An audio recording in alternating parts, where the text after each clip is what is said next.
Madam Chair, we're now live. Thank you. Good evening, everyone, and welcome to the November 29th, 2021 meeting of the General Government Committee. I will be your chair this evening. Due to the COVID-19 emergency declaration, this meeting of the General Government Committee is being held electronically and live streamed on the town's website. All members of council in attendance are participating by audio and video teleconference, and town staff are available throughout the meeting if council members have any questions on the agenda. For members of the public watching from home, please bear with us if we encounter any technical difficulties throughout the meeting. I will now call this meeting to order. Is there any disclosure of pecuniary interest, anyone? Seeing none, we will now move to item number 3, which is the budget chair opening comments. On behalf of Ajax Council and as this year's budget chair, I would like to thank our Director of Finance and town staff for their work in preparing the 2022 capital budget and the 2023 to 2031 long-range capital forecast. Staff are proposing a capital budget of $29.4 million for 2022.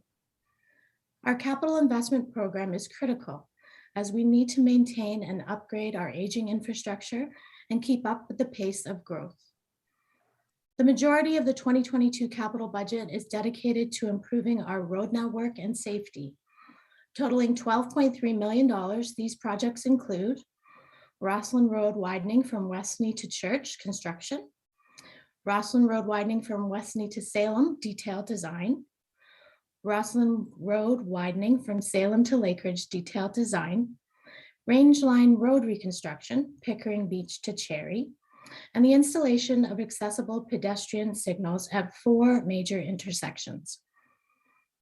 $3.7 million is proposed to be spent directly on trails, parks, and outdoor spaces, including a new $1.6 million destination park in the Mulberry Meadows neighborhood, and $875,000 is proposed for a new park and upgrades to outdoor recreational amenities at St. Andrews Park.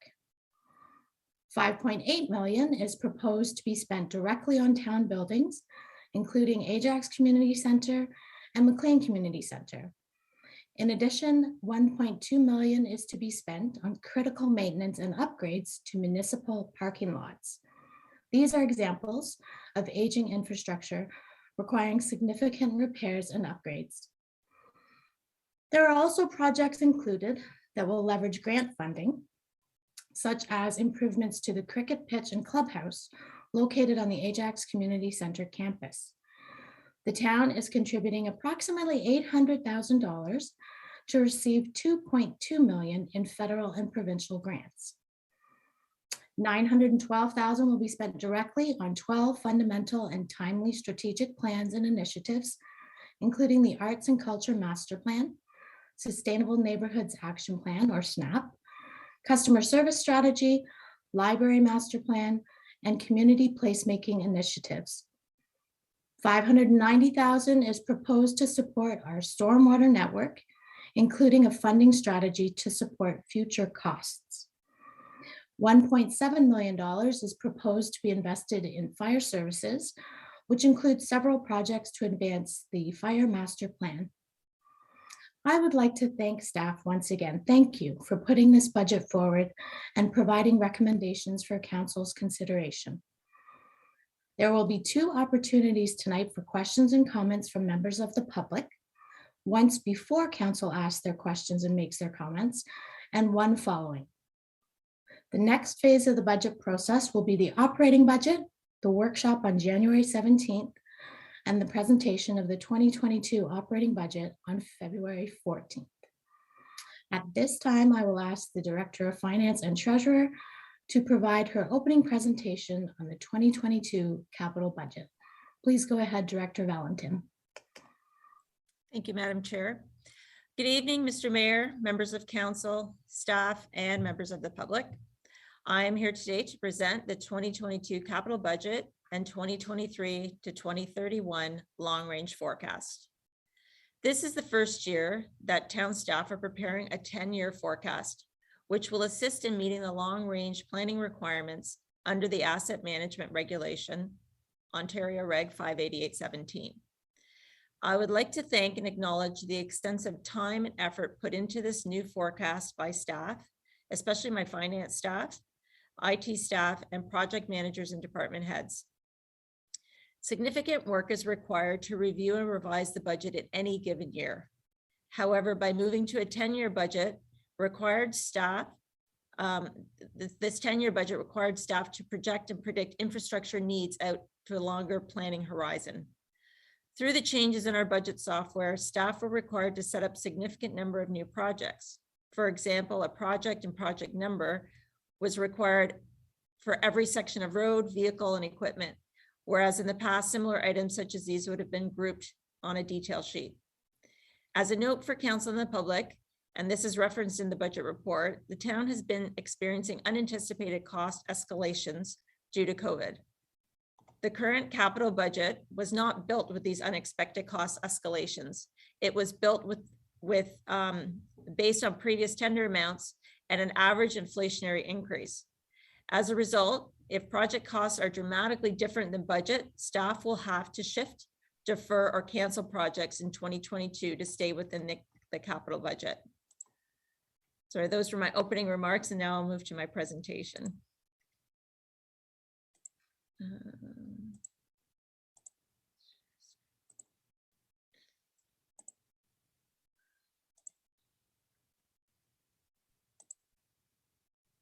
Oh, sorry, one moment.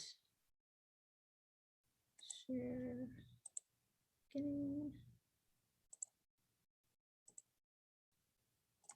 There we go. Again, good evening. This is the 2022 capital budget. We'll be going through the process and the timelines. So the capital budget, or sorry, the budget itself begins with a budget timetable, which is established by staff in July of any given year. We request council list of items to be reviewed and looked through the process of the budget through capital and operating, and we request that these items be provided to staff by the end of August. From the time the budget timetable is released through the months of the summer months to September and December, senior management and project managers are looking at both the capital and the operating budget concurrently. We're here today at the public meeting, November 29th, to discuss and present the capital budget. The next step in the capital budget process is council approval on December 13th. An operating budget education session, January 17th in the new year. Operating budget public meeting, February 14th. The operating budget approval, February 28th. And then we finish off with the financial statements. The capital budget being presented today deals with one-time projects, mainly infrastructure, studies, and information technology. The capital budget is funded from 4 different major areas: the reserves, reserve funds, debenture, and external revenues.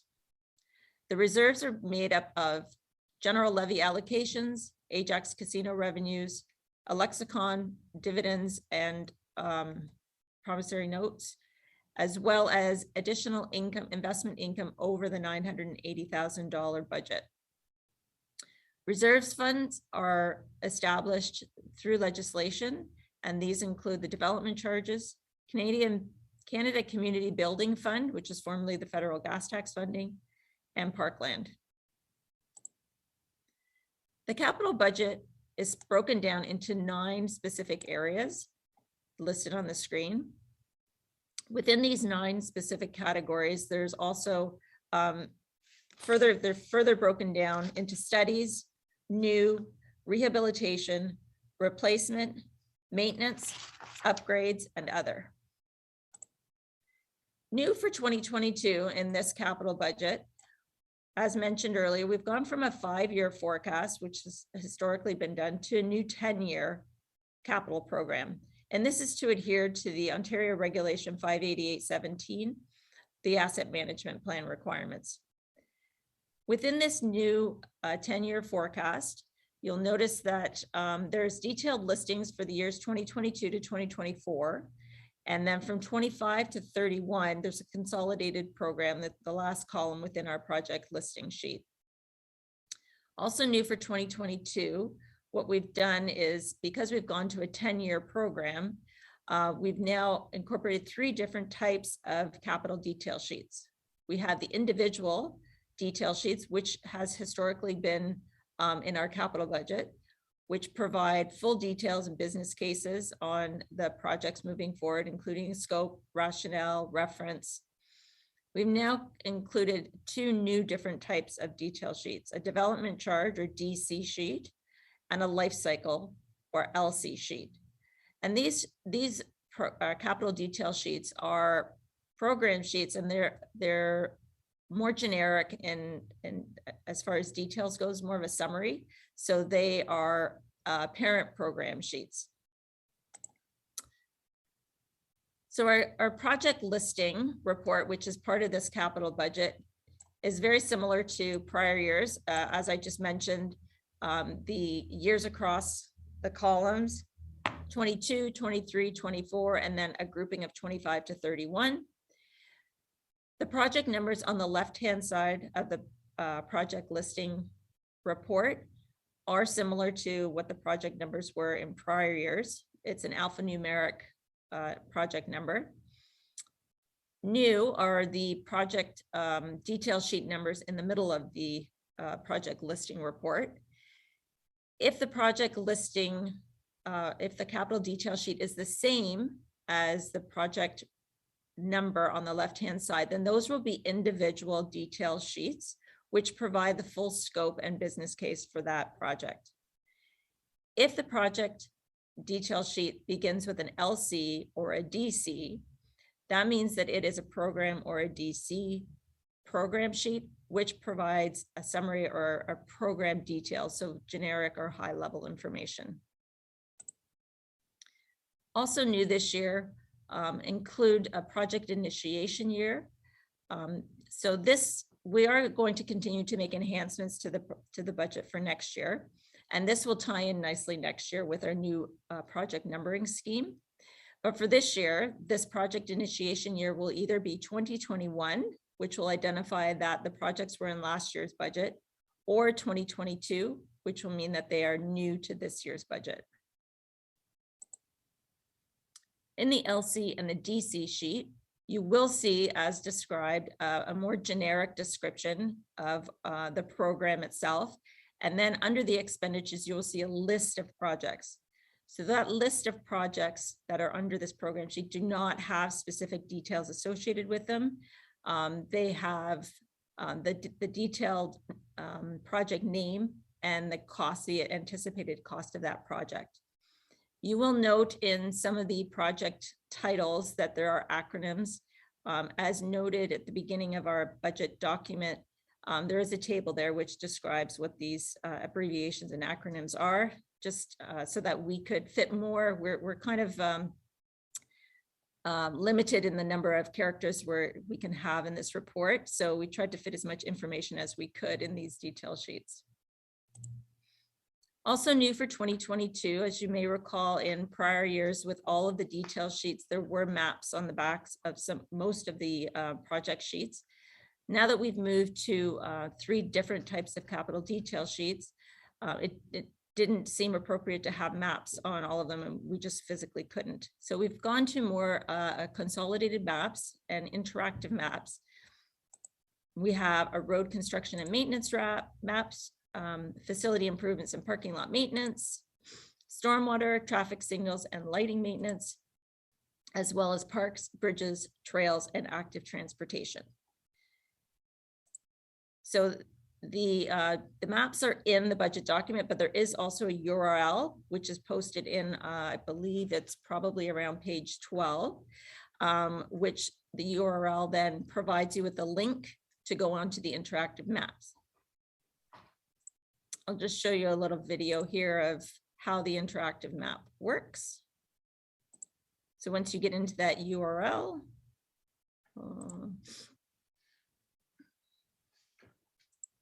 if this would like to work. I guess it doesn't want to work. Oh, one moment. And we'll try that again.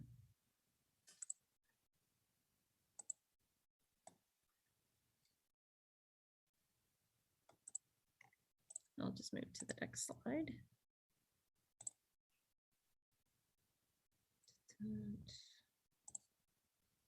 Is it working?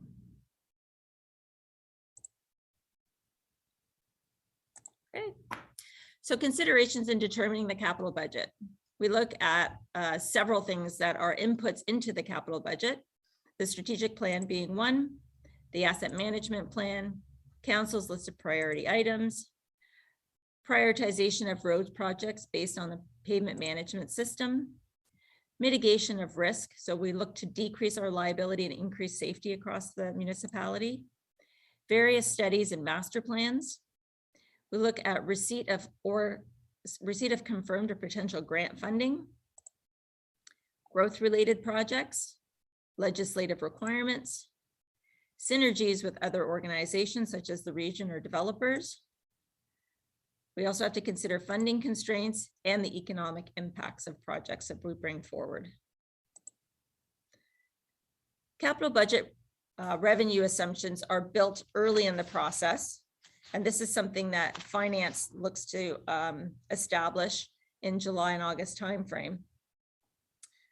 So it's a starting point for the budget, and staff review all the projects from the prior year to determine any changes that may be required, the update of timing of projects, costs, and funding opportunities.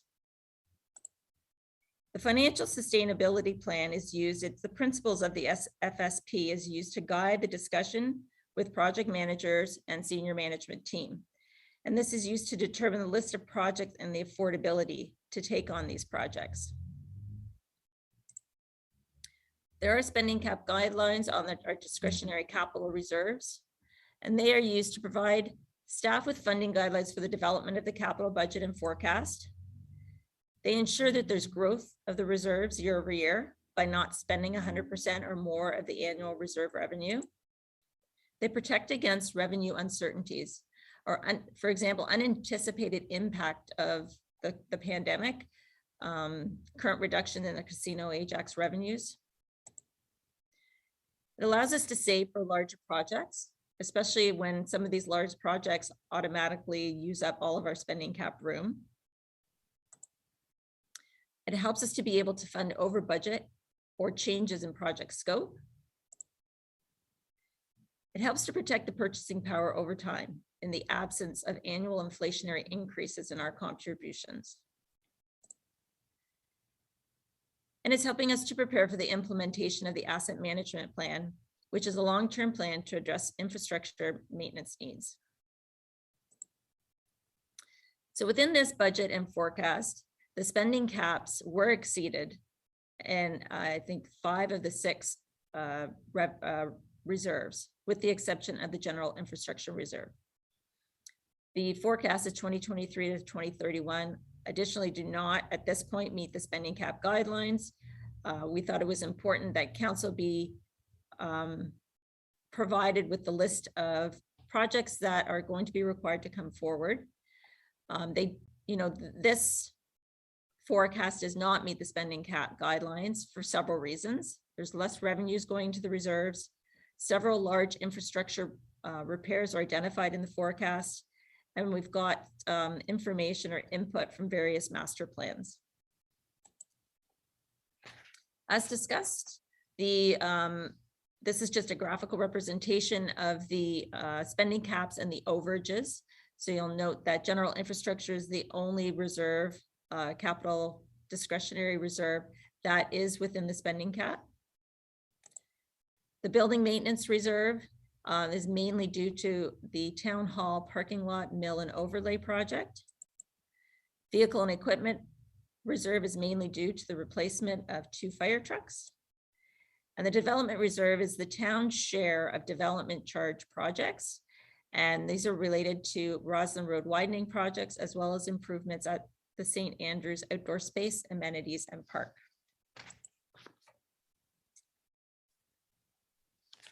With spending cap guidelines, there are mitigating factors that will be brought forward. For this particular budget, the building maintenance reserve, I think 2 council meetings ago, I think maybe perhaps in September, October, Finance brought forward a capital closing report. Within that capital closing report, there was a closure of a town hall roof replacement project, and this netted savings of over $500,000. So that funding has been redirected back to the building maintenance reserve, and that will help to offset the overage in the spending cap this year. Additionally, the vehicle equipment reserve and development reserve are both exceeding the spending caps. However, staff do anticipate a large operating surplus in 2021, which we will be recommending transferring to these reserves. As part of the financial sustainability plan, that is the principle within that FSP, that any surpluses do get redirected back to reserves. The capital funding, just as a snapshot of over 5 years, this is just to show council and the public the revenues that go into our capital program every year are made up of the Casino Ajax revenues, Viridian or Lexicon revenues, and our budget allocation. So the total transfer to the capital budget started at about 15 million in 2018, but it's been reduced to just over 12 million. So over the 5 years, it's actually reduced about almost $3.1 million. And this is due to specifically lower Casino Ajax revenues. As a result of that, I'm just showing a picture here of what this is doing to our capital program. So had the program been maintained at $15.4 million over the 5 years, we would have had a total capital program of about $77 million. With the lower actual revenues being directed to the capital reserves, over the 5 years, we're actually looking at about $70 million. So that's an actual decrease or change in our capital program of about almost $7.1 million. This is just a graphical representation of the Casino Ajax revenues, the Lexicon, and the general levy reserve allocations, and how they support the various capital discretionary reserves. The draft capital budget that's being presented today, as Chair Bauer had indicated, is $29.4 million. Of the 9 different categories, the largest portion of that is towards our road network. Graphically, 88% of the capital budget is dedicated to 4 project categories, with the majority of it going to our roads network. And the other 5 categories make up the remaining 12% of the capital budget. The capital project funding has allocated $11.3 million from our capital reserves. We've got over $8 million, almost $8.5 million dedicated from our development charge reserve fund, $6.6 million coming from the Canada Community Build Fund, $2.1 million from grants, and then recoveries or other sources of $775,000. This is budgeted expenditures as a percent of our reserve contribution. So we're just like at the first 3 years. This is just a graphical representation of to council to just reiterate the challenges that we will be having moving forward with our spending caps. We have less revenue going into our capital reserve, but more projects, more infrastructure at exceedingly higher costs. The Canada Community Building Fund is an external source of revenue that is a permanent source. We expect to receive $3.8 million this year. It is the money must be used within 5 years as part of our funding agreement, and we do have reporting and outcomes annual requirements as far as how we're spending that funding. Last year, council may recall, around budget time, we were advised of another one-time contribution that we were going to receive in 2021. At that time, we did not identify other projects. We had waited for this year's budget to move forward with utilizing that funding. And as you will note here, we have allocated $6.6 million in this 2022 budget of this funding. Within the budget, there are two multi-year approvals. They're both fire engine replacements. The first one here, account 1023211, is the second year of a 2-year project. And then a new one that's come into our forecast here is split over the 2 years. Madam Chair and Council, that is my presentation. I'm happy to answer any questions.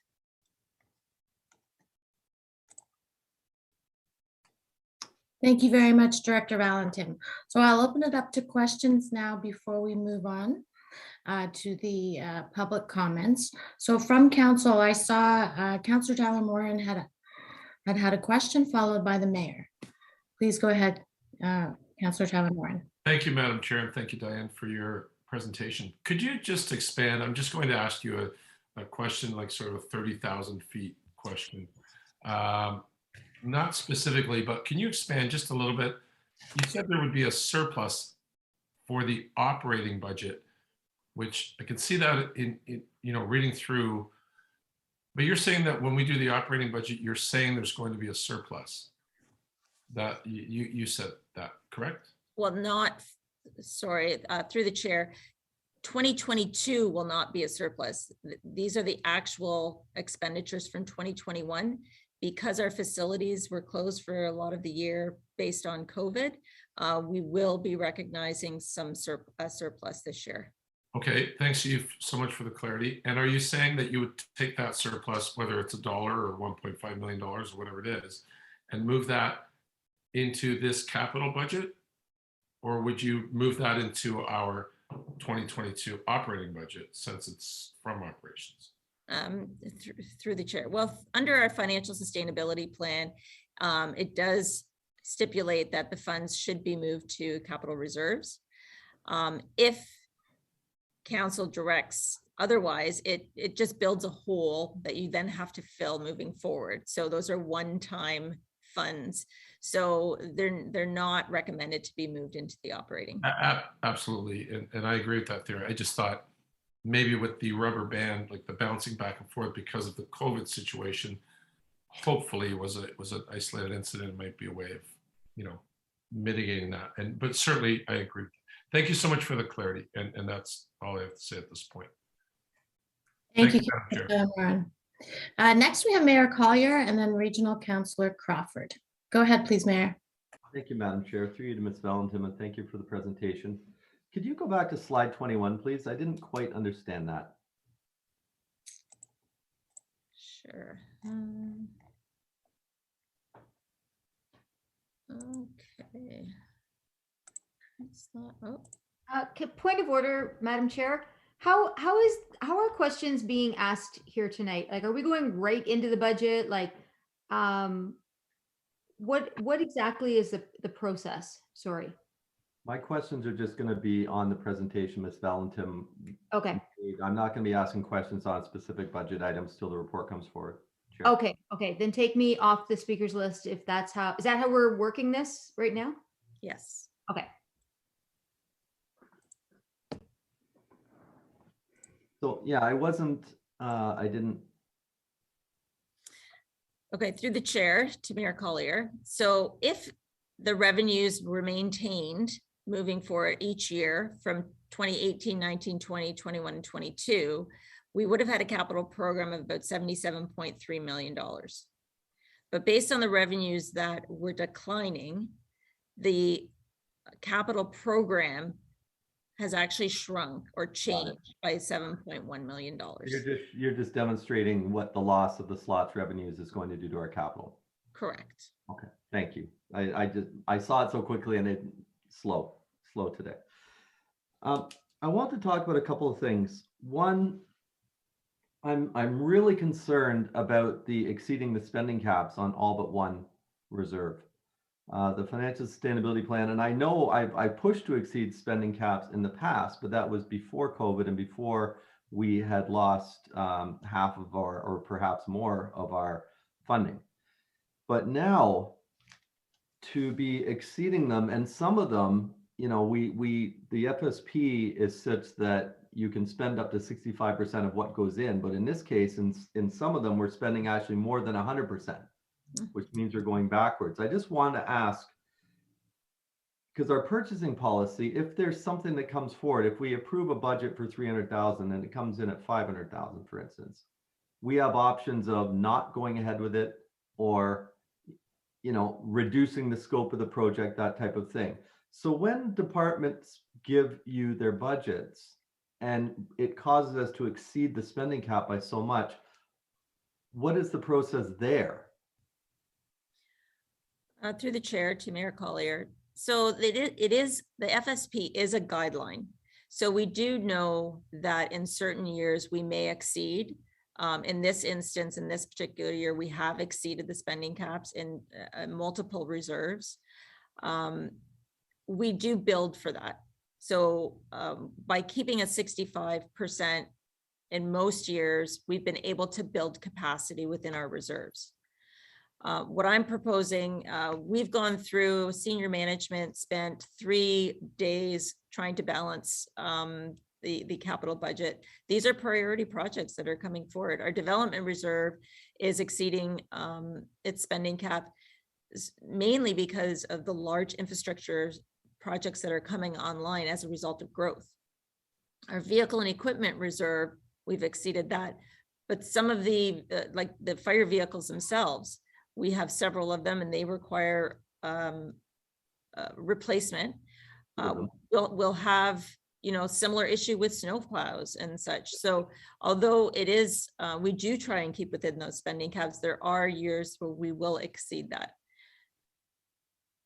Okay, so how would you recommend that this council fill that gap?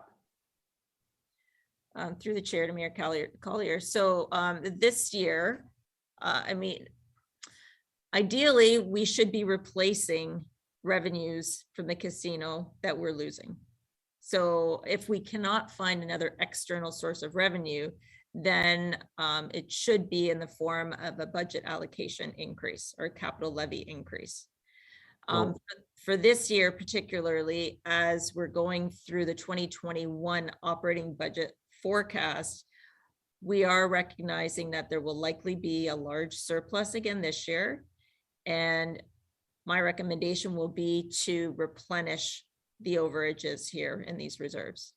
I would agree with you on that, but that being said, I don't want to spend my bonus before I get it, type of thing. If we had to replace the slots revenues that we've lost, that's equivalent to somewhere in the neighborhood of about a 5% tax increase. Is that close? Correct. Okay. I guess I'm just trying to illustrate the problem we have here, because it's a big problem. And I won't speak to the last thing, which is the reserve continuity schedule, because that's part of the main budget and not part of this. But looking at the spending pattern, if nothing changes going forward, we're going to be out of money in 10 years. Is that accurate? Well, based on that, if we didn't use any other funding strategies like debt or other grant funding, yes. Okay. That's an important point. And I wanted to just move to debt next. This budget has no debt incurred, correct? This is just all right from the reserves. Not for 2022, correct. Okay. Why do we not look at issuing debentures?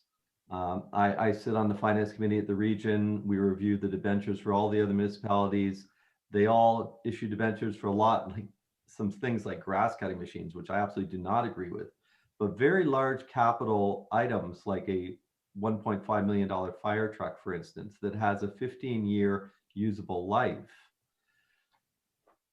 I would not have a problem debenturing, especially in today's environment of almost 0% money. It's very cheap to borrow right now.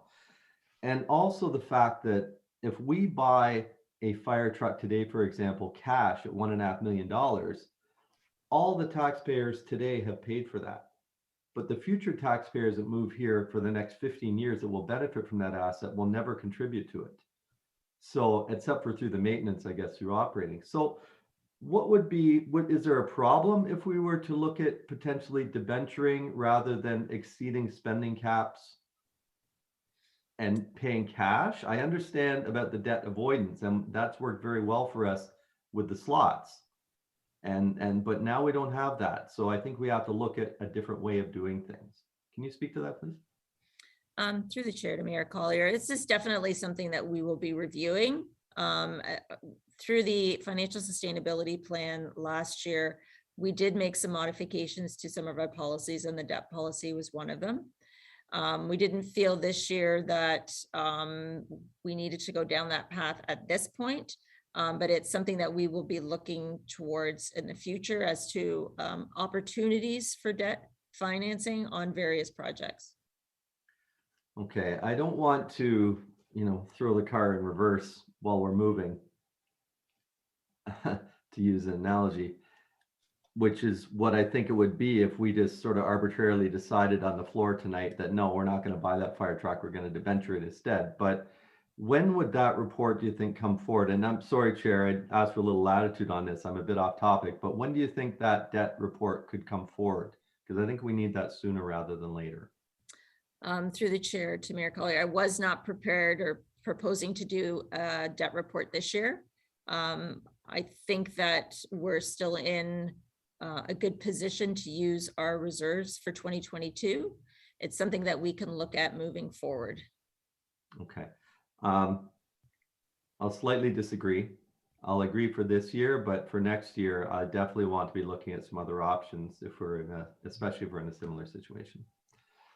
Those are my questions on the presentation. I will have some during the report. Thank you, Chair. Thank you, Ms. Valentin. Thank you. Are there any other members of council who would like to ask questions on the presentation? Okay, thank you. Thank you for that report. So let's move to item number 5 on the agenda, which is opening public comments and questions. Mr. Clerk, are there any residents who have registered to speak tonight? Madam Chair, we do have one resident registered to speak tonight, Mr. Chris Baker, who is on the call. Good evening, Mr. Baker. How are you?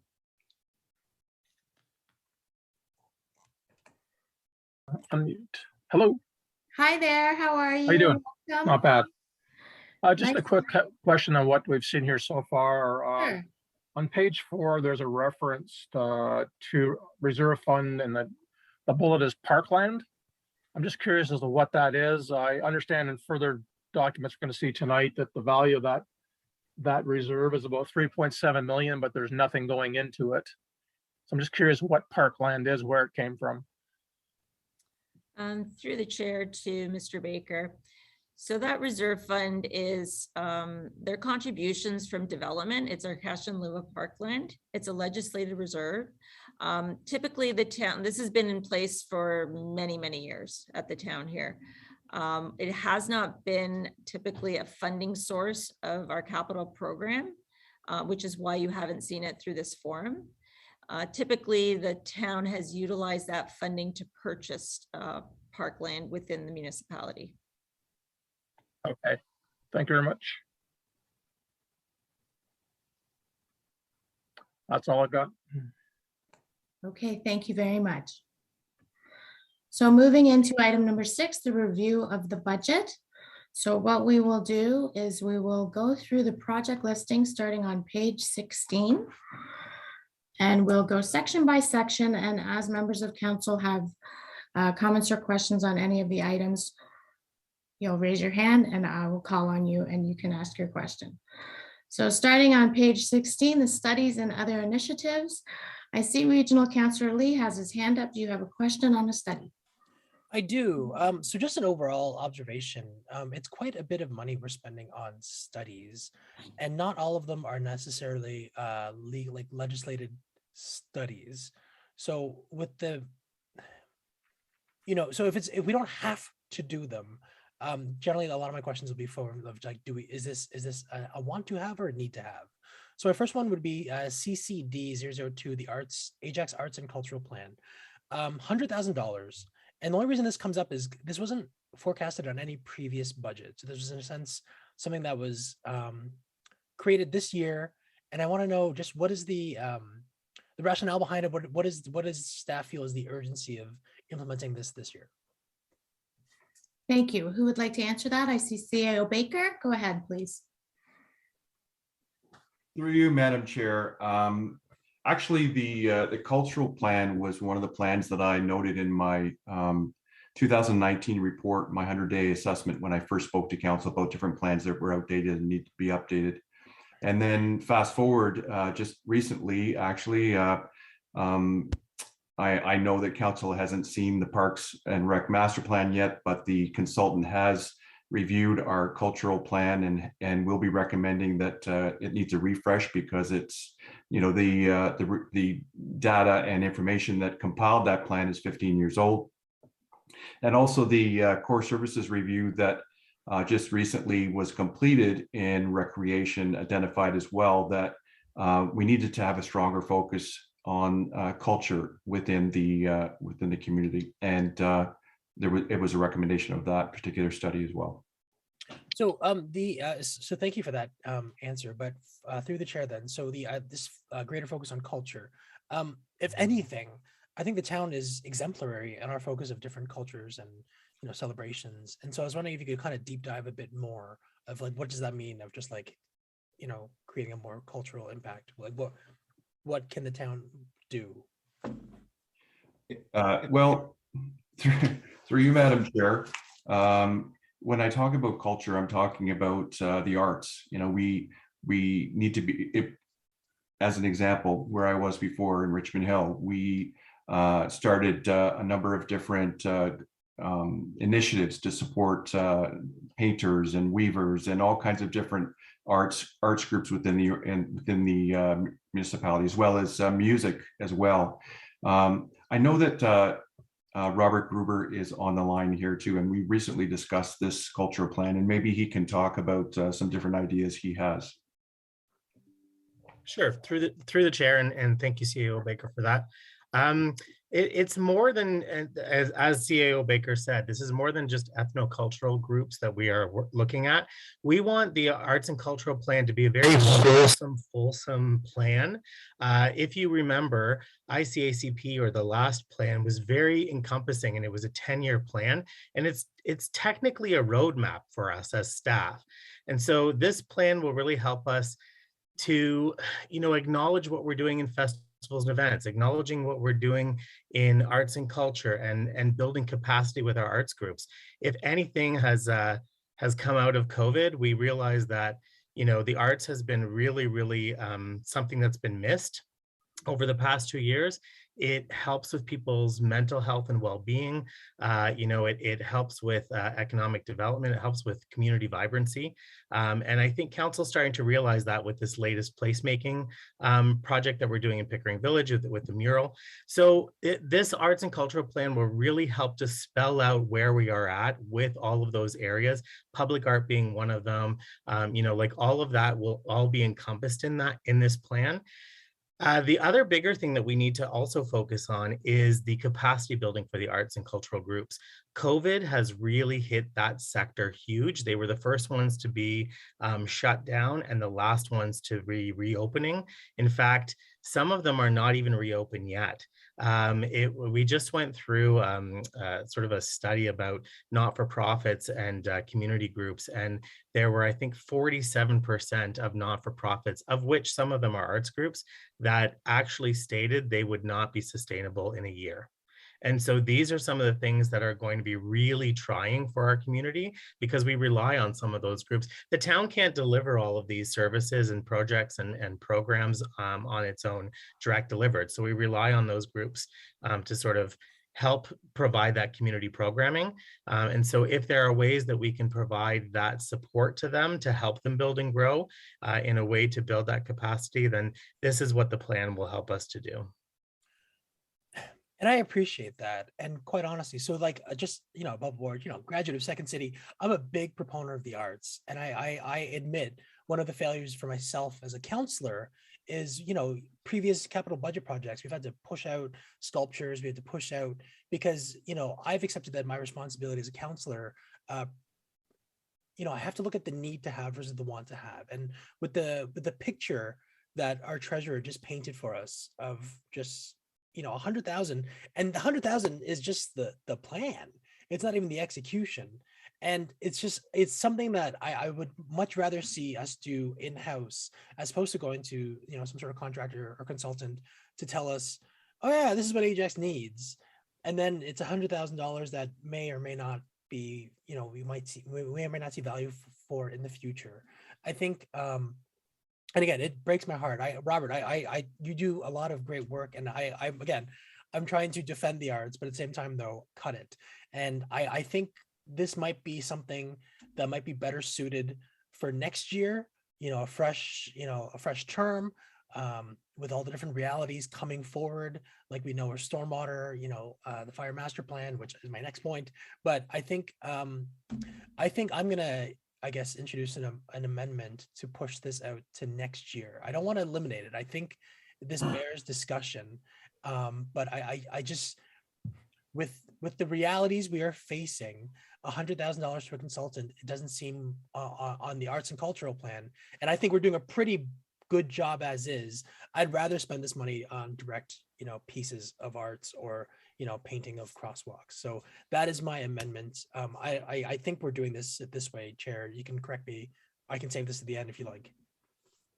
Well, we were going to pull it on each item. Mr. Clerk, maybe I could use your advice or guidance here, because I think some other members of council may have comments, I guess we can have the amendment and then we'll discuss the amendment. Madam Chair, that would be an appropriate way to address any changes that are proposed by members to capital projects. Okay. So there has been an amendment put forth to move for item CCD 002 instead of 100,000 in 2022 to push it forward to 2023. Is that right, Regional Councillor Lee? That's correct. And I believe I need a seconder on this. Mayor Collier, is your hand up to second?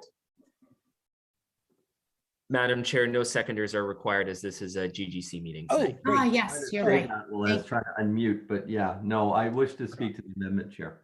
Okay, so I had your hand and then Regional Councillor Dies. So go ahead, Mayor Collier. Can I ask, Chair, can you see everybody on the screen? Yes. I'm wondering if it might be better to use maybe the raise hand feature rather than, I don't know, would that be acceptable? If you would like, if everyone wants to use the raise hand and I see it, I'll call on you. Okay, I absolutely support the amendment. That was one of the things I wanted to speak to as well for a couple of reasons. One, this is a new item this year. And I suspect this comes, it says right here that it supports a Recreation and Parks Master Plan, which we have not seen. And I'm going to be moving many amendments of my own on every item that refers to the Parks, Recreation, and Parks Master Plan that we haven't seen, because I don't write blank checks and I want to see the report and see the recommendations before we approve capital projects. So I also absolutely agree. This is a want. This is not a need. And I will be speaking later on well, we did hear a pretty dim picture from Ms. Valentin earlier, but also we've had a number of not 1-2 punches, but like 1, 2, 3, 4 punches this year, being the fire master plan, the stormwater plan, the asset master plan, and what I'll speak to later, the reserve continuity schedule, which show that we have a lot of very high priority items that we have to deal with. And I don't mean any disrespect, but I don't see this as taking precedent over some of those other things. So I will absolutely support the amendment. If actually, I'll leave it as to pushing out to 23 as a mover suggested. Thank you. Okay, thank you. Regional Councillor Dies, would you like to speak? Thank you. And I do have a couple of questions for Mr. Gruber. It's my understanding that you know, the arts, cultural arts are also part of our economic development because there are spin-offs within the community that support that growth in the community.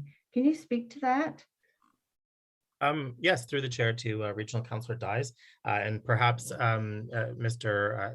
Samuel, our new Economic Development Manager, might want to jump in on this as well. But the arts is definitely, you know, a contributor to economic development within a community. When people go to a show, for example, at St. Francis, the majority of people don't just go out to the show; they will go out to dinner, and they're usually in a restaurant close by, which is, you know, helping that restaurant. They are driving their car, there's gas that they're paying out. You know, they may go for drinks afterwards. And that's just with you know, with a show and a restaurant. When they're going to festivals and events, it's the same thing. Sometimes they're inviting family, they're inviting groups and visitors from other areas. There's hotel use, there is, you know, a bunch of different things that is contributing to that. So, you know, it's widely known and identified that arts and culture is definitely an economic driver within a community.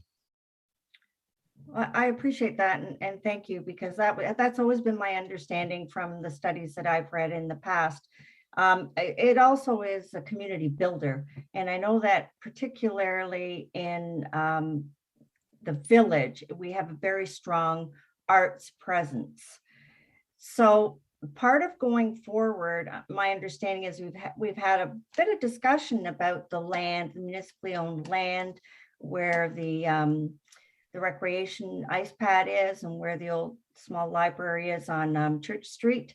And if memory serves me correct, Mr. Gruber, when we discussed what to do with that land years ago, we always wanted to include the community arts to keep in part of that heritage tradition, but also because of its success there. Is that correct? Perhaps, you know, Mr. Meredith might want to speak to that because this is coming out of the Recreation and Culture Master Plan.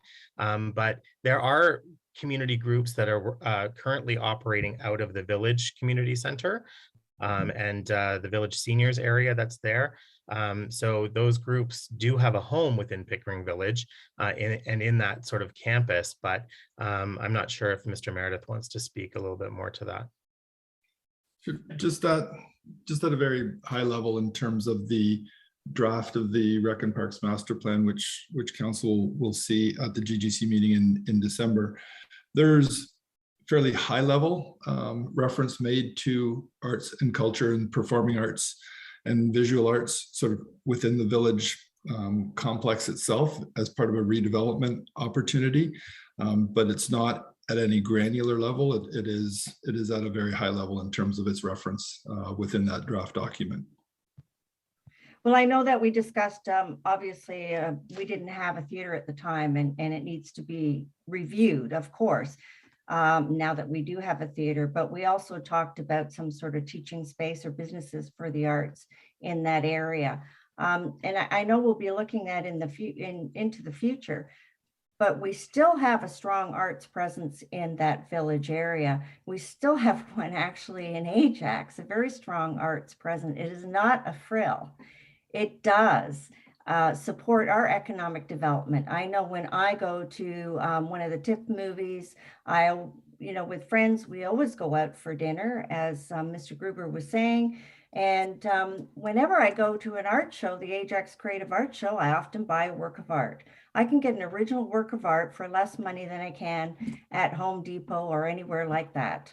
And we should be supporting this segment of our residents and our citizens and not-for-profit organizations that work out of here, because they are part of the community and they're a very strong part of the community and they're big drivers. So I don't agree that,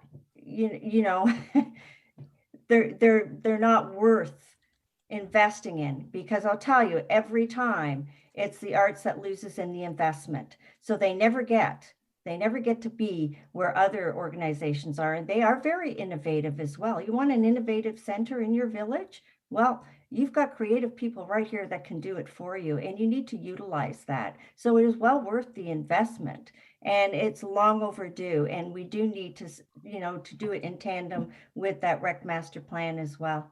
So I would not support that amendment. Thank you. Thank you, Regional Councillor Dies. Any other member of council have any comments on the amendment put on the floor right now? Regional Councillor Lee, go ahead. Just to close then, I don't want to take, I know it's gonna be a long night. I agree with everything Regional Councillor Dye says. I swear I do. But also, like, to the mayor's point, we haven't actually seen this plan yet. To put a budget before a plan kind of doesn't really work for us. I'm not saying we scrap this. I'm saying whatever our current plan is, whatever we're doing currently, let's keep doing that. Let's keep having the artists do their art shows. Let's keep funneling shows to the St. Francis Center. All I'm saying is this paying a consultant to tell us what the future holds can be put off for 1 year. So that's what this is. So thank you for your support. Thank you, Chair. Okay, so the amendment is here to move the item from 2022 to 2023. We'll vote now. All in favor? Any opposed? Okay, the amendment passes. Thank you. Now, Regional Councillor Lee, you had your hand up for studies. Were there other studies or initiatives that you had pulled for tonight before we move? Yes, Chair. FES 024, the Auto Mutual Aid Agreement Review. So that's 50,000. Just through the chair, what is there to review exactly? So I know, like, from the Fire Master Plan discussion, we absolutely have a mutual aid agreement with our neighboring municipalities. I'm not sure what else there is to do that would cost $50,000 to, like, either we help each other or we don't. And I know I'm absolutely simplifying things, but it's something you can kind of elucidate, like, why we would need this review. Who would like to answer that? Is Chief Lang on the call? Yes, Fire Chief Lang's here. Sorry, I was just trying to get off mute. Yes, just to answer your question, Councillor Lee, through the chair to Councillor Lee. We do currently engage in both automatic aid and mutual aid with the other fire services in Durham region. What we're doing here and where it's come from is the Fire Master Plan, and that the recommendations from the Fire Master Plan in different parts. Recommendation 34, it was recommended a full review of the protection agreements be completed to identify any required revisions. And recommendation 35, that Ajax Fire and Emergency Service should explore automatic aid agreements to ensure an adequate initial response to commercial, residential, care facilities, as well as ensure the closest apparatus responds to emergency regardless of the municipal boundaries. So the idea of the study was to ensure that we are going to use the best practices throughout the province and come up with what's really going to work for the town of Ajax. In doing so, we have to also work with and consider other departments such as Pickering and Whitby and what they can actually do for us.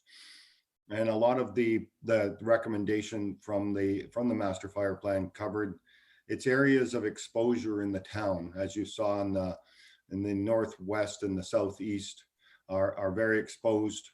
So we need to really look at how we can close some of those gaps before we discover, what other avenues need to be made internally. So I think that the fulsome review is something that, from our perspective, we're very basically, our workload and our internal staff, with only myself and 2 deputies, it may take several years to complete something with some assistance. And certainly 50,000 isn't going to get us the entire study. We would certainly still have to work many hours with the consultants, but the idea would be to bring back the council an efficient and widespread report to show the recommendations on what we should do for the town of Ajax to close some of those gaps and ensure that we've looked at all the areas prior to proceeding to other things. Okay. It honestly sounds to me like it's something that, you and your counterparts in Whitby, Pickering could just be like meeting for. But again, I'm viewing it from a political lens, not a fire lens. It was in the master plan, and again, we passed them. I understand that. So that was my question on that one. And Madam Chair, I think those are my questions regarding the studies. Just the, again, blanket comment that it's a lot of money going to consultants. And a lot of times when we get these reports back, we always lament that, oh, they're not even from Ajax. They don't understand the real needs of Ajax. So I just hope that whatever consultants we hire this time around, they hopefully capture the flavor and the essence that is our town. Thank you, Chair.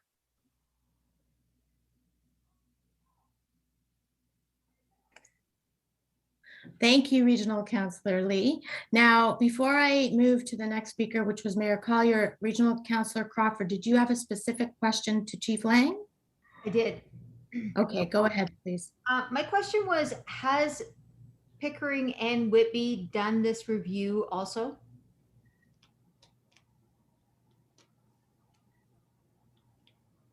Through the chair to Councillor Crawford. I believe that the reviews have been ongoing through the years. I know our agreements are relatively old and as far as dated. We have had some minor discussions with both. I've had them with the Chief of Pickering and the Chief of Whitby. And there is, I guess there is a value in revisiting these, both from ours and from their perspective. As you can suggest, all councils are looking for the same thing, to ensure that we're doing things in the most efficient manner.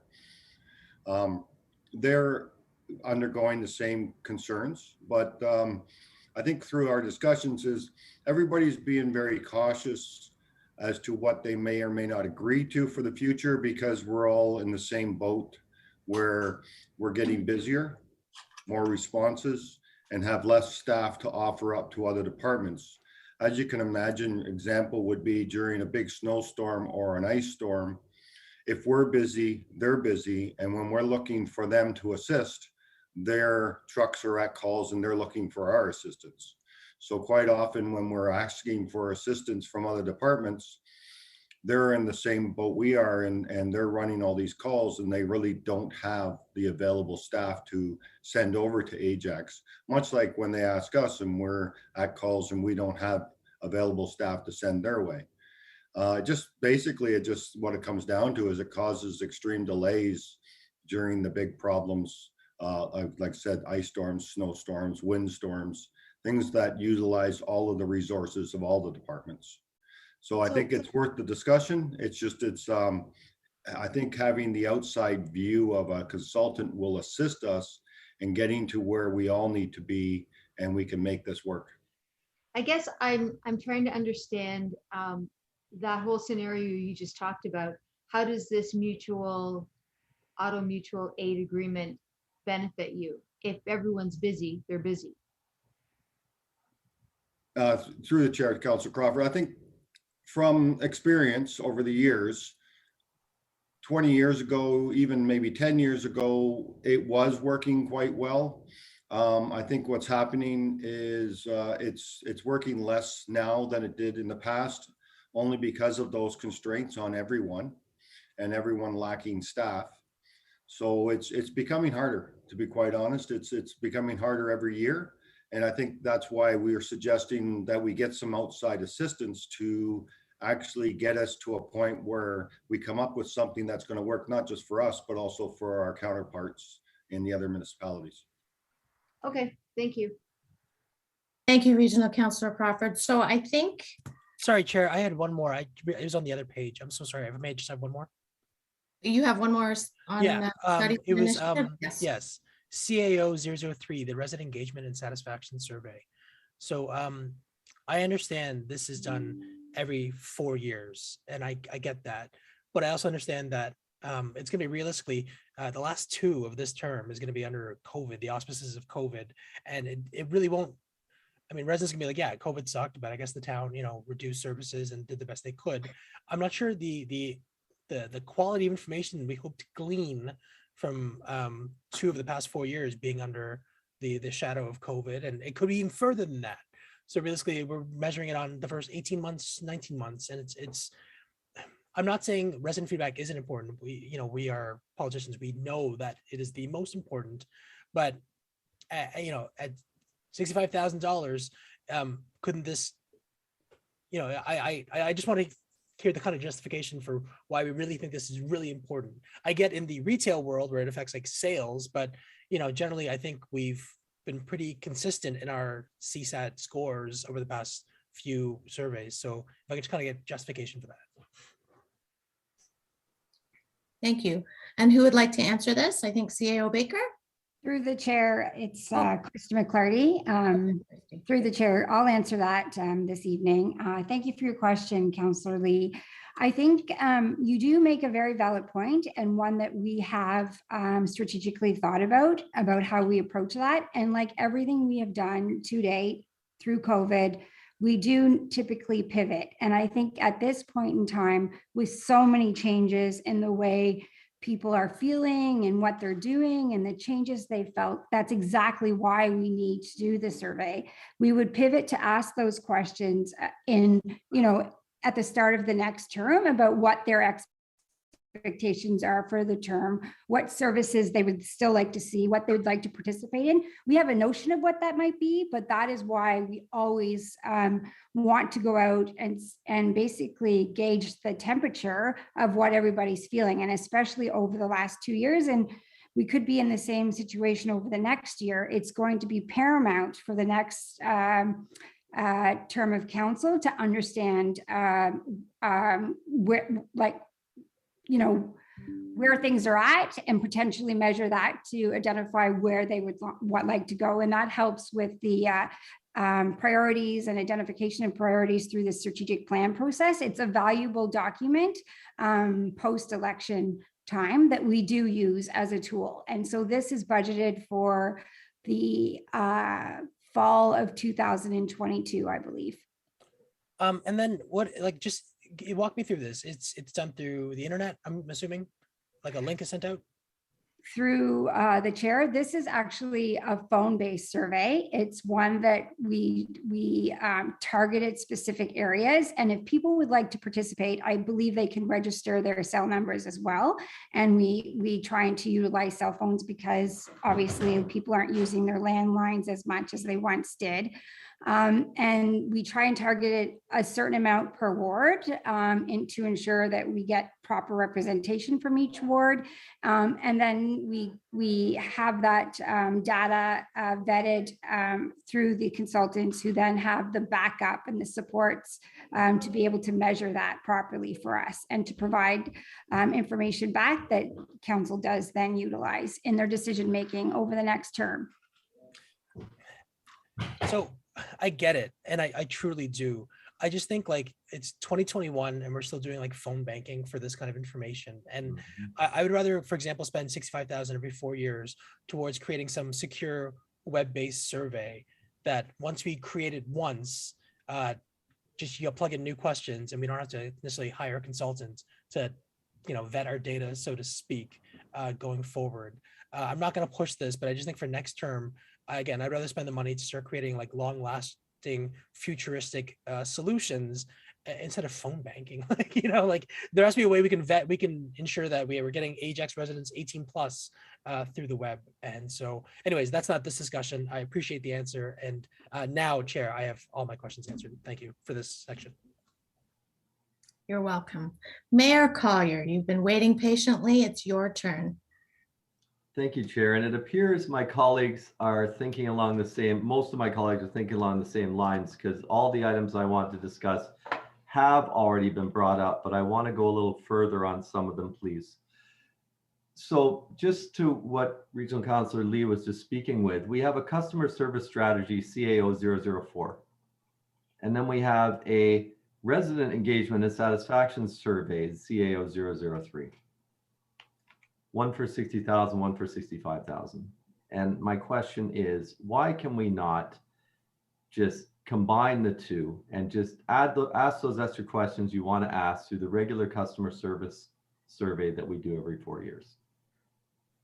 Through the chair, they're completely different projects. One project is about the study of our customer service from a very high level strategic perspective, whether we want to have a centralized or decentralized service, and how that, and what kind of infrastructure that's required for that in order to propel that and to advance that strategy. So we're talking about call centers, we're talking about applications for when people call, we're talking about incorporating components like 211 and all of those pieces. Like that is a larger infrastructure strategy that dictates how we are going to move forward with our customer service approach. And to be honest with you, this is something that we have definitely continued to push back and back and back. And it's something that from a municipality perspective and a best practice perspective, we are lagging. We are far behind on the technology side when it comes to customer service.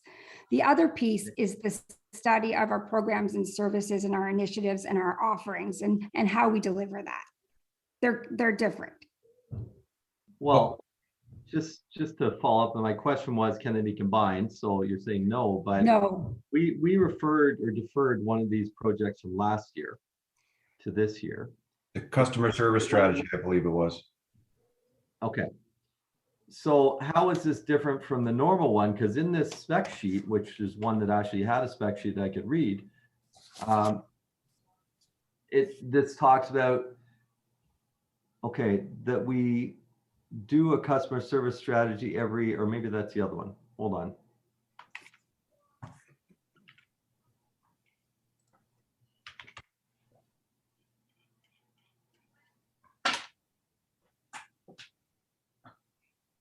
So the resident engagement is the one that we do every 4 years. You're correct. Where we get the, how do you like us so far? What have we done? Which Council Lee is right. Generally are pretty high marks in the 80s for the most part, from what I remember. But this new one is the one we referred from last year to see, should we have a call center? Should we go that route? Through the chair, you are correct, but again, it's a high level strategy to help us identify the roadmap to get us to having a proper customer service approach within the town of Ajax. So something that's more customer centric versus very much decentralized at this point. So I have to call operations for one thing, call bylaw for another, and in many municipalities and jurisdictions, you call one phone number or you go on to one online portal and the information is there for you presented. So wouldn't this be just as simple as having, instead of having a phone number for rec and a phone number for ops and a phone number for something, just have one centralized and they just forward it to the department? I know I'm dumbing it down, but I'm just trying to understand. Through you, Madam Chair. Mayor Collier, you're aware of what's going on in the region right now with, I'm trying to remember the name of the project that they're doing, which is the same type of thing. It's a customer call center. We're in conversations with them as well, but it's a huge project to pull all of this together. There's a database that needs to be put in place, but more than that, when I again, go ahead, and this is top of mind because I just finished my report for Wednesday, but in my 2019 report, I identified at that time that the customer service strategy in the town was outdated and needed to be updated. It was included in the strategic plan, and it's one of the objectives that we need to complete that council in the strategic plan that council approved, and it keeps getting pushed out and pushed out. And I know it may not seem flashy, but it will serve, once the information comes to us and we decide how we're going to move forward, it'll serve the community moving forward. Fair enough. Thank you for those answers. Moving on to FES 024, following up on Councillor Lee's comments through you, Chair, to the Chief. Councillor Crawford asked one of my questions, which is, are our municipal partners doing one of these studies at the same time? And your answer was, it sounded like you weren't sure. Chief. Yeah, through the chair to Mayor Collier. I can't say that they're actually doing a study, but we have had conversations over the last year about revisiting. And as I said, they haven't initiated that they are officially doing a study.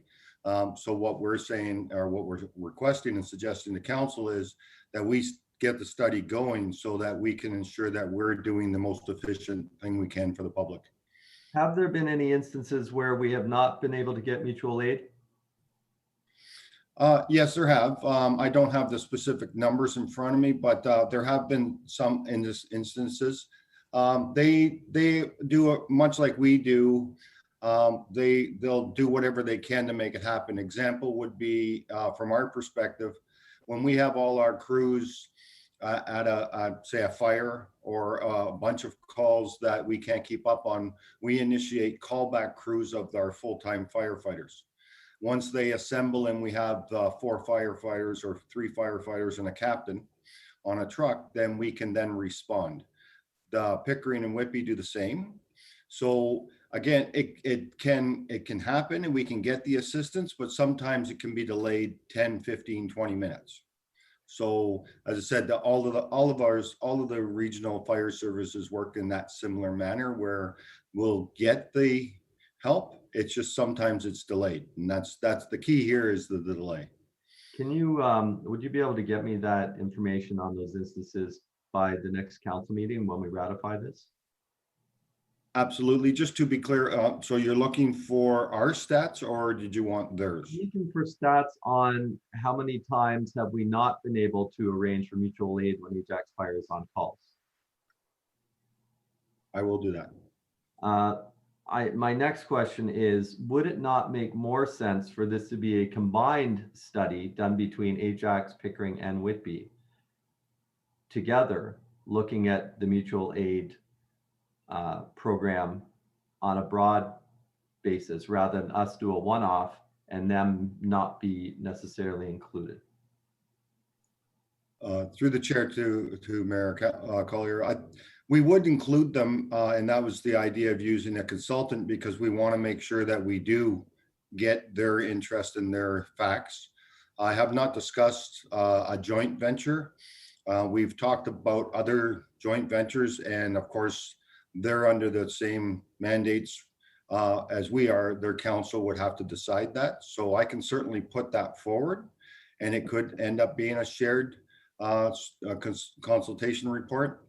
I guess the key I would want from it though is I want to ensure that the report comes back as what's best for Ajax, not what's best for 3 or 4 different departments in the region, because it will confuse the matter from an Ajax perspective in this council making decisions.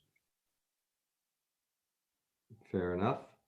Well, I would like that answer, because to me, $50,000 for a report to look at something, first I want to make sure it's broken. And I want to see those stats. And second, I want to see, I mean, why should we foot the bill for 2 other municipalities? If we're going to do a joint thing, it should be a joint thing. When we do feasibility studies for other things, we do combine and we share the expense. So I'm not going to move or refer this right now or move it out right now, but I'll reserve that until I get those stats from you, please, Chief. And those are my questions on the studies, Madam Chair. Thank you. Thank you, Mayor Collier. Next on the list for studies and initiatives is Councillor Khan. Go ahead, please. Thank you, Madam Chair. I just had a question on CCD 005 about the Ajax 3D Letters public art installation. So I see this as a bill of $200,000. Does that mean it's $50,000 per letter? Through the chair, yes, it is. So these are letters that are both illuminated on the inside and on the outside and are fabricated and installed. These are not like the temporary ones that we currently have. So these will be permanently installed. And I don't think Medallion is covering any of the costs because this is going to be permanently installed at the Pat Bailey Square, correct? Which is our responsibility. That's currently where we're thinking, but there may be other options for installation locations. We may look at Town Hall, we may look at some other locations, but currently that's where we were thinking that they might go. And this will incur additional costs for like maintenance, right? Somebody has to put the lights on and switch it off as well. So this will be a continuous expense for us as well, right? Just checking on this. No, these are, they would all be automatic. Like, so these are all like that, it's installed wiring, it's all things like that. So very much like, for example, at Pat Bailey Square, the music that turns on, like there's a control room at Pat Bailey Square. You just flick a switch and the music will go on while people are skating. It's very similar to that, just like the lighting that's normally there. And the number, the $200,000, this was already already had a bid on this? Like these numbers are confirmed, or is this just an estimate? Through the chair to Councillor Khan, these are based on, so the design is based on the letters that the city of Hamilton put in at their city hall. So we talked to that company and they're very similar to that. What size do you think it's going to be per letter? I can't even, I don't even know how to manage that. Probably almost the size of a person, maybe about 5 feet, 4 feet, 5 feet. They're quite large. But, you know, considering what we're going through right now, the movable ones that we've had those since we came on council. That's 3 years now, right? And it's withstood the test of time so far. It's still durable. I'm just considering that an extra $200,000 and we already have something to use. So I just wanted to bring that to the attention of staff. But thank you for answering all my questions, Mr. Gruber. You're welcome. Thank you, Madam Chair.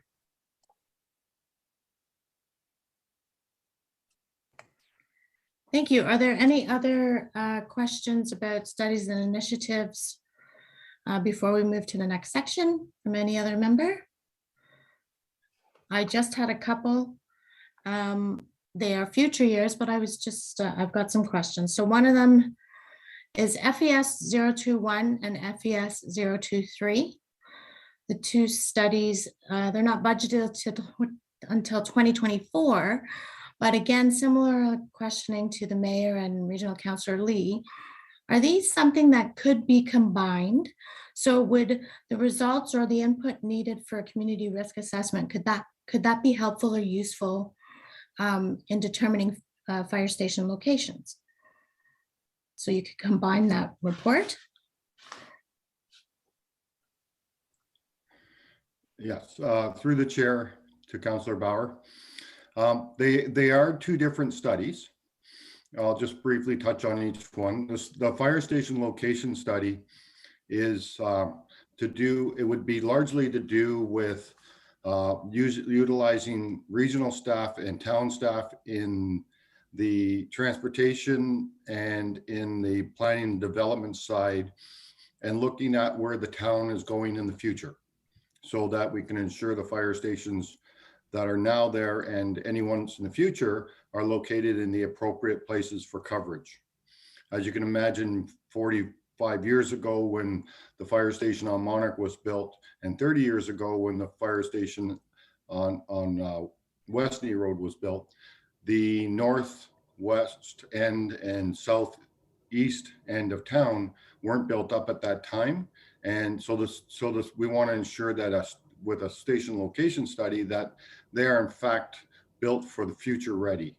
So we're not putting them in the wrong places and so on and so forth. That's the fire location study. Conversely, the community risk assessment is a legislated requirement that we need to update every 4 to 5 years to ensure that council is aware of the changes in our community from a risk side, and also that they are something that we would have to submit if requested from the fire marshal's office. So they're two distinctly different projects. We will certainly look further into them to see, but my suggestion would be at this time that they would be two different consultants doing two different types of work. All right. Okay. Thank you. My other questions actually have been answered. Okay, so let's move to the next section of the project list, which is technology, new replacement upgrades. Does any member of council have any questions? I see Regional Councillor Lee, go ahead. Thank you, Chair. My first one is in regards to ITS 004, the AVL dash cam solution. I think Mr. Walker will be answering this, but ultimately, dash cams are not that expensive. I'm on Amazon, you know, they're $50. GPS units are probably the same. I'm assuming these are not the retail versions that we're looking for.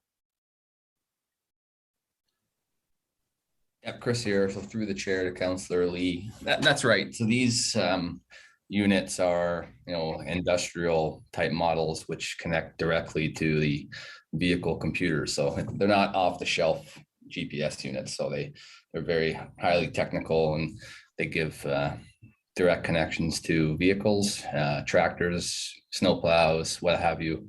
and they correct, they're hardwired directly to vehicle computers.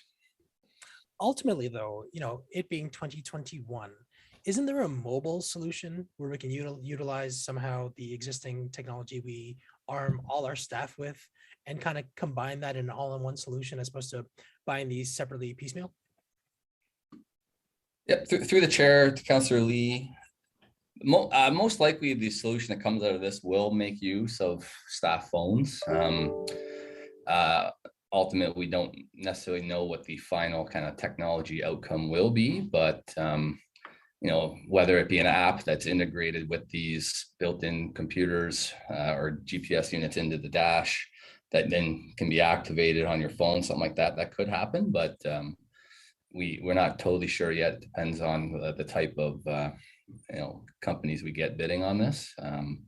But yeah, we would certainly try to make use of whatever we had currently to supplement the kind of the greater technology that we'll be procuring. Okay, that's very helpful. I'd like to think, we start approaching things from a mobile first, cloud first perspective when it comes to our tech, because that seems to be where the industry and the world seems to be going. And I don't want to, I want to, in a sense, future-proof ourselves as much as we can. So that answers my question regarding that one. Chair, my next question is ITS 003, the Human Resource Management System. I know it's, 2 years out, but just obviously the $1 million price tag jumped out at me. And so I just wanted to kind of preliminary before this discussion happens again next year of asking staff, like, how would you justify $1 million HR system when we don't see how the sausage is made from a council or a constituency point of view. So, what is the need for this $1 million human resource management system? Yeah, Chris here again. I'll take that. So through the chair to Councillor Lee. So this is something the town's been lacking for a number of years. So currently there is no, I'll use the word system. It's a number of disparate solutions that staff use, often manual, the Excel sheets, different HR solutions, different financial solutions, and none of them talk to each other. It really does mean that staff are kind of working in spite of some of this technology. This project here would bring everything into one fulsome solution, one source of truth for data, and really make life easier on everyone from the staff side of things. And we'll be able to pull reports from like a central database, that type of stuff. So, I mean, HRMSs are pretty large systems. So just to speak to the price tag, that's kind of the going rate, I would say, the 1 million. It could be more, it could be less. Sure. It really depends what we are requiring out of it and kind of what we put out there as our must-haves. But this wasn't on the budget last year, correct? This would be the first time, sorry, through the chair to council, this would be the first time. This was identified in our IT strat plan. When I came on board, it became an obvious request from like our HR manager, and from finance. So something we put our minds together on, and really it's coming out of multiple departments who are requesting this. So this would be something the whole corporation uses and makes use of. It's not just IT or HR. It's really going to help everybody. But no, to your question, it is the first year of it. Yes. Okay. Again, I won't belabor the point. It is 2 years out. Also a CRM for $1 million, 3 years out. We'll talk about that next year, I'm sure. But those were all my questions from the technology standpoint. Thank you, Chair. Thank you. Mayor Collier, your hand is up. Please go ahead. Thank you, Chair. I also had questions on the dash cam solutions. Something Chris said really kind of, I was going to ask questions on it anyway. Councillor Lee hit most of them, but the fact that this is just going out to tender, we haven't actually, sounds like, got a specific system in mind and costed it. Is that what I heard?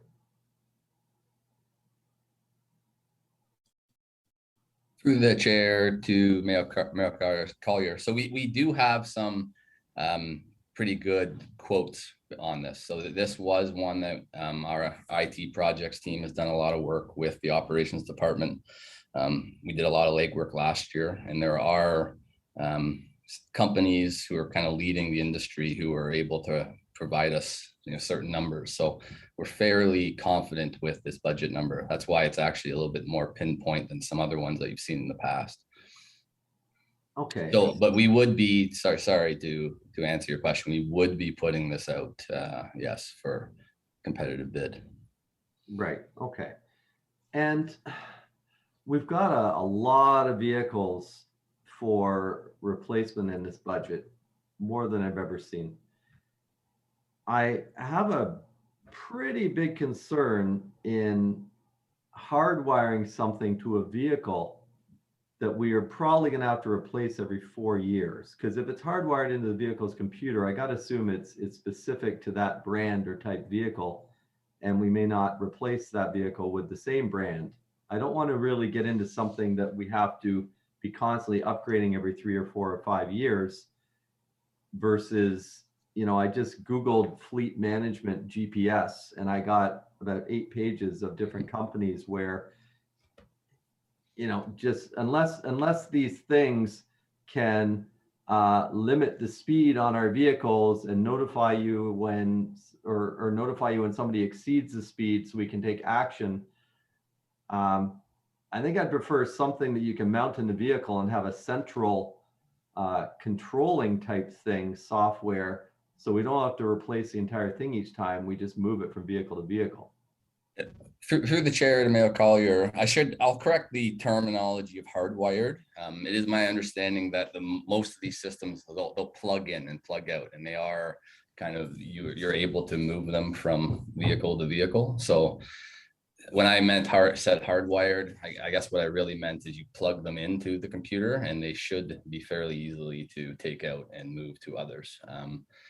But to that point, it does, it's not the same thing as, what a mounted device that you would get, from your local store. It is more sophisticated than that. And we would obviously have to keep in mind kind of the integration pieces that any vehicle we buy or unit we procure for the GPS would have to be, pretty interchangeable and vehicle agnostic. Well, let me ask you then. First of all, do you know how many vehicles we have?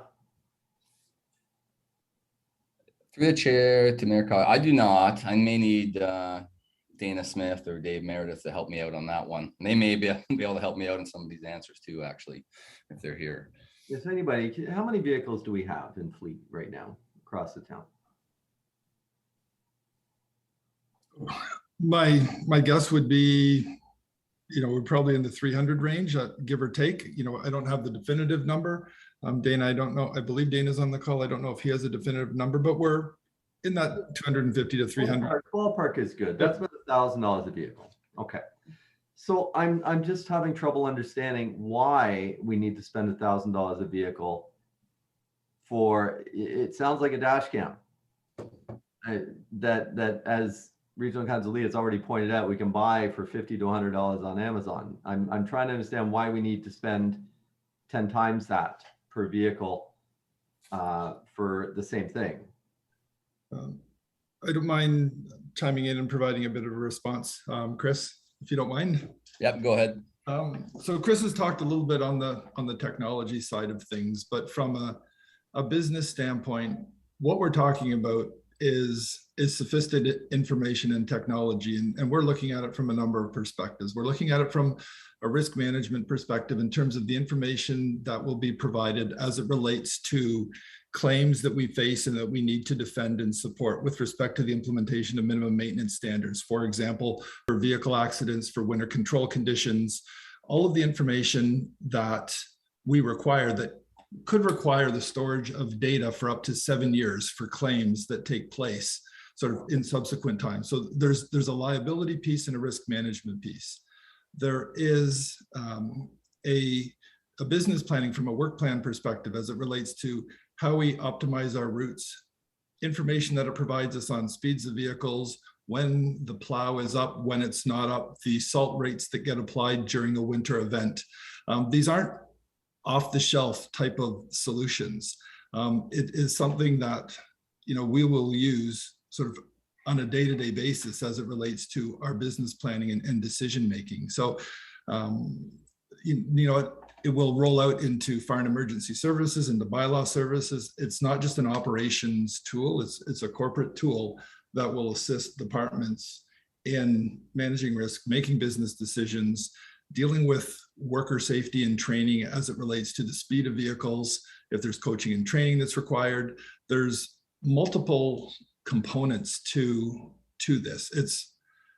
It's by no means something that is off the shelf. It is specific to a large fleet with an operation that the town of Ajax has, and is a normal course and an expected business practice that the majority of municipalities currently have.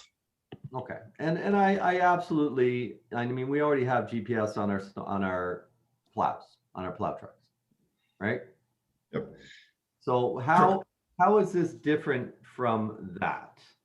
We can see, any resident can log in and see exactly where the plow trucks are, where they went. So those excluded, because I think we already have that.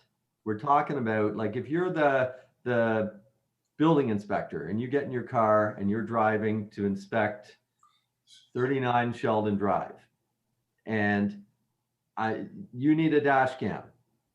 You don't need any of that other stuff. Explain to me, please, how that's going to apply to the other 250 out of the 275 vehicles we have that aren't snowplows.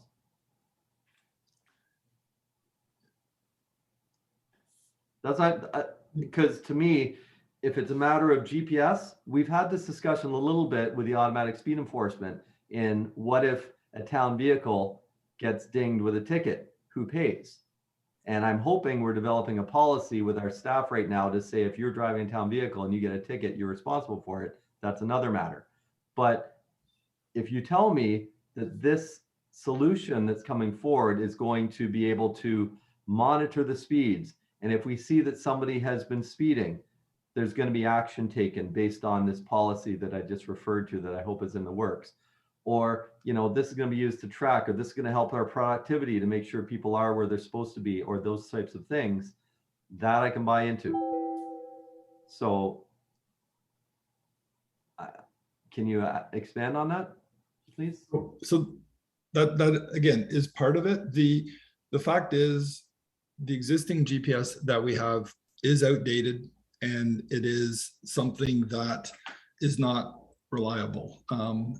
I know Dana Smith may or may not want to speak to this. I believe he's on the call. He lives it every day. And the challenges that we have with the current system has been identified for several years with the technology and the service provider. So there is, and the technology that we have is outdated. The information that we will be able to produce will enhance the information that's currently available on our website. It will be more reliable. It will provide better sort of live information on our website to residents. I'm talking specifically on a plowing event at this point in time, but there are other benefits where we have limited ability to store data. So if we've got a claim that we're trying to extract data that happened 2 or 3 years ago, that information is not available because we don't have the storage capacity and the information's not there. So it impacts our ability to defend claims. It impacts our day-to-day business in a number of ways. Dana, I don't know if there's anything that you want to add. I know, I see Ms. Valentin's hand up a couple times. Yeah. I was trying to lower it, sorry, through the chair. I just wanted to reiterate as well what Mr. Meredith was saying. From an insurance perspective, it becomes very important that we have good, reliable data to help defend and protect the town against any lawsuits.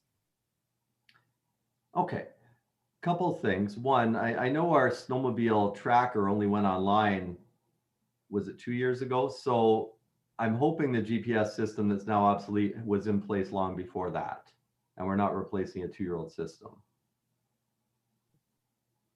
Again, the information, I believe the GPS we've had for a number of years, beyond 2 years. So I'm just hoping maybe the tracker was new, not the GPS software or the GPS itself. That's correct. Okay. If this is going to save us $275,000 in insurance, I'm all over it. Full support, no problem.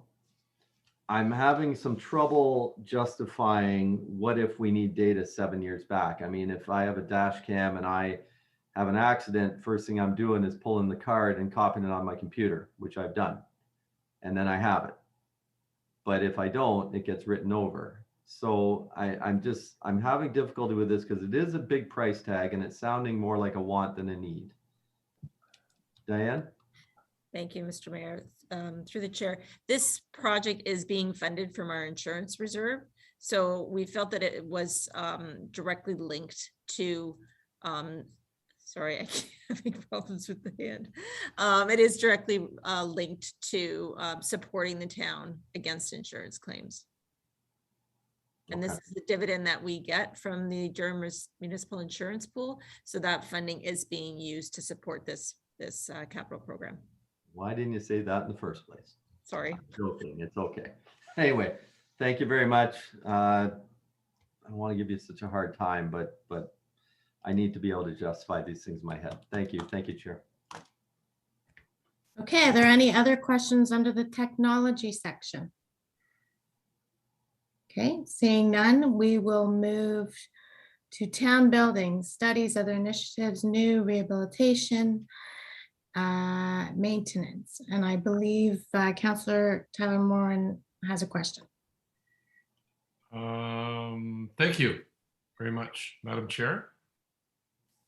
My question, and I was really happy to see this happen, is 10201111 cricket improvements at $2,981,000. And if you click it and we go to it as we are now, we'll see that that's being funded from Canada Community Building Fund and the government grants, which is great. So, but when I see it in our as a line item, so I am correct in what I've said so far, correct? It is being funded by the provincial and federal government. Is that through the chair to Councillor Tyler Moran, you're correct. Yes. okay? Great. So the only thing I was saying is I'm wondering to myself is if there could be some distinction for that in the line, you know, like some sort of italicize it or something, because I guess we receive the money from the federal government, which we take in as revenue stream for our capital projects and then put it in. That's how that works, correct? Through the chair to Councillor Tyler Moran. So this was part of a grant application that went forward. So the government grants are part of, somebody might have to correct me, I'm not sure if it's ISIP or one of the federal provincial grant applications that we were successful on. There's typically a municipal component to that. So in this particular case, we have identified using some of our Canada Community Build Fund for our municipal portion. Through the chair, it's Cass Cresciano here. If I can just add to that, to Councillor Tyler Moran's question, and I'm not sure if this is helpful, but this grant in particular is claims-based. So the town does have to spend the money first in order to then make claims to the federal or provincial government to be reimbursed. Okay, yeah, that makes sense. Okay, thanks for the clarity. And again, glad to see this project move forward and the funding's great. Thank you. Great, thank you, Councillor Tyler Moran. I see Mayor Collier's hand and then Regional Councillor Crawford. Again. I have a few in here. First, right at the top, BMT 006, facility condition audits. We just went through a complete asset management plan. We paid a lot of money to a consultant to go through and review all the assets of the town of Ajax. I would have thought that through that review, we would have been looking and identifying the condition, because part of that report told us whether our assets were between very poor or good. Question mark. I'll jump in there. Oh. Okay. Through the chair to Mayor Collier. So I believe the asset management plan that was brought forward did not include the facilities at this point. That was just our core assets. So this will feed into the next phase of our asset management plan, which will include the buildings and the facilities. This will also help to inform our development charge study as well. So, okay, well, hold on a second. The asset management plan did not look at any of our facilities. They are capital. It was on our capital. So through the chair to Mayor Collier, the asset management plan that was just brought forward dealt with our core assets, our roads, bridges, culverts, and stormwater. So the second phase of that will deal with our other assets, including facilities. Okay, when was the last time that this asset, what's it called? Facility audit? Facility audit was done. I'll defer to Director Meredith. There was, so keep in mind, this capital project relates to the satellite facilities that are listed within within this detail sheet. There would have been an initial conditional assessment that looked at some of our larger facilities being sort of our ACC, our MCC, and ARC. And we're at the point now where we need to have a fulsome conditional assessment of all of our facilities to feed our asset management plan. And then that will tie into sort of the implementation of city works as it relates to the facilities in 2022 as well. So Ajax Cricket Clubhouse, for instance, we know we just went by almost a $3 million investment we're doing. We're basically potentially, and we might still bulldoze that and totally rebuild it. Correct. Why would that be part of this plan? We would remove it from the scope of work. Pat Bailey Square, it's only a couple of years old. Yeah, this is really going through the process. We still have to document life cycle and cost, the replacement of all the assets within each facility as part of the asset management plan. Further in the report, there's a some kind of feasibility study on the Rotary Park Pavilion.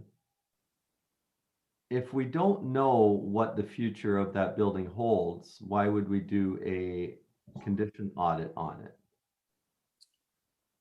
We still have to, in the asset management plan, recognize all of our municipal assets. The Rotary Pavilion is still a municipal asset as it stands. If it, does change, if it doesn't change, we don't know at this point in time. But on the basis of having to complete an asset management plan, we do need to capture it as part of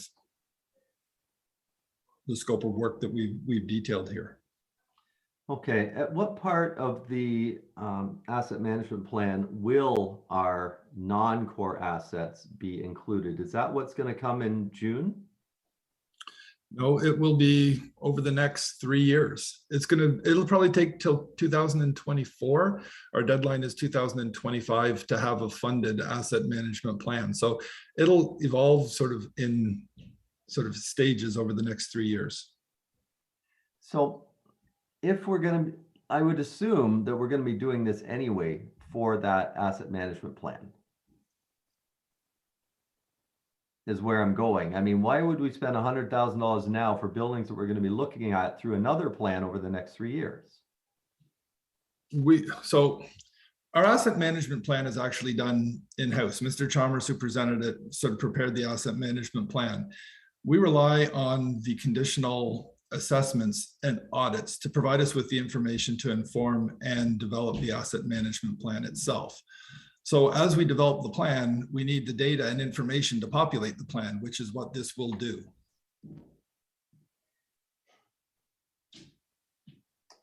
Okay. That's that one. The next one, BMT 031, facility asbestos audits. We last did an audit in 1990. I'm pretty sure there's been no asbestos put into the building since then. Why do we need to do another one now?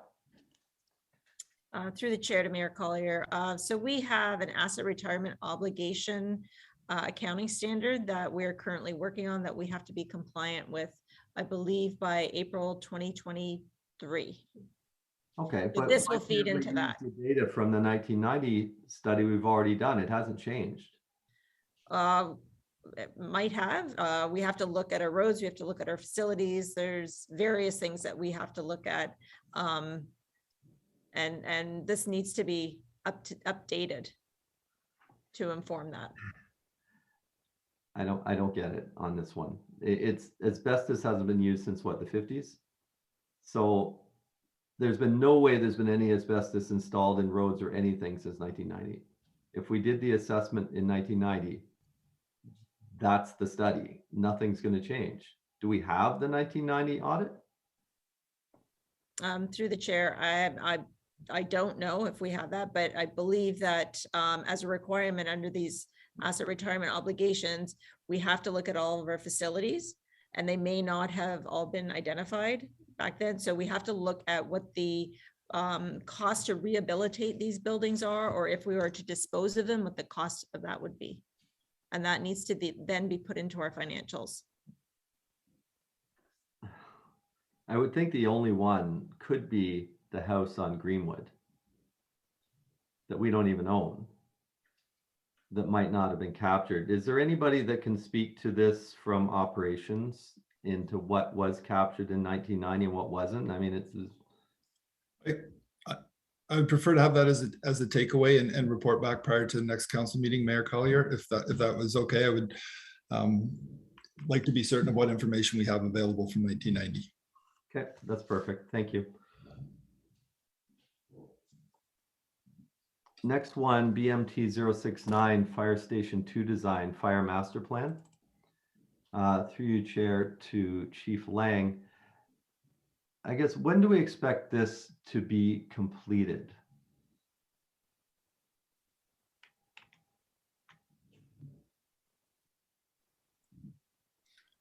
Through the chair to Mayor Collier. I'm just trying to exactly see what the, this is just the design. Okay, so a lot of this is around various components.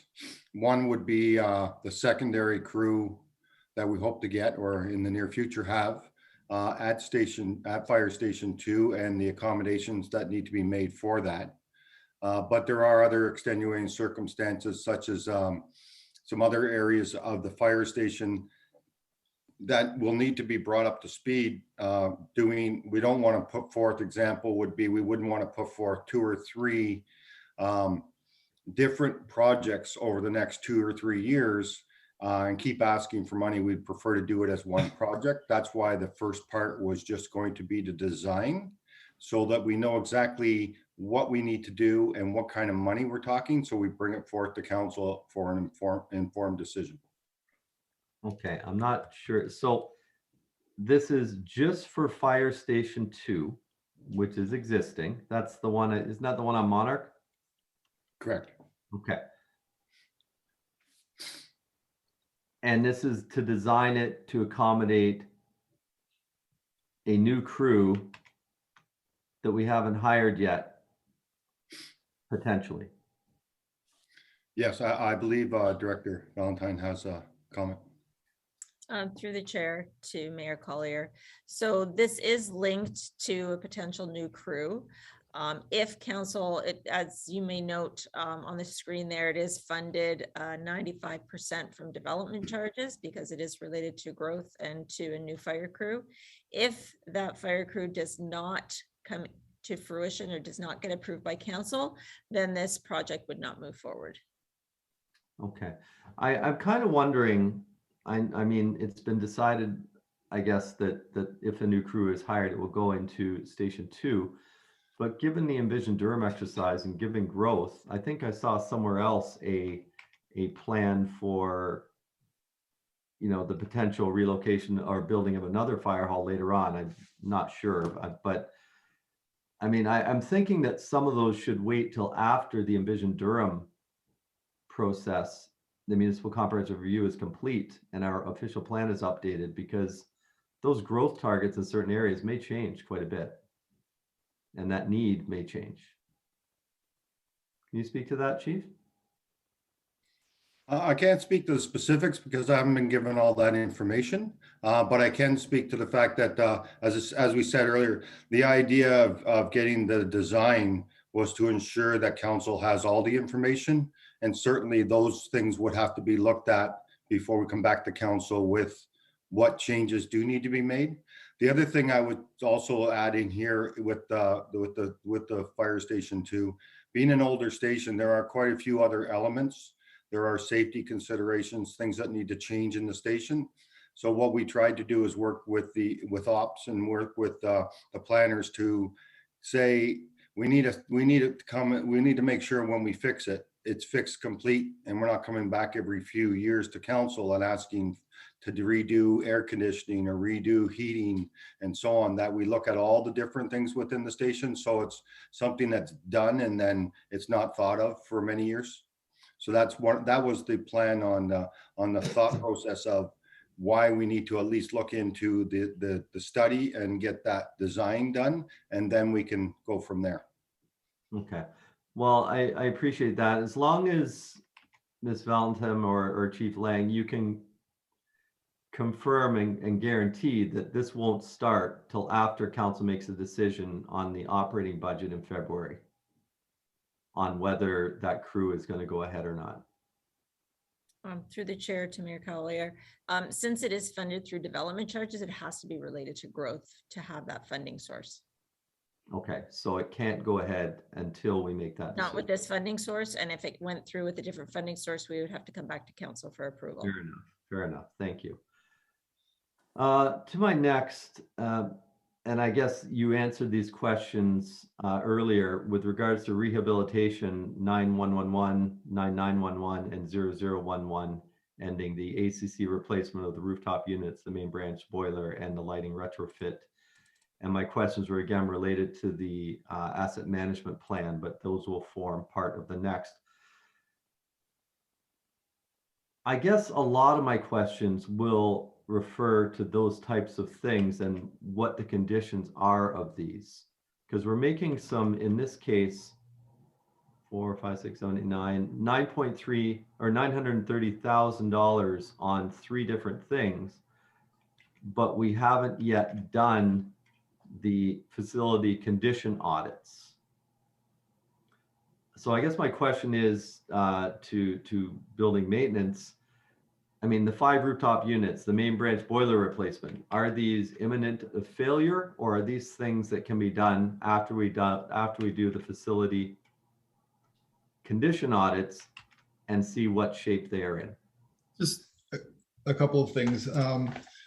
So these projects they've been in the forecast for a period of time, and they've been planned, and in many cases we already started through the 2021 budget process by awarding the design for some of these projects. So like, for example, the lighting retrofits, the ACC rooftop replacements are 2021 budgets, where we've initiated and completed the design and ready to go with construction in 2022. So these have been planned replacements from an asset management perspective, although there's not that formal audit that we've talked about.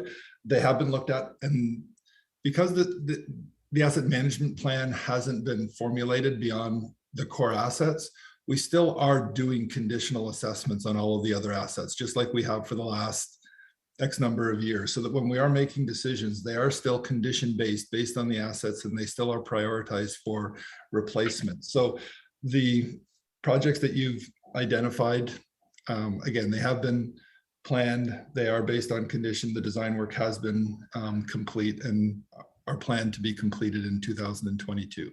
Excellent. You have me with design. Okay. Good answer.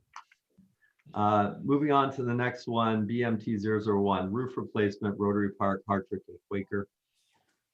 I'm going to move that we defer these, push these out. I'm pretty sure we haven't done the design work on these. Is that correct? That's correct. The design work, that is the design work for 2022 at this point in time. That's what I thought. I'm going to move, Madam Chair, that these be pushed out till 2023, 2024. We haven't done the building facility condition audits yet. Some of those, like the Hartrick, we have directed staff to do an appraisal on. We're still, as a council, deciding what the future is of some of these and whether we're going to keep them or what's going to happen with them. I don't think we need to be going ahead with some of these design or the repairs just yet until we do those. So I would rather have those reports done first. So I'll put that amendment on the floor, please, Chair, to move that out to 2023 for the 25,000 design and 2024 for the 250,000 repairs. Okay, thank you, Mayor Collier. So BMT 001, 25,000 moved to 2023 and 250,000 moved to 2024 is the amendment.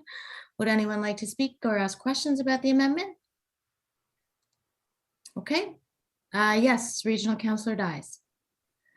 Thank you. My hand's not working on the screen, so I'll use the old-fashioned way. We had some issues previously, Mr. Meredith, with some leakage in the roof at Rotary Park. Has that been resolved, or are we still having some challenges with that? To my knowledge, the roof repairs have taken place through our operating budget. So is this looking at something very different than when we're going back to provide a new roof for that facility? When through the chair to Regional Councillor Dies, when we would typically look at a roof, we look at the sort of the assembly of the roof as well as the shingles or the materials that are on the roof as well.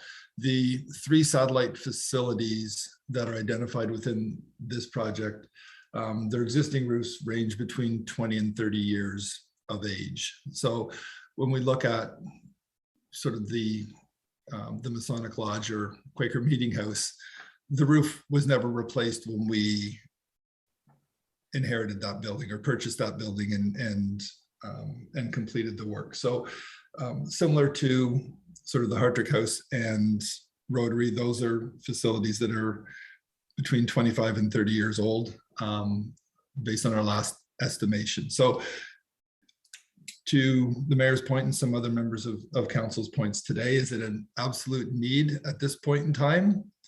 No, but it's something that, you know, from an asset management and a state of good repair, we want to make sure that our assets are maintained and in good shape, and they have shown signs of deterioration and leakage over the last couple of years. So we do know that they're in need of replacement in short order, but should council push it out a year, that's something we can work with.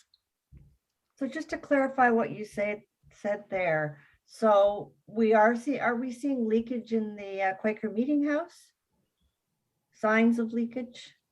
Not that I'm aware of, or not that I've been advised of at this point in time. It's based on sort of an assessment and sort of feedback from building maintenance staff, and that's where the design work would provide us more informed information. Okay, thank you. Okay, does anybody else have questions to the amendment? All right, so we'll take a vote, please. All in favor? Any opposed? Okay, the amendment carries. Thank you.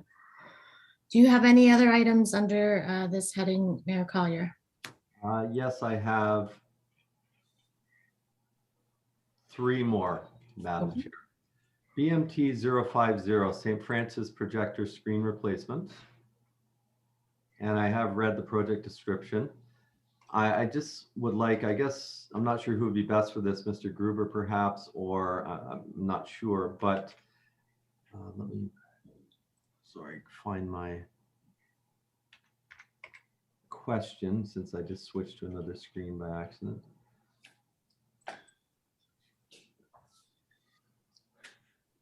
So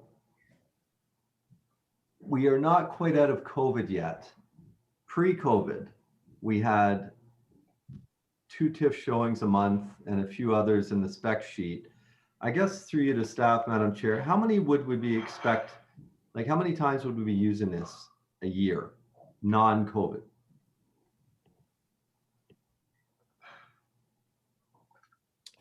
Did you want me to answer that? Sorry. Whoever can answer it, please.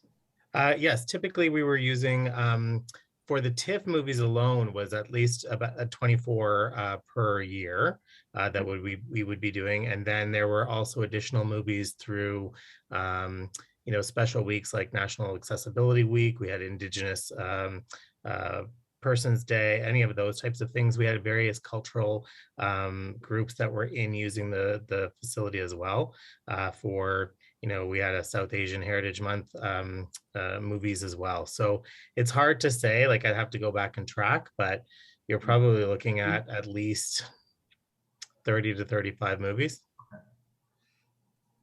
Ms. Valentin?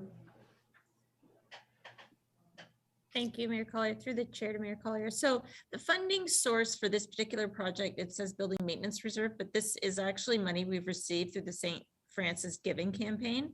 So the money has been set aside there, and that's the funding that would be utilized for this screen. Okay. That's helpful. I'm wondering, will this allow us post-COVID hopefully to increase use of St. Francis? Because I don't feel that it's, I don't know the stats. I'm not sure when we're going to see the stats, probably irrelevant for this year, but for hopefully next year, if we're out of this for the most part. Mr. Gruber, how much do you expect having something like this will be able to increase our use and make that facility, I'll call it more productive. That's not the right word, but hopefully you know what I mean. Just Yes. Through the chair to Mayor Collier, it's yes, in essence, we could increase movie showings and screenings, but it's really more so about the customer experience. So right now we're showing movies on a curtain. That's the issue, is that the curtain is absorbing the light. It's not the best experience. So it's not made for that. It's difficult to sort of see when they're on there. I think what we're going to see with an actual movie screen is a much like more increased attendance, should we say, because it's a better experience for people. And TIFF movies, if you've been to TIFF movies, these are theater buffs, these are movie buffs. They want to go see an artsy movie or a documentary or something that will be thought-provoking, and they want to see it on a proper screen. We've been lucky to have the audience that we've had, definitely, but I think that will help out. But absolutely, we can show more movies with it, and really more mainstream movies as well. yes would have been good, but your answer was better. See, So. I always try to please. Thank you. I would really like to see that building, and I was supporting this anyway before Ms. Valentin said the funding was coming from a donor, but I'm glad to hear that. Moving on to the next one, the St. Francis Center stained windows. Hi, I guess my first question is, why was this done in two phases? We took a big hit on this in 2020. I was shocked that this wasn't part of the original work that was done in 2011. Now we're doing another phase on this. Why has this been phased? Why was this not all done at the same time? I can't specifically speak to why it was phased. I know in 2019 there was an assessment that was completed of all 32 windows, and it was broken down into subsequent phases based on how it was funded. I can't specifically speak to sort of the decision that was made back in 2019, other than perhaps funding and sort of what the ability was to fund it as opposed to doing it all at once. There could have been an appetite to do it over two phases. Well, that wasn't specified in 2019. All it was 555,000 for the stained glass and the roof, and our budget in that year. And I thought that was for all of them. I don't recall anything about a two-phased approach for this.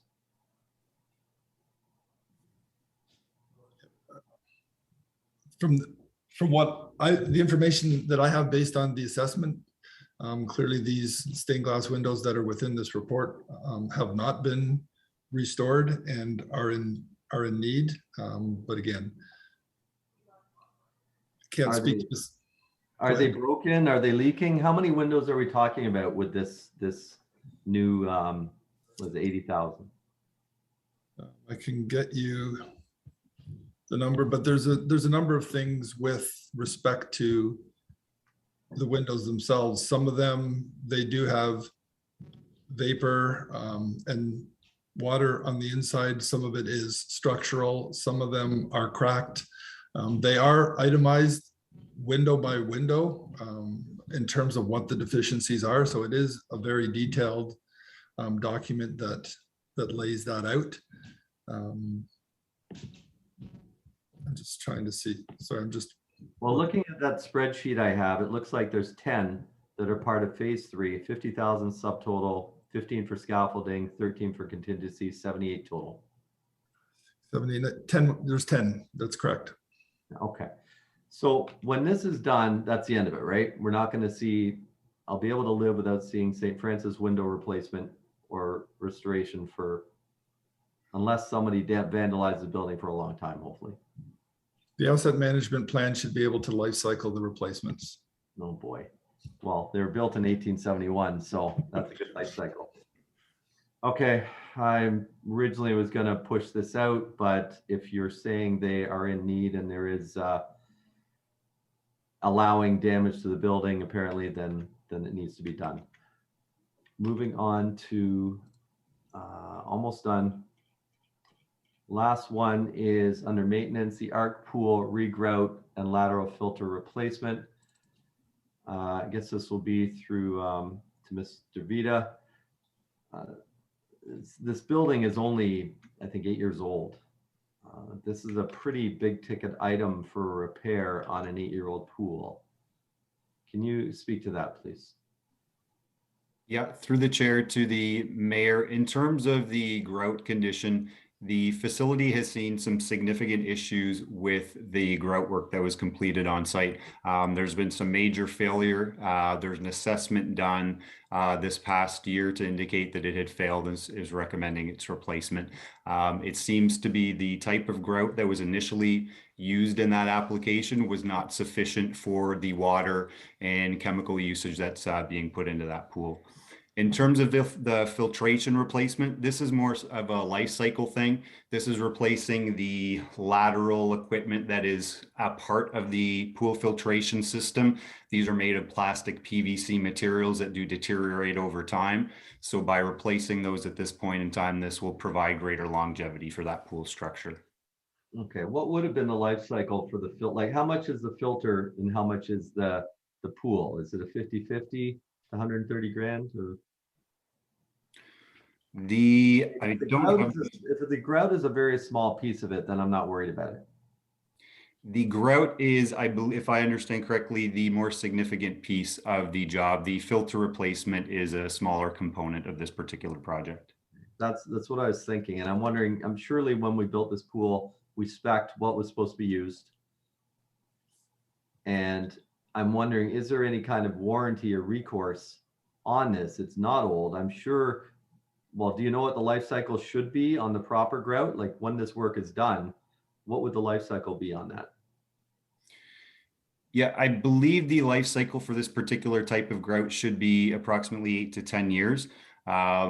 I can't speak specifically to the type of grout that was utilized at the time of construction. I fortunately wasn't involved in those decisions at that time, but that would be our expectation for the new project moving forward. Okay, it seemed like a pretty short life cycle for that specifically, and I just wanted to clarify.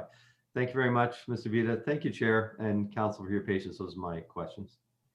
Thank you, Mayor Collier. The next speaker for Town Buildings is Regional Councillor Crawford, followed by Councillor Khan. Go ahead, please. Thank you, Madam Chair. I think I heard this answer, but it was so long ago that I can't remember. The cricket club, is that fully funded? Or did I hear correct when Cass said that the municipality has to fund upfront funding and then we receive the funding back?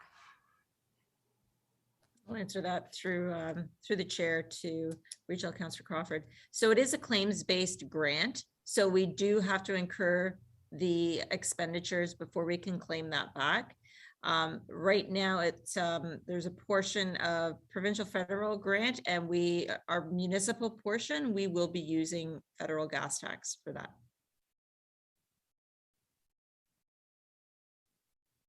Okay, and so then, okay. Is it risky? Like, will we get the money? Absolutely. We Okay. will absolutely get the money. Okay, it's just a big dollar. I know it's a good thing and all that. It's a big number. Okay, thank you. Okay, thank you, Regional Councillor Crawford. Go ahead, Councillor Khan.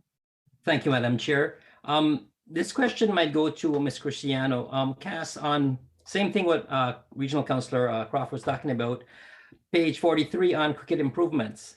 So I got that answer. Well, we don't really have to skimp on the what we're doing here, but Cass, there was a name for those grants. I think it has something to do with inclusion and diversity for cricket and basketball. Can you remember what that name was that it came under? Through the chair to Councillor Khan. So the grant was the Investing in Canada Infrastructure Program, Recreation, Community and Culture stream. So one of the things that we focused on as part of our grant application for this project and for the basketball courts, which we were both successful, was around making the spaces more accessible to more people and that accessibility in the physical sense in terms of ensuring everybody can access, but also in terms of the programming and things like that that we're able to offer using those amenities as well. Thank you, Cass. But so if I can remember correctly, it was around $3.2 million overall you had acquired for us, right?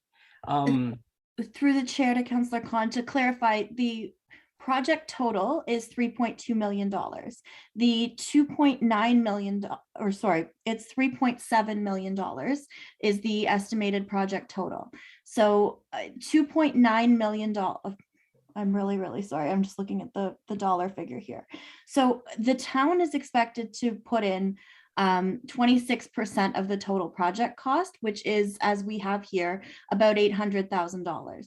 The remaining funding to fund the balance of the project is going to be received through the province and the federal governments. I understand that. So my question, I'm really happy about this, obviously. But what's left for basketball? Because this is all about the cricket club, right? What's left for the basketball part? So through the chair, that's a separate, that would be a separate budget item that I believe, but that project was for $175,000 in grant funding that we'd be receiving as well. And has the locations been allocated yet for the basketball improvement? So through the chair and Director Meredith might want to chime in as well, but staff have put that project into a later year. I believe it's 2024. Just waiting to see the outcome of the recommendations from the Parks and Recreation Master Plan in terms of the location and any of the anything else that we need to consider when we are completing that project. Okay, thank you. I was just concerned about where the rest of, well, what's going to happen with the basketball part. Since we were on the cricket on page 76, ENG 069, Madam Chair, is it okay for me to go there? Sorry, is that under town buildings? I can't remember. It's on ENG 69. I don't know. Is it under? No, it's not. I think we should wait till we get to that section. Yeah, okay, please, don't forget about me. All right. Thank you, Ms. Cristiano, and thank you, Madam Chair. Okay, thank you. Does any other member of council have a question about town buildings before we move on? Awesome. Parking lots, rehabilitation, maintenance, any questions? Okay, so we'll move to parks and open spaces, studies, new rehabilitation. Maintenance. Is it? I haven't looked. I see your hand is up, Mayor. Why don't you go? Thank you. I assume you mean proceed, not leave. Yeah, sure. These ones I know are covered in the asset management plan. So my first question is St. Andrews parking lot. Where does that stand in the asset management plan? I guess to Mr. Meredith. Is it in the very poor to poor range? So just to clarify a couple things. So technically parking lots are not part of the asset management plan, but they are conditionally assessed. Okay, so it's a minor point, but they have been assessed and it has been identified and is rated as very poor. And it's something that we've identified through the capital budget process. Okay. Now, is this part of the recreation master plan? just looking at the spec sheet, doesn't give any information on that. Is this part of the recreation master plan? Will this be something that could be affected by something that comes out of the recreation master plan that we have not yet seen? So there's a couple of, so to answer your question, no, this does not come out of the Rec and Parks master plan. There's probably 3 or 4 projects that you're going to see in various sort of asset classes this evening that all tie into St. Andrews, and they do have a bit of a history as it relates to community involvement, park planning, the older adult strategy, and asset management in terms of the parking lot. So there's 3 or 4 different historical pieces of information that have led to these 3 or 4 capital projects. But the one we're talking about specifically right now is the parking lot. And then there's obviously the connection of the parking lot that is proposed sort of as part of the St. Andrews improvements in 2022. Okay. And the next one is the Mill Street ENG 236. And I've been there. I know that is in very poor condition. We have recently decided to bring someone into that building to generate some revenue. I don't recall, and without going back to look, is this one of the buildings that's going to be looked at through the asset, what did we call it? I will go back and look. Facility audit? Audit. Yes, it will be one of our satellite facilities, yes. Okay, so we will be looking at through the facility audit. Fair enough. Those are the balance. Those are all the questions I have under parking lots, Chair. Thank you. Thank you, Mr. Mayor.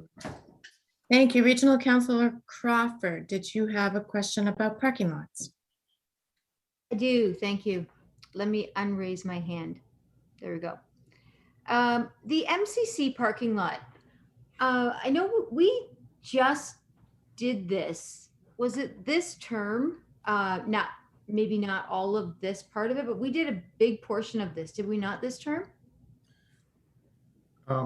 Through the chair to Regional Councillor Crawford, not this term. It would have been the last term of council that we did the north part of the parking lot. So that's essentially the main entrance. And it just went, sort of, well, really across the front entrance to the north. We did not do the east or the south parking lot sort of as part of that project. Okay. All right. Okay. Sorry. All right. Thank you. Okay, any other questions about parking lots? Okay, so now we'll move to parks and open spaces. Does anyone have any questions? So is this, Councillor Khan, where yours? So why don't you go first and then the mayor will go after you. Thank you, Madam Chair. Let me just lower my hand because I keep it on there all the time. Yes, thank you. Thank you again for letting me back in here. Page 76. ENG 069, I think submitted by Ranel Fernando. It says to introduce cricket infrastructure into North Ajax.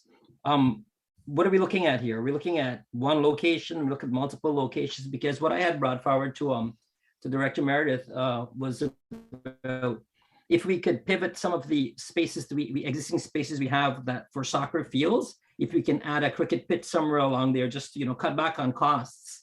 Right, so I just don't know what we're looking at, the wide scope of into North Ajax, or if we have several locations earmarked for this or just one. Can anybody speak to that, please? Sure, I can follow up through the chair to Councillor Khan. There's a couple of reasons that it specifies sort of North Ajax as we're going through the Rec and Parks master plan. We still have to go out to the community. Council still needs to see the Recreation and Parks master plan. So the infrastructure that has been identified is the potential to create a neighborhood-based cricket pitch, looking at utilizing the potential of some repurposed fields, whether it's a soccer field or a baseball field within the existing park system where there is capacity. So that will be part of the information that gets presented to council to identify an alternate cricket pitch in North Ajax. It also identifies the potential for, smaller pieces of infrastructure that can be added for neighborhood play for a resident, for a father and child, or what have you, similar to what you have with other sports in the park system. So it is both looking at an alternative or a secondary cricket pitch should there be that demand that is evolving, but also then neighborhood-based cricket infrastructure for families to participate and play within the park system as well. So I'm asking because when we spoke briefly the last time at the cricket club, you told me I'll be very happy when I see the fall recreation master plan. So I was holding my breath waiting to see what we had in store. So I'm excited to see it still, and I hope it's several. Now, just the point here, it says you're going to get batting cages. So batting cages is not really a requirement of cricket.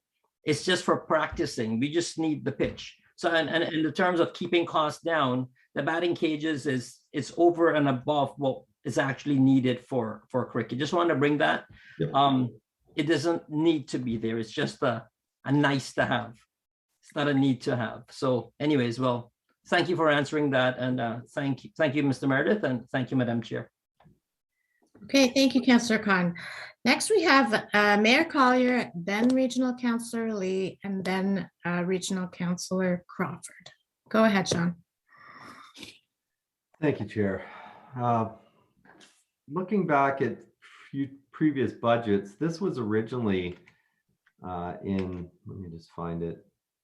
In 2020, this was in the 2024 capital budget, and it was moved forward last year. I'm wondering why this has been accelerated, and especially since I think I've mentioned we haven't seen the Recreation and Parks Master Plan yet. Sorry, Mayor Collier, what item are you talking about? Sorry, I thought I'd said that. ENG 071, St. Andrews Park. Thank you.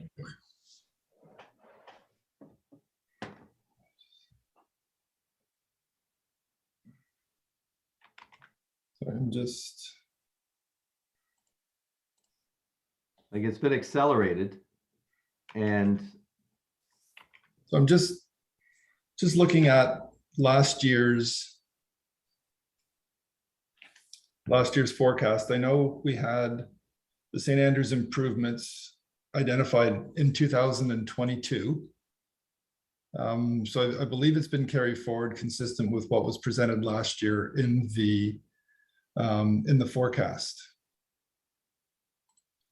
So yeah, again, it is in last year, but what I'm saying is in 2020, it was scheduled for 2024. In 2021, we moved it to 2022. I'm asking, why was that accelerated, first of all? And well, I'm wondering if it's because of the rec master plan. No, all the St. Andrews improvements are not a result of what's in the Rec and Parks master plan. The playground that has been identified has been, we did the consultation and the design, I'm going to guess 6 or 7 years ago with the neighborhood. And there was neighborhood involvement in terms of identifying a future need for that. We phased it over time. We did the trail. We did some other park outdoor recreation furniture that we installed with the idea that we've got a designated place for the playground. The age-friendly report came forward and identified the future need for pickleball. It's been something that's been a growing demand that we've been experiencing, and last year it was introduced and identified for 2022 and has been carried forward and identified. And then, as I mentioned, the parking lot resurfacing and connection, I'm just looking for the timing for that, but has been identified from a conditional assessment perspective as in need of replacement. So from my perspective, based on the forecast, based on what was approved in 2021, really what we're bringing forward is a continuation of the implementation of the works that we envision for St. Andrews. Okay, but this isn't the pickleball one. This is just the playground one. It's both.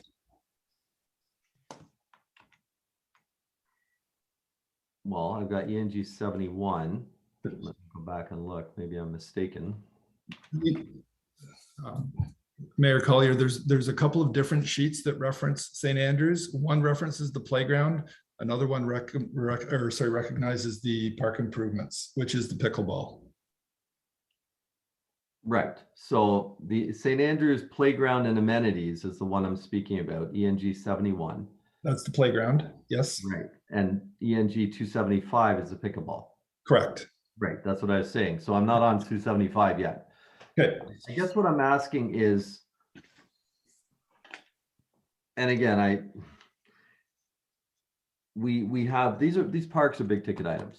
This one is 340,000. It was 315 last year, I think, in the budget, 340 this year. We have a lot of parks. Are any of our parks in the very poor to poor category on assessment?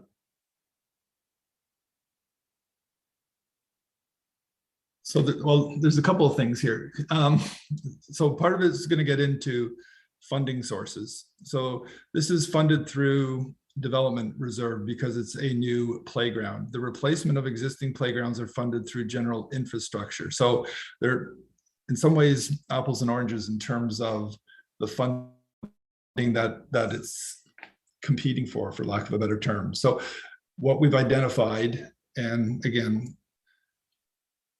the reason that the playground was identified was a lack of playgrounds sort of in this portion of downtown Ajax. So if you look at, there's not a lot of parkland sort of in this general area. So it had always been identified as a future need and a future opportunity. So there's a lot of history associated with why it has been identified.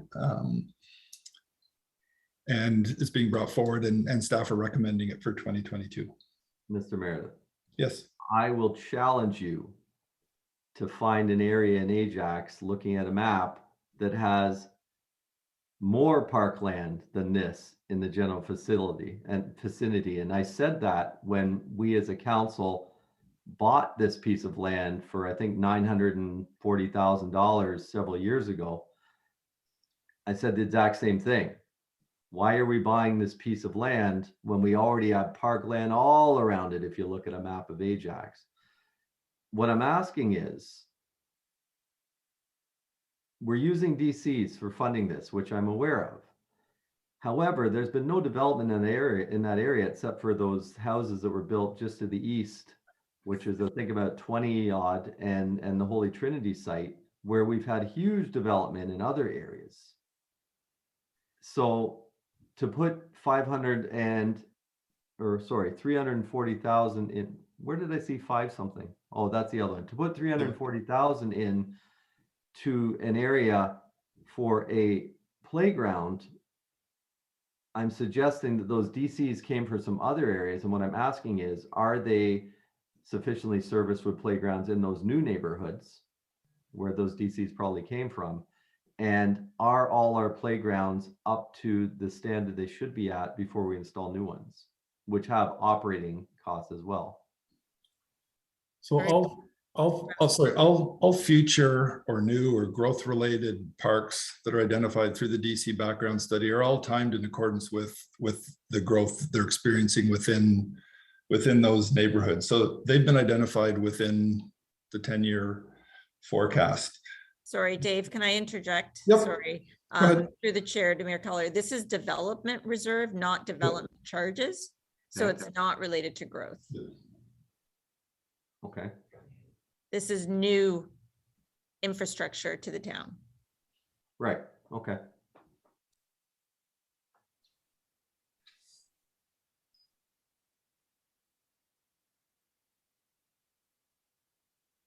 You were saying, Mr. Meredith? No, I was explaining, I was going down the sort of the growth related, and as we go through and look at intensification in the downtown area, that there will be a need for additional park and outdoor recreational amenities sort of over time as well. Okay, and I absolutely agree with you. What I'm suggesting is that time is probably not right now.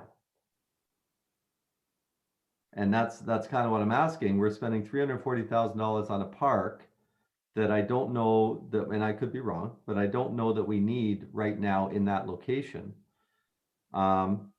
And whatever the funding source, we know that our reserves are, and this one, we've exceeded the spending cap on this reserve.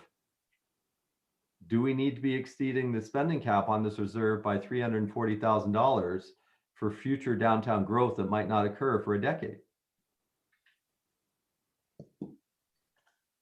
I think from a staff perspective, we were looking at the overall picture of St. Andrews and what we're trying to do in 2022. So it was the pickleball, the playground, the parking lot, the connectivity. It was doing it and packaging it all as one project. So the playground is probably the one that's been on the books for the longest of all of those components. So it's really just sort of packaging together with that vision that we in council have had for St. Andrews.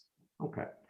Now I know there's been some more development, not a lot, maybe I think about 30 homes in those two developments that I mentioned. But other than that, this is a very, very, very well-established neighborhood. Like these are some of the older houses in Ajax.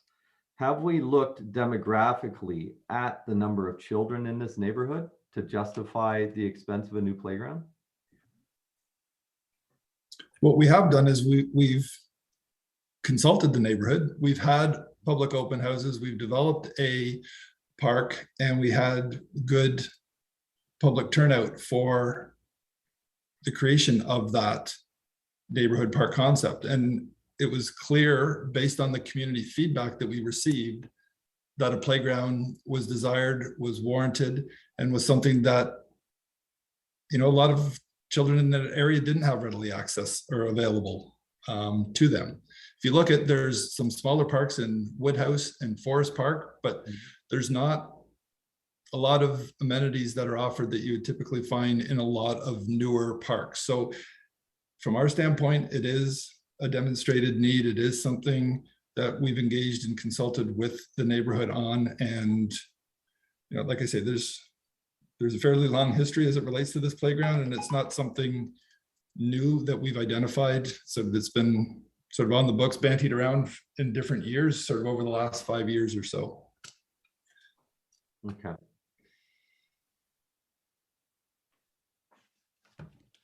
I'm going to leave that for now. I want to hear what my colleagues have to say before I move an amendment. I'll go to the next one, the St. Andrews outdoor recreational improvements. And I get this one because it ties in with our senior strategy. And I think it is, I just wonder, we're doing an outdoor one, which limits, I would have hoped that, and again, part of the recreational plan, I was really hoping to see out of that, and I do hope I'll see out of that when I see it, a seniors type center of some sort where we'll have facilities like this indoors that can be used year round, not just for 6 or 8 months of the year. And I question whether we should be spending $535,000 before we see the recreation master plan, and potentially we could put that money into something that could be used more by more people. And you said this doesn't stem from the recreation master plan, this recommendation. However, just let me bring it up. Yeah, no, it's not a new project. Could you speak to that, Mr. Meredith? I mean, I would hate to go ahead with this and then in a year say, well, we want to do this, and we've already put this in where we could have done it maybe bigger and better. I can speak to that.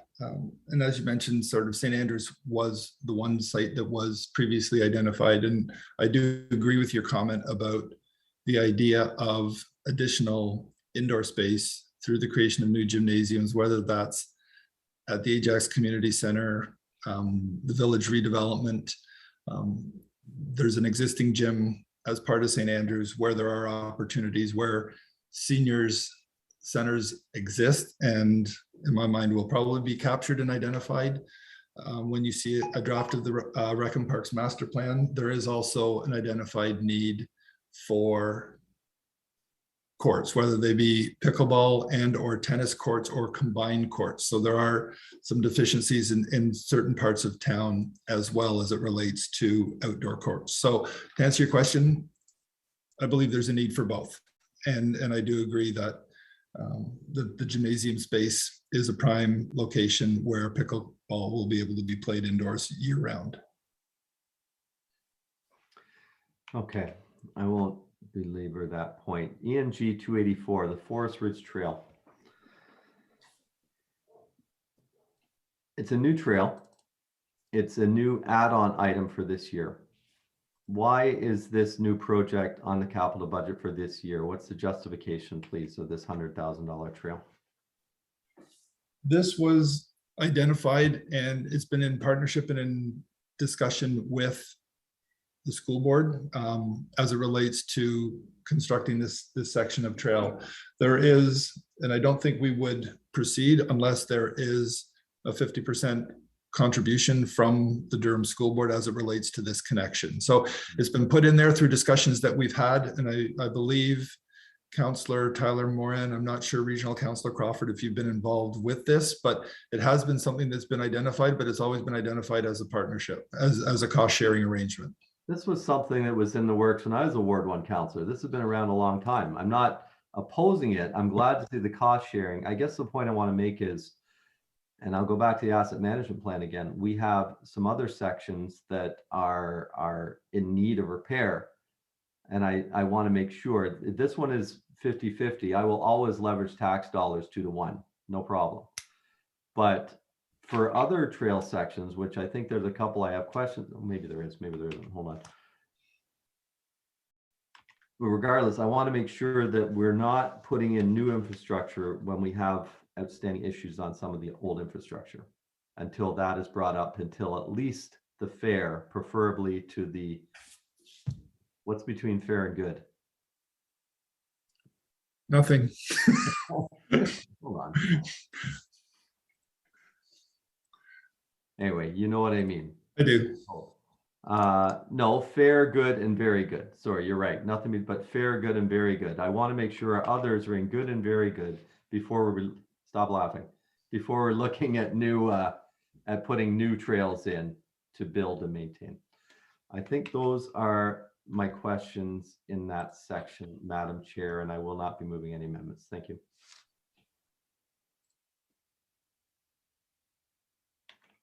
You're muted. Thank you very much for that. Thank you, Mayor Collier. So next we have Regional Councillor Lee, and then Councillor Crawford, Regional Councillor Crawford, and then Councillor Tullamore. Go ahead, please. Thank you, Chair. This is in regards to ENG 011. So it's the Betty Bujold Park at 360,000. Last year, it was budgeted at 220,000. What resulted in a roughly 1/3 price increase? Was it materials? And if so, is that reflected in all future pricing for parks going forward? I think I may refer this one to Mr. Jackson. Andrew, are you? Yeah, through the chair to Regional Councillor Lee, the reason why there was a large jump on this particular project is because we combined the retrofit of the trail.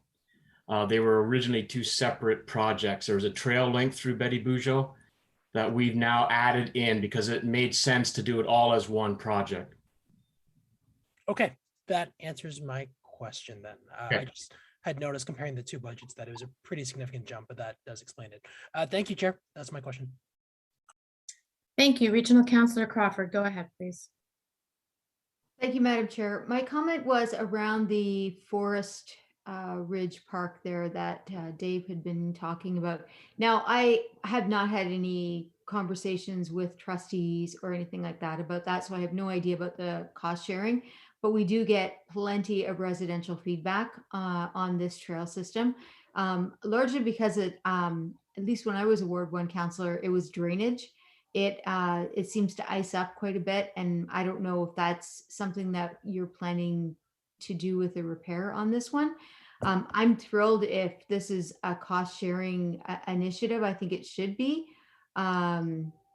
but how would we know if that is going to happen?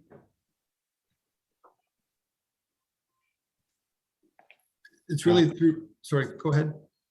Through the chair, is it all right if I respond, Dave? Yep, absolutely.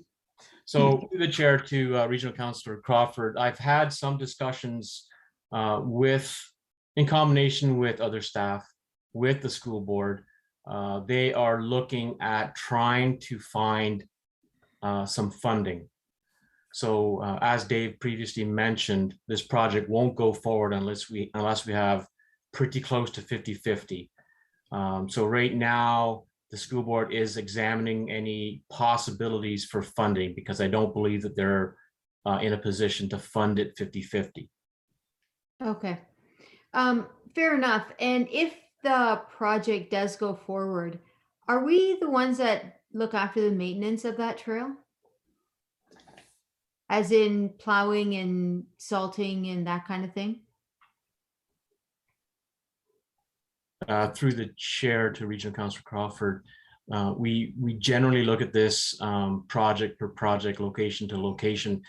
If we have a trail or trails, in this case, two different connections to the school, the majority of it would be on public land or town land. So I believe we would provide most of the winter maintenance on those trails.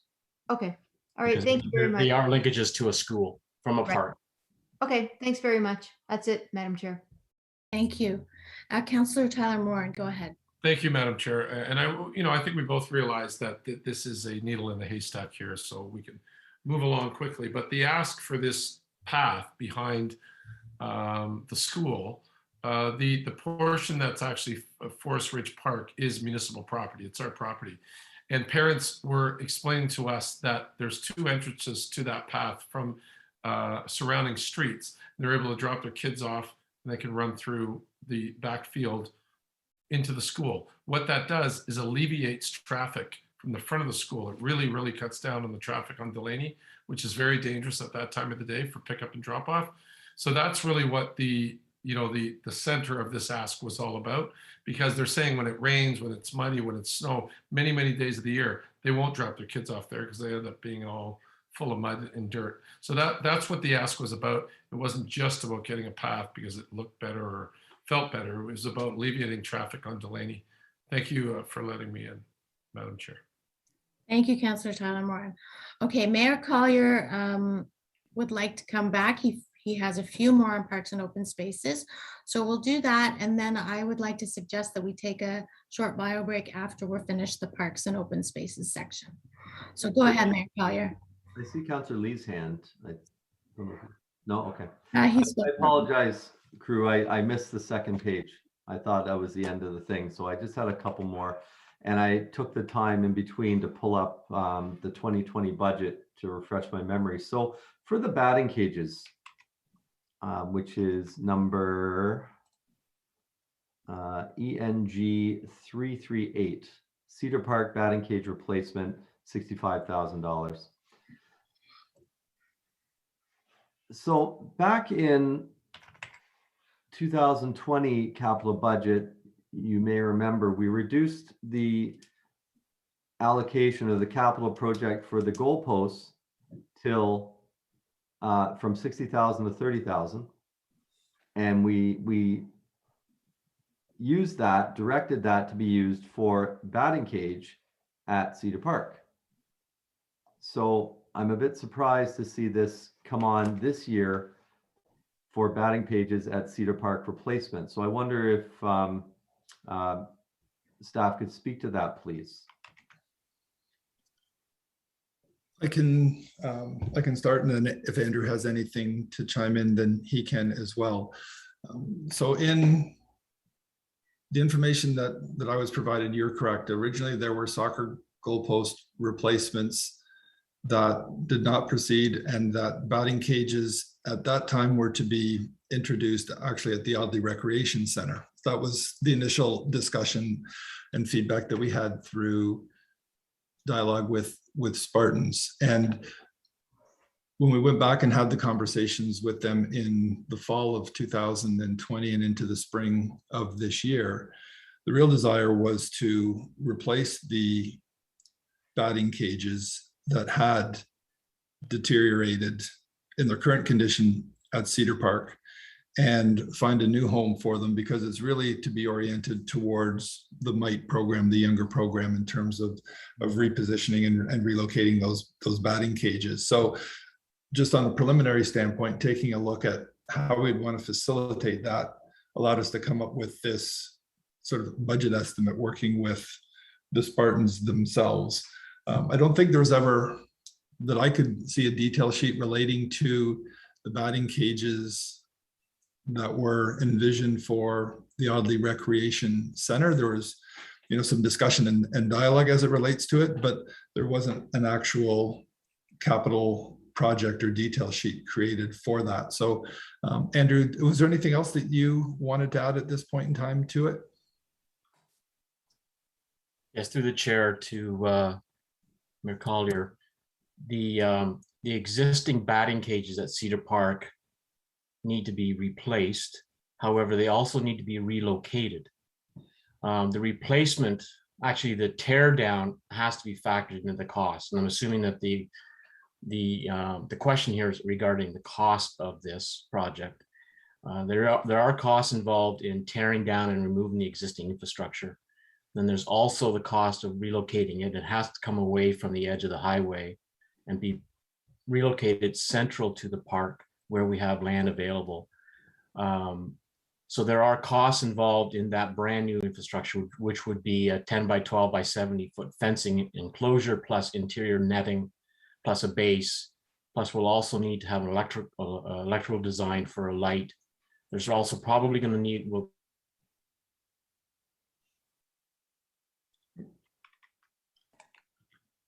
Lost you, Andrew. We lost you, Andrew. or else we may have there factor into the $65,000. Okay, well, so the $60,000, and I've been just pulling up the minutes, and I'm just trying to find what's in the minutes for that. Soccer post replacement. Committee members inquired whether the project could wait. The project soccer post be reduced from 60,000 to 30,000. So to install 2 batting cages at Cedar Park and Hermitage Park could be considered. That was the direction given from this council on December 2nd, 2019 by moving. So we're almost 2 years later and it's back on the agenda.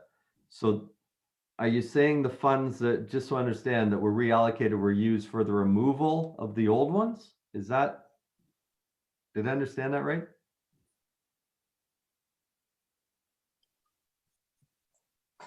Through the chair to Mayor Collier. I can't really answer a question regarding the soccer post costs because I don't believe I was involved with that. Soccer post costs. We took $30,000 away from the soccer post costs. So it was 60,000 in 2020. We reduced it to 30 and directed that 30 towards batting cages at Cedar Park and Hermitage Park. And that was after I had sat down with Ajax Spartans and heard their strong request for batting cages at Cedar Park. So that 30,000, what I'm asking is, what happened with that allocation in that direction from council over the last 2 years? My assumption is that it would still be an open capital account. Okay, well, my next question is, why is it still in an open capital account after 2 years? I mean, they were falling down then. They were not usable then. I understand COVID has stopped a lot of baseball over the 1 year, but we're back at it this year. And I can speak to sort of the past year and the discussions that we've had. And in 2020 and 2021, there wasn't the need or the demand to complete the work. And it's something that we've identified for 2022 in consultation with Spartans Baseball. But Dave, council gave direction on December 2nd, 2019 to do it. So there was the need. I'll leave it. I don't want to, you know, I'm going back a couple of years, but I don't forget a lot of things. And I mean, I'm frustrated that it's taken now, but if there's still an open account for 30,000, then that should be counted into this 65, right? We should be looking at the same one coming forward. So I'll leave that one, but please, can I get you, Mr. Meredith, to get back to me with the history on this and what happened since December 2nd, 19 with that funding and with relation to this request today? Please. Yes. Thank you. Chair, I think, let me just go back to where I was. The next one is just the last one. Let me make sure, go scroll down, make sure this is the ENV 003, the ARC infield rehab. Those, is that the same diamonds, the new ones we put in for the Pan Am Games in 2015? That's correct. So is this a standard? We're gonna have to spend $50,000 rehabilitating these every 6 years, 5 or 6 years? That's the approximate time frame based on the way in which they were built. So that's a regular replacement. That's a normal life cycle. That's Yep. fine. ENG 044 Miller Creek softball fencing replacement. This is another one that's been bumped out a few year after year. And I am aware we haven't looked at it through the asset management plan yet, but is this something that absolutely needs to be done this year? Is the thing going to fall down and fail? No, there's some liability and risk associated with portions of the fence that does require replacement. It's something, as you referenced, has been identified sort of as a need in recent years. It does continue to deteriorate and is something, again, in my mind, the general infrastructure is the one reserve that we're within the spending caps on. So I would like to continue to move forward. This isn't one that we've exceeded. So I really would recommend that we move forward with this. Fair enough. I'll leave it there. Those are my questions on parks and open spaces, Chair. Thank you. And thank you, Mr. Meredith. Thanks. Thank you, Mayor Collier. Are there any other members who wish to speak about parks and open spaces? Okay, seeing none. So let's take a 5-minute break just to get up and stretch. And it's 9:57, so we'll be back at 10:02. Thank you.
Madam Chair, we are live again.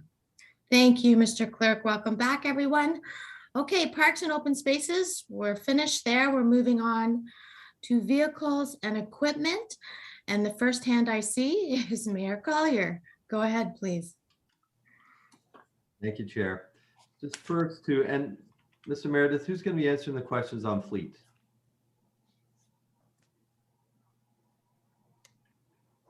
Maybe it's not back yet. I'll just Yeah. No, sorry. I will do my best to answer the questions on fleet. As you may or may not know, we currently don't have a fleet supervisor and we don't have a fleet lead hand who have all of the technical information on a fleet by fleet basis. So we are somewhat constrained from a staffing perspective. So bear with me. And if there are specific questions on certain vehicles that I may not be able to answer tonight, I will endeavor to get you that information as soon as I can, starting tomorrow. Fair enough. So I want to ask on the first three, FLTs 78, 79, and 80. These are brand new. These are not replacements. I just want to ask, how is it justified adding the new vehicles? How do you make that decision, expanding the fleet when we haven't expanded the service?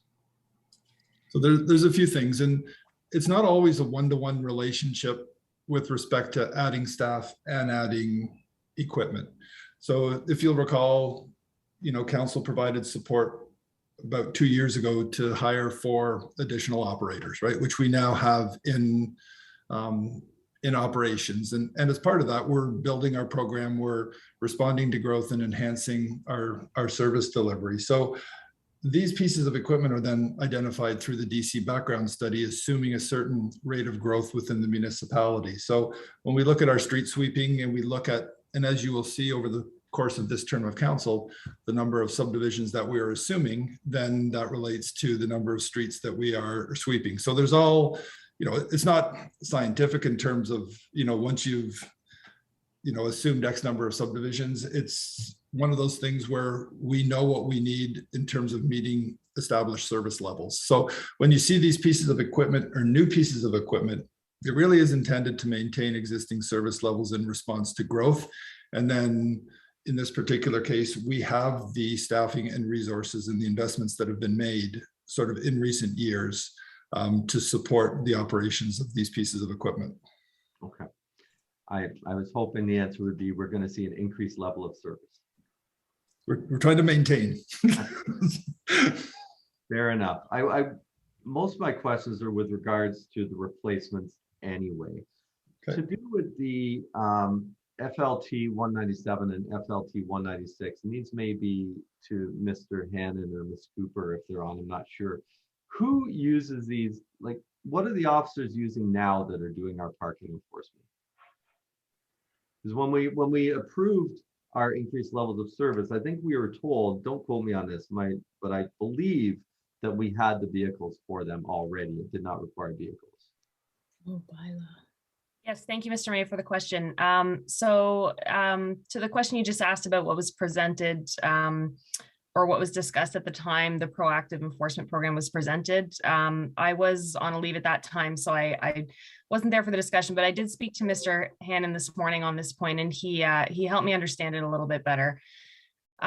So I think there have been some instances in the recent past where the bylaw fleet and the parking officers in particular have used hybrid vehicles, and they've been found to be problematic for their particular use case because, as Derek explained it to me, the constant stopping and starting of those vehicles to take notes and write tickets and things like that has depleted the battery so quickly. So in discussions with fleet, I understand it's been determined that that is not a suitable vehicle for their use case, which is why you're seeing a pickup truck. Also because they're our parking officers are primarily out issuing tickets and doing parking enforcement, but they, very often pick up real estate signs, temporary signs, and need somewhere where to put those things, those materials.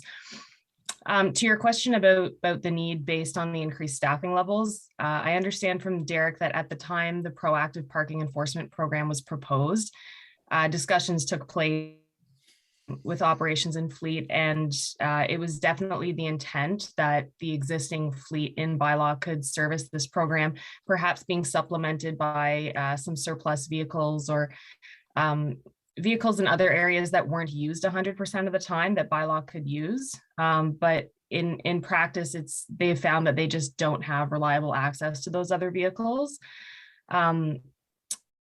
And what was the other point I was going to make? Oh yeah, I understand that just bylaws vehicles from time to time go in for repair, they break down, and that's caused them to be short on vehicles during certain shifts because they are now a 24/7 operation. So those were kind of the main justifications that helped me to understand the request better. Okay.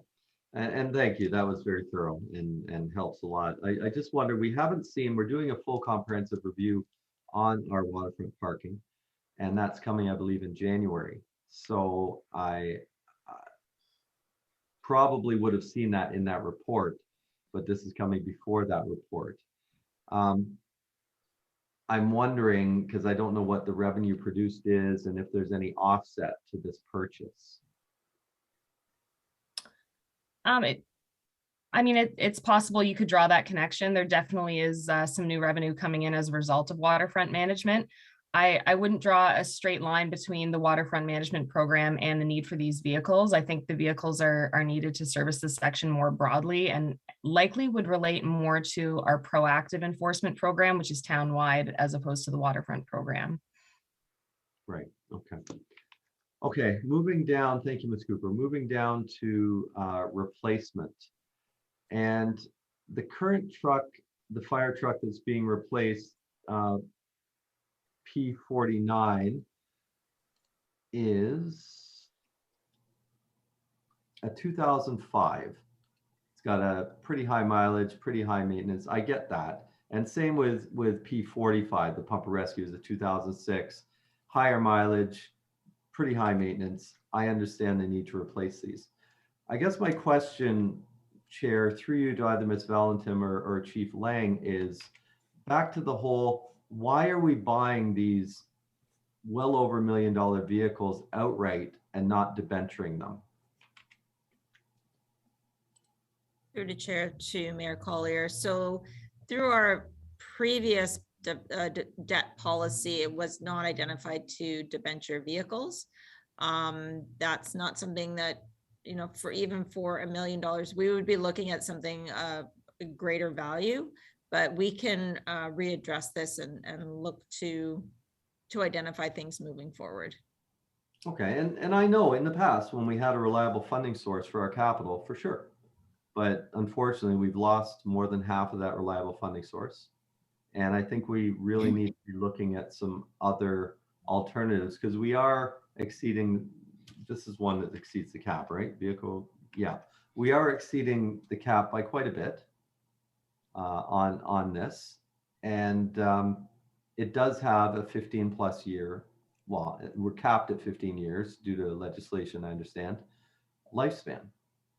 So I'm not gonna, well, if this was deferred 1 year, and I guess this is through you, Chair, to Chief Lang, while we look at that debt policy, would that cause any problems with fire? So through the chair to Mayor Collier. I guess it's a hard question to answer, because it may not cause any problems, or it may be the opposite end of the spectrum where it ends up out of service and we can't use it. So I guess the answer to the question would be, mainly if we move the fire trucks back a year, then it affects next year's budget, the year after, and the year after, and will constantly be over these limits. But as I said, the main thing is that when they need to go out of service legislative wise, that's where the issue comes in, and we could be without a truck. Well, I guess that's what I'm asking you is how, and I do see CEO Baker's hand, is how tight is that 15-year legislation? I said, well, it's typically, even though we start to replace them at 15 years, it almost goes 16 or 16 and a half years before the fire truck's in, and the other one goes out of service. So we're already kind of playing it a little bit. It all depends on how far we want to stretch it, but I'll just let CO Baker jump in. Okay. So the chief just touched on it a bit there, that it takes about a year to build these trucks once they have been ordered. So the question is, do we pay up front or do we pay when we receive the truck? Ah, good question. I believe we pay when the truck is delivered, do we not? Or we have to put money down up front or something like that? Yeah, if I could just jump in through through the chair to the mayor, just to answer that question. In the past, we have paid for the chassis 1 year and the rest of the truck, the final part of the truck, the next year. And that's why we started splitting the fees between 2 years. The last few trucks we bought, we didn't pay until the truck was completely built. But in doing that, we do kind of put money on the table in that there's usually quite a bonus of, $10,000 or $20,000 savings by paying part of the truck up front. I do also see across the province in the last 6 months to a year, because of things of all these delays through COVID with parts and pieces and items for trucks, just like cars and everything else, they're actually starting to ask for money up front, a 20% or whatever, when you place the order, in order so that they can get these parts and pieces so that the truck will be a year built instead of 2 or 3. So those are all the considerations moving forward. So through you, Madam Chair, Mr. Mayor, I would advise not to push off move the truck out another year, because the 15 years is looked at by the fire underwriter survey, and they don't recognize a pumper truck in a first run pumper truck in a fire station that's older than 15 years old. So if you could be sitting in the fire hall and they wouldn't recognize it. So if we needed to internally borrow some money, and then later council, we revised the debt policy and decided to debenture, then maybe there's something we could do there. But Thank you for that. That actually, I hadn't thought of that, CO Baker, and that's a very, very relevant question, is when do the funds have to be paid? So if we have to do a deposit now, and I guess this is through you, Chair, to Ms. Valentin, if we do this now, and I wasn't going to defer this, but we pay the deposit, and then in say a year when the truck comes and we have to pay the other 80%, the other 640 odd thousand, if we had modified our debt policy at that time, and I know you said you weren't going to bring it in 2022, but I'm guessing there might be a motion directing that it come in 2022 at some point, would we be able to then pay it out of debenture if council chose to do so? Or debenture the debt if council chose to do so? Through the chair to Mayor Collier. First, I'd like to take some time to actually look at what options we are going to look at for debenturing. I'm not sure that debenturing vehicles, would be in our best interest at this point. There are carrying costs. Not either. I'm just asking the question. Right. I would recommend actually just waiting another year, if you don't mind. Well, we'll have that discussion offline, but here's why I'm bringing it up, just to clarify. We have recently directed staff to do a new investment policy, and we've just initiated that investment policy. So potentially our reserves have the opportunity to grow. If we don't have them grow, it's going to take us backwards. At the same time, money is very cheap to borrow. And I'm very aware of that delta in between. You know, if we borrow money at 1% and we're making 5%, that 4% lets our reserves grow. And I'm not a debt guy. I don't like debt. However, I am a big believer in, you know, the residents that come to Ajax over the next 15 years should contribute. It shouldn't all be bought and paid for by those that are already here and already paying. And that servicing would be a lot lower. It would come as an operating expense, and it would, you know, cause us to have a small increase for operating to cover the debt. However, we do need to look at some other reserve strategies, and this could be one of them. So I'm just saying, I really want to look at it, and then we can make that decision. So I'm not going to move anything now on that. So, but thank you for answering my questions on the fire vehicle. On the two-stream waste recycling, are we, this 40,000, 40,000, 40,000, it's, so is this, are these replacement containers, or is this just an ongoing program where we're adding new? Sorry, it's ENG 084, the next one. Yeah, the plan is to convert the existing waste receptacles in our park system to recycling. So it's an ongoing program. It's a conversion of garbage bins to recycling. It's not a replacement of recycling bins. Okay. So these are regular round cans, we'll call it, and we're putting in the two-stream replacements.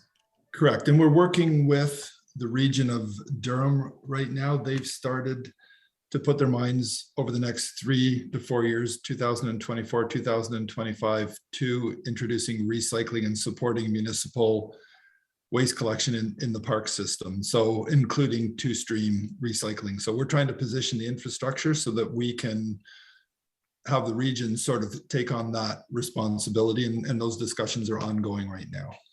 Okay.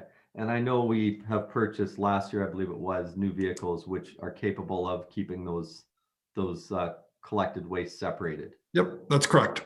So we are currently disposing of those with or without the region.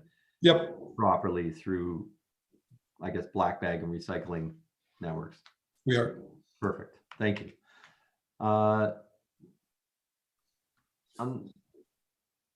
FAC 005 ARC floor machines.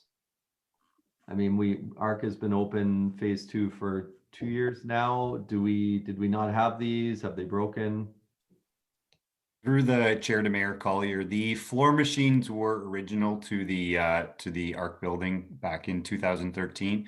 Typically, floor cleaning machines see a life cycle of approximately 5 to 7 years. So these two machines are past their usable lifespan, and with a growing level of consideration for cleaning and disinfection based on COVID, staff are needing to replace the machines. Perfect. FAC 014 replacement fitness center equipment. Where is this going? When was the last time it was replaced? Yep. Through the chair to Mayor Collier again. So staff and recreation typically earmark funds on an annual basis for periodic replacement of fitness center equipment. Fitness center is one of the areas within recreation specifically where asset management and life cycle timing is done quite well. Now, I will say over the last year in this role, through my investigations into our fitness equipment and our asset management life cycling, their equipment is actually in relatively good shape. What we hear from the maintenance technicians that oversee that equipment is that staff do a great job in keeping it in good repair. So we've actually reduced the ask for replacement fitness equipment for 2022 from 70,000 down to the 40,000. I believe the FAC 014 maybe that number may be inaccurate. I believe it's actually 40,000 we reduced to 2022. Okay. Thank you. And moving on to fleet FLT 007 bylaw hybrid car. Just this back to my last question about the purchase of the new truck. This is a replacement of this vehicle, but given the new truck that's coming online, this definitely has, you know, high mileage, and I agree needs to be replaced. Is this not, I guess I'm wondering why it's being replaced when we're buying the new vehicle for bylaw?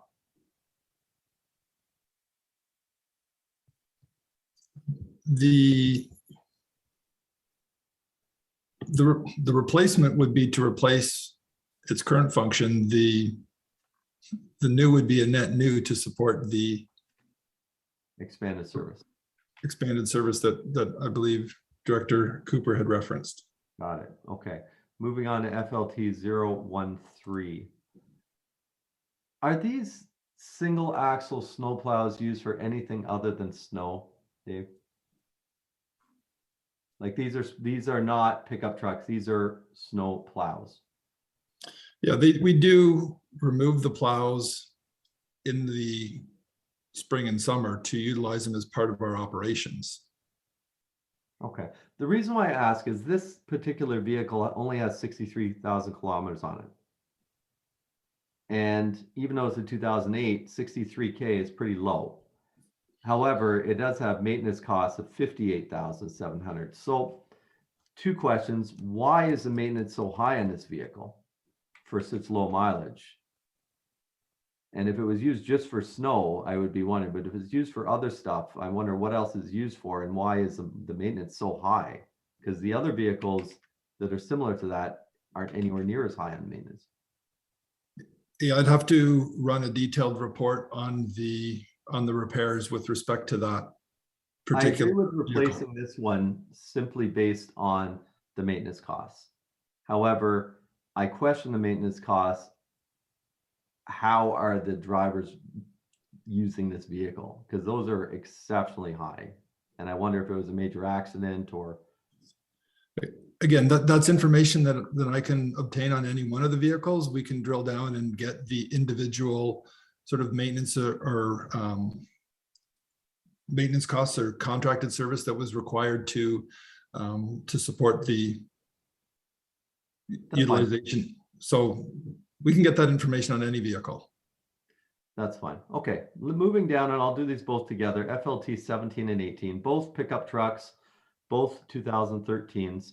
When I look at the schedule that I have here, I see that, oops, shoot, hold on 1 second. 513 and 514. I see that these are both fairly low mileage and fairly low maintenance. And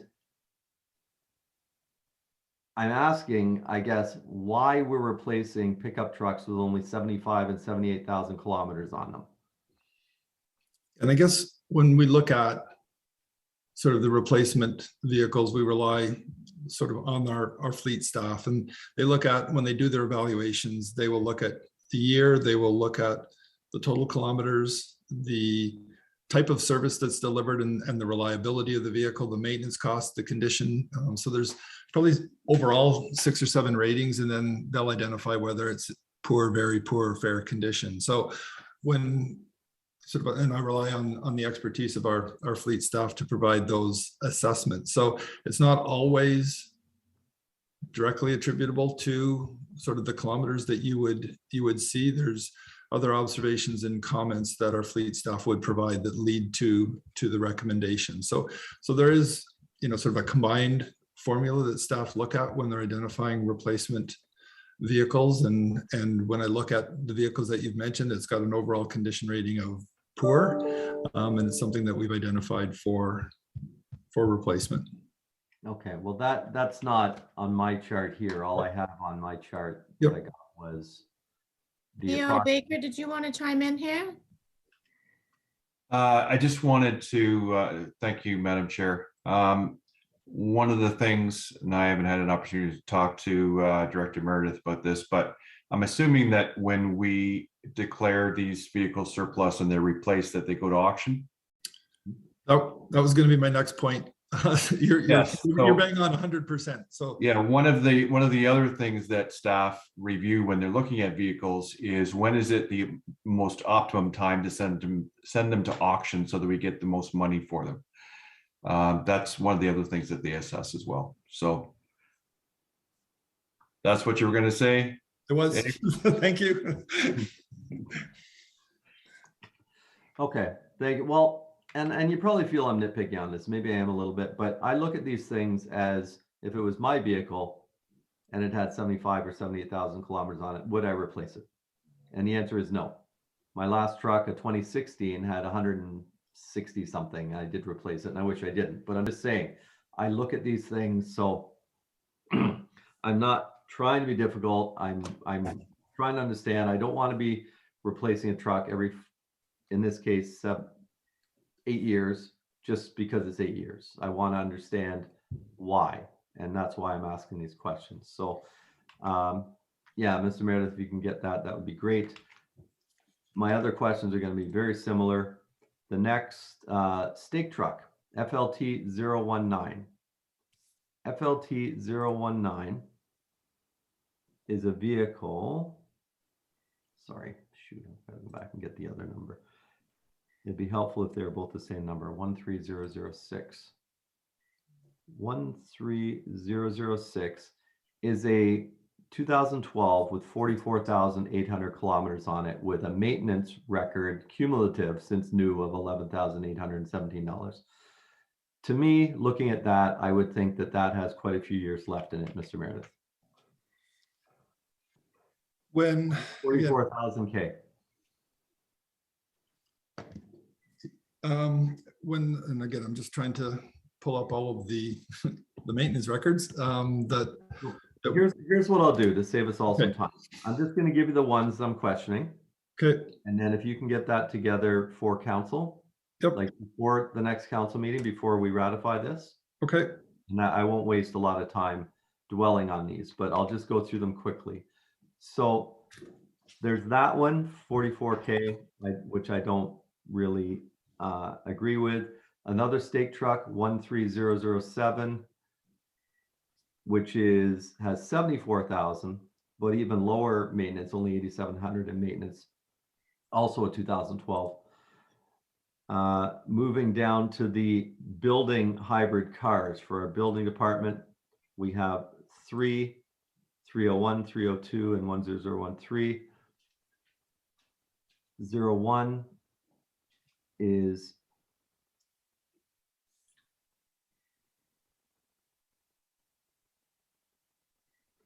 has 66,000 on it, is a 2015. What numbers are these, Sean? I'm sorry, Chair. These are FLT 040, 41, and 42. Thank you.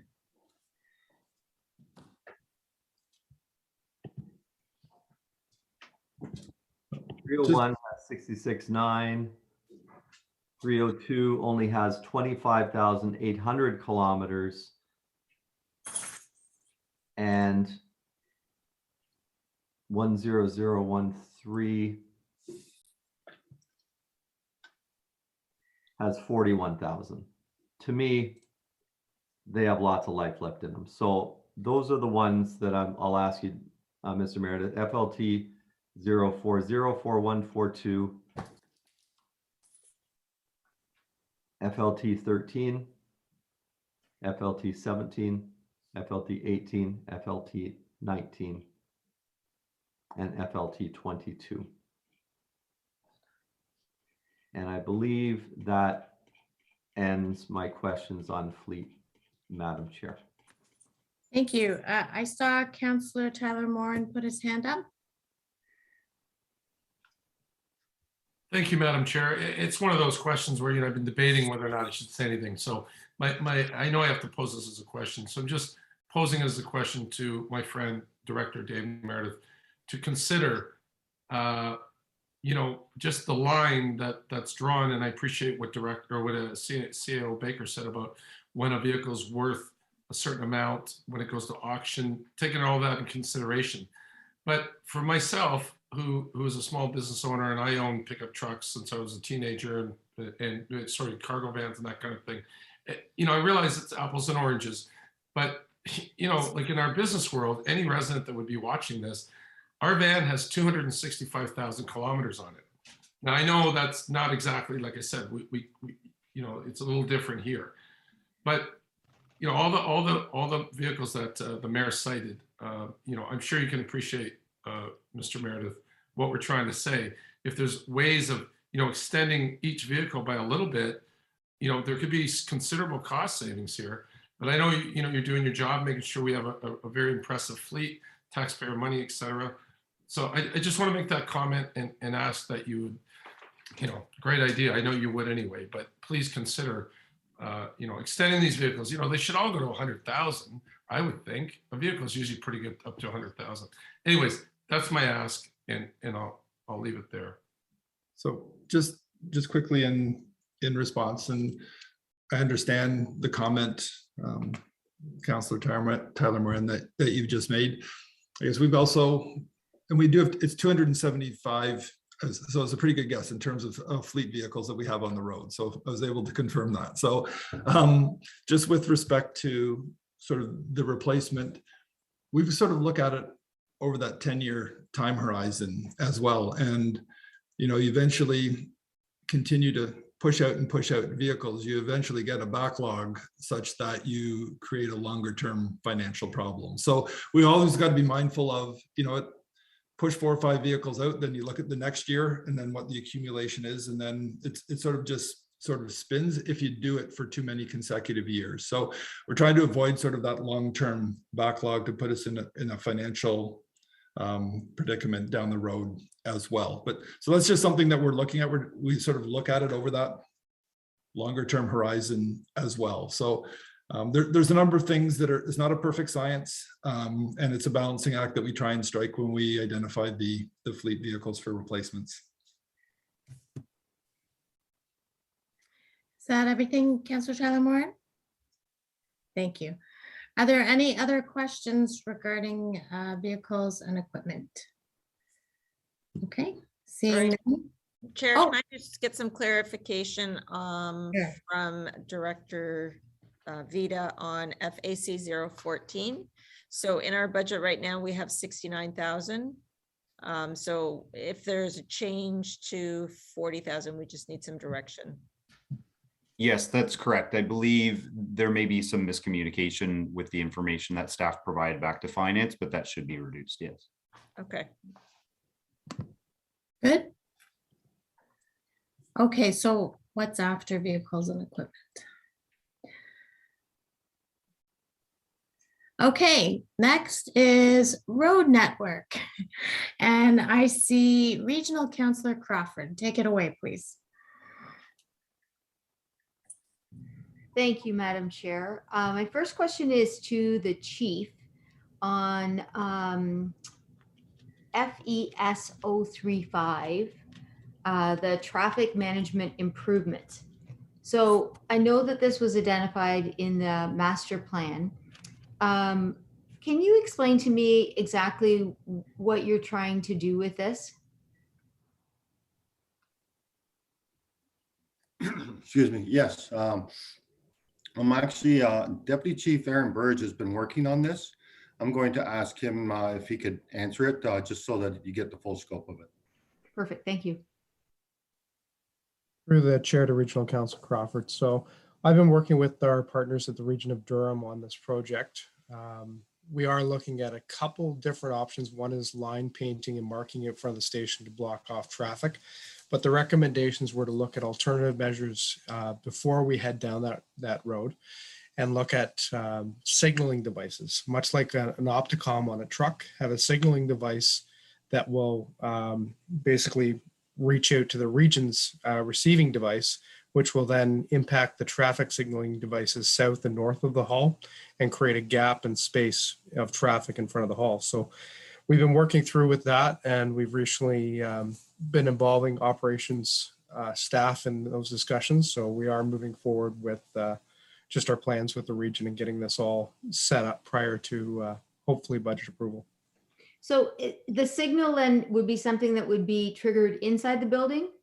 Correct. It would be through the chair to Regional Council Crawford. It would be almost like a push button device inside the station that when you activate it, it would activate for approximately 30 to 45 seconds, then automatically shut off. And that would allow the time period for the traffic signaling north and south of the hall to be affected and help to create an opening in the traffic for the apparatus to proceed out of the station. That sounds like a really good idea. Okay, thank you so much. I appreciate that. No problem. Thank you. I have a couple of other questions, Chair, before everybody else gets their hands on this. It was around the Roslyn Road widening, the Westney to Salem and then Salem to Lake Ridge. So in 2022, there is, so this is on ENG 045 and ENG 246. There's a substantial amount of money in next year's budget, 700,000, over 700,000 each. What is that for? Like, are we doing some sort of EA study? Because there's monies allocated all through the years after that. So I'm wondering what the money is being used for next year. Through the chair to Regional Councillor Crawford, I believe that those are for detailed design on those sections of road. Through the chair, this is Renel Fernando. That is correct. There is a detailed design portion that we're doing in 2022. And then in 2023, there's the land acquisition and the utility relocation, and then the construction happens. The construction is, the ENG 246 is in 2026, and the ENG 045 is in 2028. So you're doing detailed designs next year for Westney to Salem and then Salem to Lake Ridge on both of these? Through the chair to Councillor Crawford, that's correct. And then, okay. All right. I quite honestly, sorry, I'm interrupting somebody. Sorry. Was somebody else talking? Oh, okay, never mind. Just me. It is me. Sorry, I'm getting punchy now. Okay, that's great. Thank you. I just, I didn't realize that we were that close, but I guess really we're not. It's just getting the detailed designs down. Is that correct? Sorry, I don't mind interrupting, sorry. Nope, just, go ahead. Just a quick question. So, or not a quick question, a quick comment.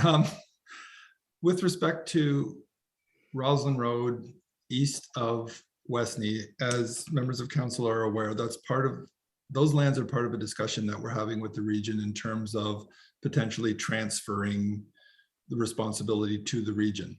One of the items that we're trying to work towards in 2022 relates to both the town and the region and their DC background studies.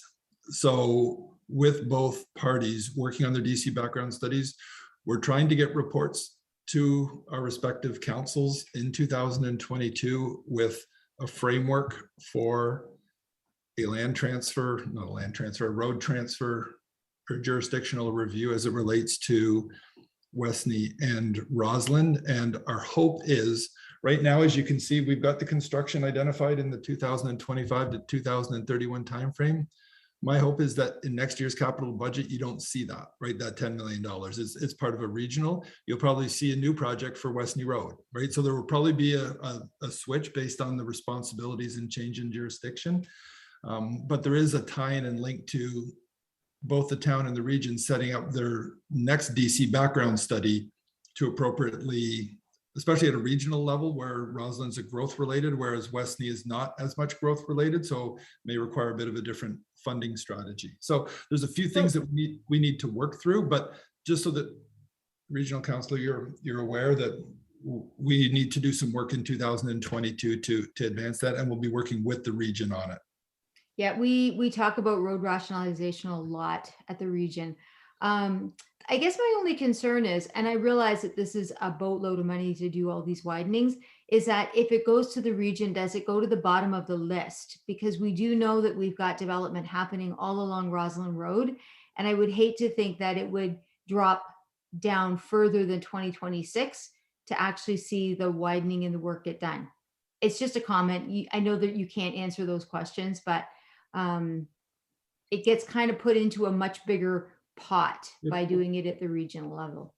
And it is a conversation that we have had at a staff level with them, is our concerns. And that's one thing we do relinquish, is a bit of that control, right? Once it goes to the regional level in terms of the funding of its construction. So we share those concerns, and we want to make sure, we need to figure out to the extent possible, to get some type of commitments or assurances as it relates to the region's timing if that transfer does take place. Right. The widening of Westney Road, Madam Chair, through probably through to Director Meredith, happening from Roslyn to Taunton, the sidewalks will go in at the same time, correct? Correct. Multi-use trails on both sides? Trying to remember if it's on both sides. It might only, Speak to that through the chair to Regional Councillor Crawford. We currently do have an open capital account for this. So it's a multi-use trail on the east side and a sidewalk on the west side.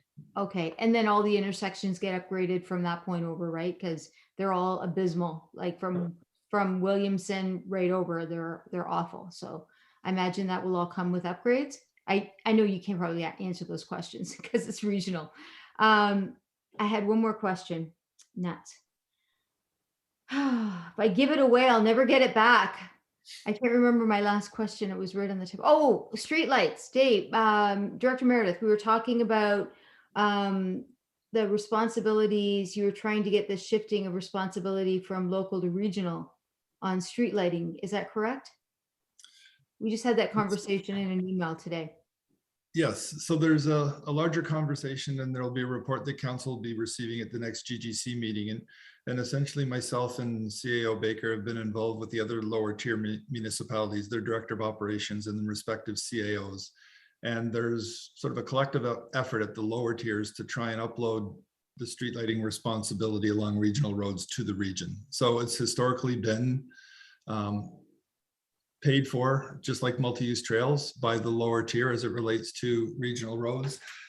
At this point in time, we're just dealing with streetlights, not the multi-use trails. And there's an agreement by all parties, including the region, that there will be a consultant retained by the region next year, partnered with the lower tier municipalities to figure out the best approach moving forward, because everyone's a little bit different, and it'll involve a jurisdictional review, including the region of Waterloo, Peel, York, and so forth, in terms of how some of these services are delivered. So okay.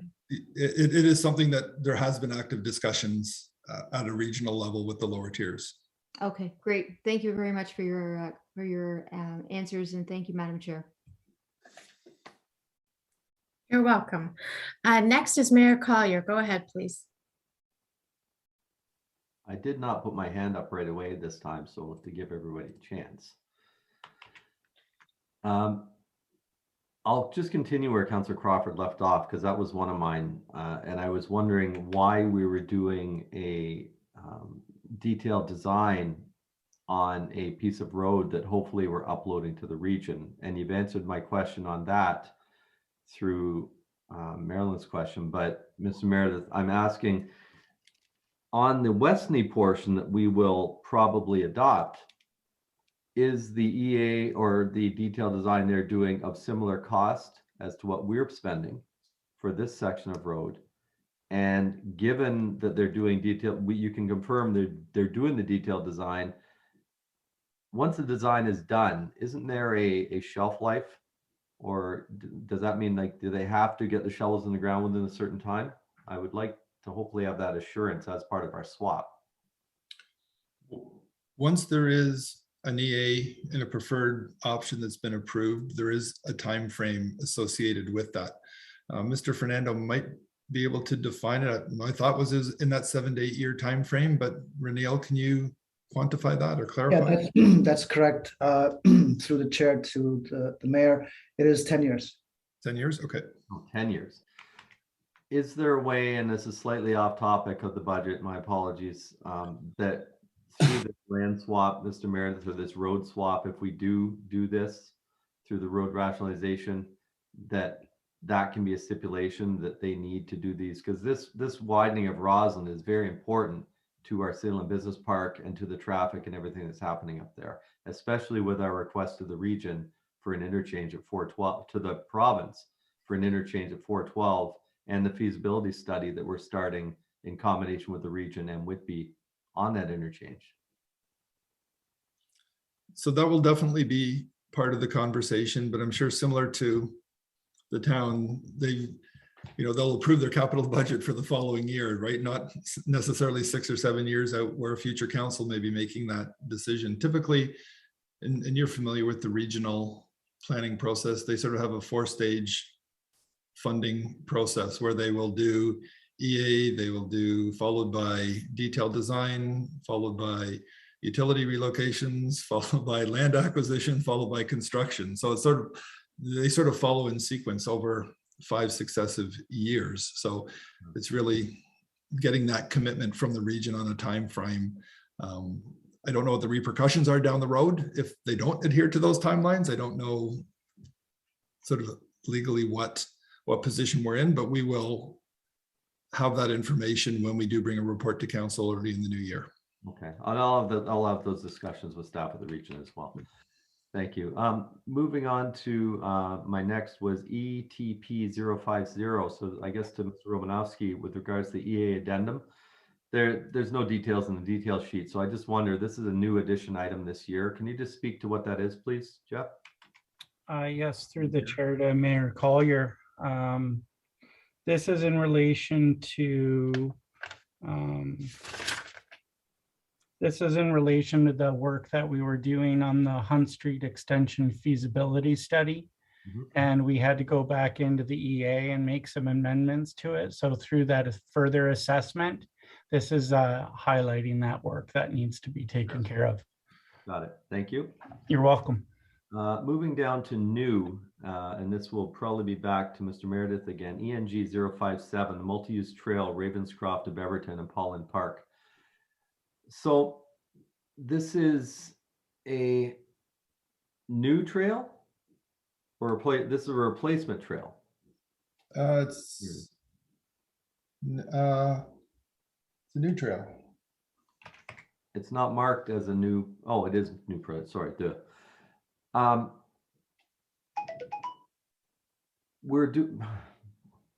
This is for design in 2022 for a $200,000 project in 2023. How many of our trails right now through the asset management plan are in very poor and poor? Is everything in good and very good? Please. We haven't looked at it yet, but you've said you've done inspections on. We do have staff that have completed conditional assessments on all of our trails, and I would say the majority of it is in sort of the fair to good condition. We have identified and prioritized replacements. I think Mr. Chalmers is actually on this call from an asset management perspective. And Rick, you might be able to provide a little more detail as it relates to the asset condition of our trail system. Please. Thank you. Thank you. I'm just trying to pull it up, but through our current level of service study that we've just completed, we did look at the trails, and I'm not having any luck here. It was a high percentage. It was above 80% were in the fair to very good condition rating. So a high percentage of our trails are in great condition. Okay, that's fine. I'm more concerned about the next one, ENG 249, the Kingston Road or the Salem to Lake Ridge. And this is a new addition this year. And I'm asking, one, what has prompted this new addition this year? Is this out of the recreation plan? First of all, Mr. Meredith? No, it's not. It's not with respect to the Rec and Parks Master Plan. This is related to the region and the work that they're doing with the BRT along Highway number 2. I know Reneel has been more involved with the discussions to date. We've had a couple of internal meetings sort of through the design process. But Reneel, maybe you can provide a little update with respect to the timing and basis for this project. Well, and just before you do, there's no recoveries on this. So that's frustrating considering the regional cycling plan is calling for this infrastructure. So, and historically, similar to the discussion we just had with streetlights, is multi-use trails on regional roads are a town responsibility. So when we did Bailey Street, when we do Salem Road, when we do Westney Road, we fund the multi-use trails. This is similar. It's at a larger scale than some of the other ones that we've had to deal with in the past. But Reneel, if you want to add anything. Thanks, Dave. Through the chair to Mayor Collier, we've had some discussions with the region regarding this project, and through the BRT project, they are looking to sort of update the trails between Westney and all the way up to I think around Lake Ridge. And this project that we have is between Salem to Lake Ridge. So we're kind of working with them to find out, what it is that we're looking for as an infrastructure, whether we're looking for cycle tracks or a multi-use trail and so on and so forth. So we're still having those discussions to figure out what it is that they're looking for. But ultimately, the budget that we have is for a multi-use trail from Salem to Lake Ridge. Well, the new regional cycling plan, my understanding is the region is taking over funding portions, because the reason why I think this is because my comments to the region were Ajax has already done most of it along Taunton. So I hope you're going to be reimbursing us for what we've already spent if you're going to be paying for infrastructure in other municipalities. So that's my understanding of the regional cycling plan, is they will be funding some of this infrastructure. And to Mayor Collier, one of the discussions, and it is still somewhat preliminary in terms of through the design, that's why it's difficult to say specifically, but there are within the cycling plan segments of this that calls for a cycle track as opposed to a multi-use trail. And it has been our position that we don't fund or pay for cycle tracks, that's a regional responsibility. Historically, it's been sort of the multi-use trail. And if a cycle track is to take place and is in lieu of a multi-use trail, that could alleviate some of the town's costs associated with the project. So I know I'm getting into the details, but there's still some work that's ongoing from a design standpoint and some discussions that we're having in terms of what truly the town is responsible to pay for. And in this case, from a budgeting standpoint, we've identified a multi-use trail in 23, but in 2022 is really getting down into more details regarding the detailed design. Okay, well, if I'm the region, then I'm just going to say the heck with cycling tracks and let's just make them all multi-use trails. And then we don't have to pay for anything. But their cycling plan's pretty specific in terms of what they recommend in certain segments. Okay, well, I'll follow up with this at the region, because my understanding was that the multi-use trails that we have on Taunton Road, they're counting as part of their cycling plan. So I'll follow up with them on that. But given this, so this was in the forecast. Obviously the transportation master plan, or is that where this comes from? It comes from, well, all of the above, the transportation master plan, the region cycling plan, the timing for the BRT, right? It's sort of it all comes together. It supports one another. Also included, if I may, Mr. Mayor, through the chair, it's also included in our development charge background study. Right. Okay. And funded from DCs. Got it. Okay, moving on. Let me just go back and find where it was. Streetlights, understood. I had some questions also on, I think Councillor Crawford also asked about FES 035. I know it's part of the fire master plan. I just have trouble comprehending that this is really a problem, that people park in front of a fire hall. Chief? Is this the chair to Mayor Collier?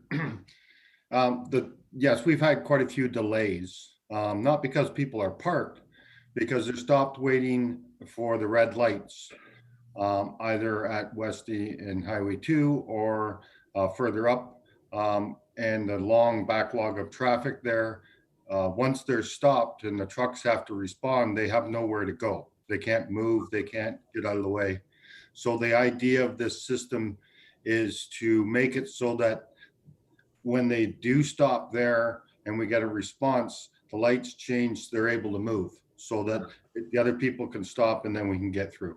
No, you got, that's fine. That answers my question. Thank you, Chief. Finally, actually, I'm not going to worry about that one. Not going to worry about that one. We've already talked about it. Let's talk about the Audley Road resurfacing, ENG 144. This is a new project for this year, $343,700. I actually went and drove up Audley Road today. I assume the piece you're talking about, but it's not in the spec sheet. So can you please tell me what section of Audley Road is this before I continue with my questions, please? This is Mr. Chalmers, do you want to speak to this? Sure, I'll take it.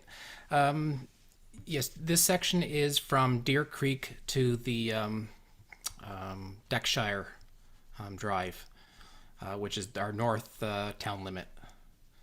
Oh, so it's north of Taunton. Yes.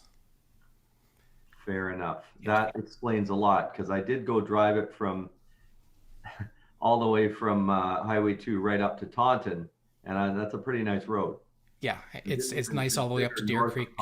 Because it's Greenbelt. Let me ask you, we're doing that road, which actually isn't too bad, but we still have Church Street north of Taunton that I don't see anywhere, and it's the last remaining dirt road in Ajax.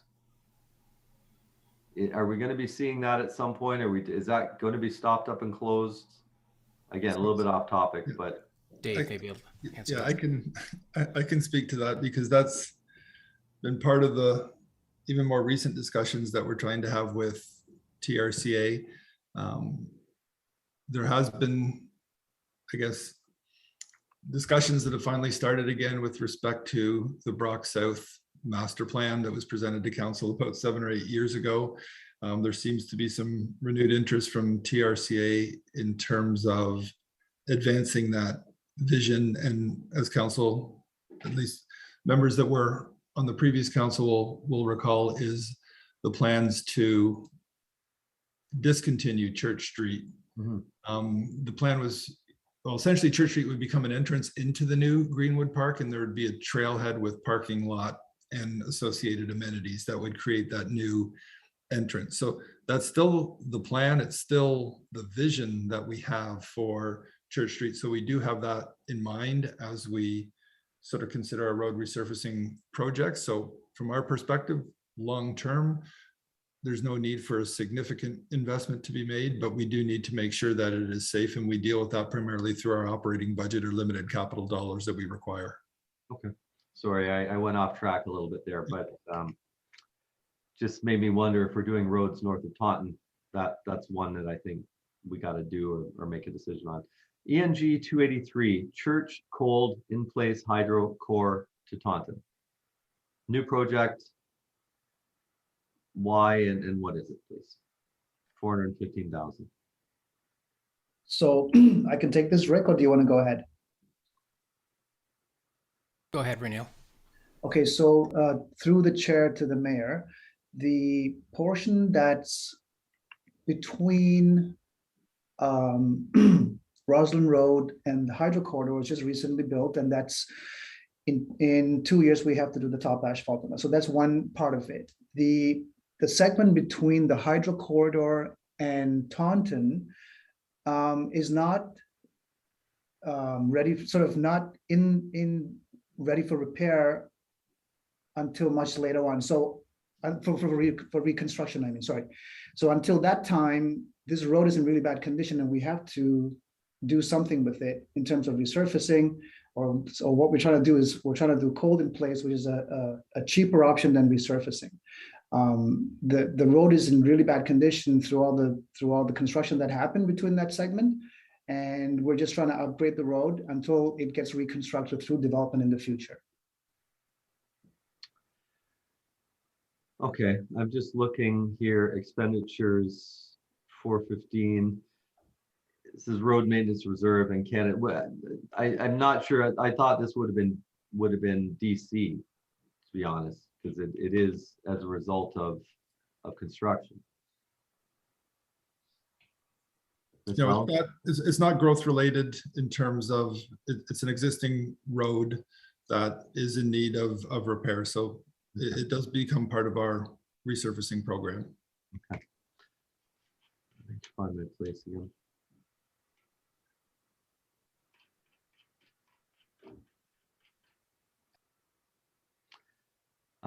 Next one, and I think maybe the last one in this section is ETP 016, Lake Driveway Improvements Design.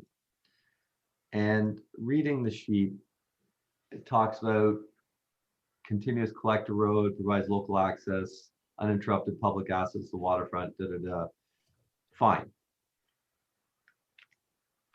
I've had discussions with the local councillor. We've got in place to put 2 additional crosswalks in at areas where they were required.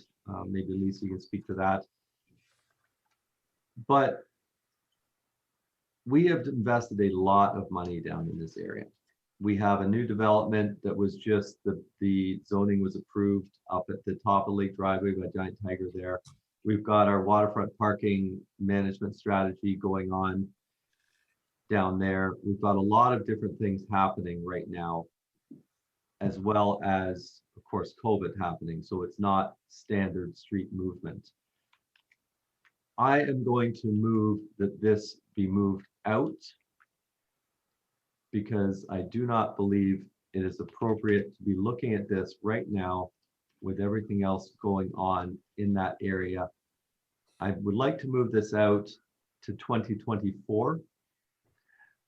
I think we need to give our parking system time to work itself out and see if that does anything to alleviate some of the traffic issues and the other things down there. I think we've invested an enormous amount down at the waterfront, but we have a very, very tight capital budget. And we are well over the spending caps in all but one. And this is not something that needs to be done right away. So that's my amendment, Madam Chair, to move this out to 2024, please. Okay, so it is ETP 016 for $92,500 to move from 2022 to 2024, the Lake Driveway Improvement Design. Are there any comments or questions from members of council about this amendment? Go ahead, Regional Councillor Dyes. So, we've seen an increase of traffic and the public coming down either on cycling or walking down by the waterfront for the same reason we all go down there. It's a natural attractor. It's a beautiful park. And I think now more than ever, there is a need to improve the safety on Lake Driveway, both east and west. So I don't think the timing is great for this. I think if anything, with the increased population and visitors to the area, we need to consider that. It's got nothing to do with how much investment you're making in any one area. It has to do on the need for certain investments and why we're doing it. So I think that's kind of a bad analogy because it sort of puts that line in the sand about north and south again, or between wards. And if that's how we all thought, we'd never get anything done beyond our own wards. We'd never vote for anything. And that's just not the case. We see the need where there is a need and we support that. And safety is always the #1 concern. And we've heard that loud and clear from our residents throughout this last summer. So I can't support that amendment. Are there any other comments or questions? May I reply to that quickly, Madam Chair? Yes, go ahead. So I guess what I mean is, I'm not talking about the waterfront and the trail and public art. What I'm talking about is the things like we have already looked at doing the 2 new crosswalks, Councilor Bauer, and signage has been ordered and is going in shortly. We have already got a traffic calming study being done in that area. We already have traffic calming, I believe, scheduled to go in that area. So this reads, design for physical improvements to Lake Driveway between Westney Road and McLarnon Road. The design will focus on improving and formalizing key pedestrian crossing locations, which I think we've done, while reducing traffic speeds, improving aesthetics, accessibility, and usability by all modes of travel. I think that we have done a lot of that, is what I mean by we've made investments into that area. I'm not implying that because the waterfront has a lot of users, but I do believe that our waterfront parking is going to make a big difference down there. And I just wanted to make that clarification. Thank you. Okay. Go ahead, Regional Councillor Dyes. I just want to respond to that once again. You know, the summertime is the busiest time for visitors down at the waterfront, obviously. And I think we need to have some, you know, we need to make these improvements for safety reasons. So there's a reason why both of those segments of Lake Driveway were being looked at. So again, it's about the tourism season and being ready for that. Any other comments from anyone? So I am very pleased that the two unofficial crossing areas down on Lake Driveway West being, I believe, Garnett and Love, I think those are the right ones, so that we are making them, we are putting the signage there to request that drivers stop, so they are becoming more official crosswalks or stopping areas. So I'm matching along on the other side at at Paradise Beach. So I'm pleased that we're going ahead with that. I do agree that there is some traffic calming that's happening along there, and as a result of that rezoning, there was additional things happening. So I'm maybe Mayor Collier, can I ask you, does it have to be 2024? Because this is a highly used. No, 2020, let's say 2023, that's fine. I Yeah, think that right now with COVID and everything else, we're not going to get proper counts. There's a lot of stuff going on. 2023 is fine, and we can discuss it next year if you like, Chair. Yeah, I completely agree with Regional Councillor Dyes. You know, this area is of high traffic. We have looked on the east side already and done some improvements there. We have been telling our residents we're looking at the west side in 2022, but I do see that we are putting in some improvements outside of this, and you know, we are trying to trim this budget because we are over in those reserves in the spending. So I know how important this is, but I will support moving it to 2023. So that is the amendment. Are there any other comments before we vote on this? Okay, so all in favor? And opposed? Thank you, that carries. Thank you. Okay. Almost done. Almost done. I want to move down to maintenance. ENG 021 traffic signal pedestrian countdown replacement. Just to confirm, is this part of the that legislated? Do we have to do this through legislation? Sorry, the accessible pedestrian signals? Yeah. Yes. Okay. ENG 049 Shoal Point Road M&O. Oh, is that the shave and pave?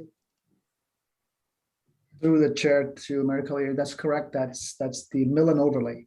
Mill and overlay. Got it. Thank you. Down to upgrades. And I believe this might be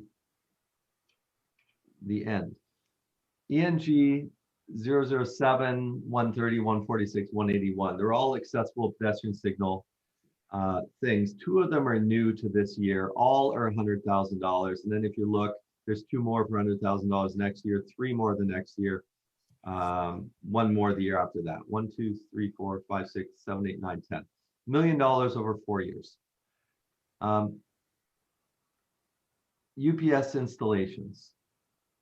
First of all, are we required by legislation to do this, or is this just something we're choosing to do?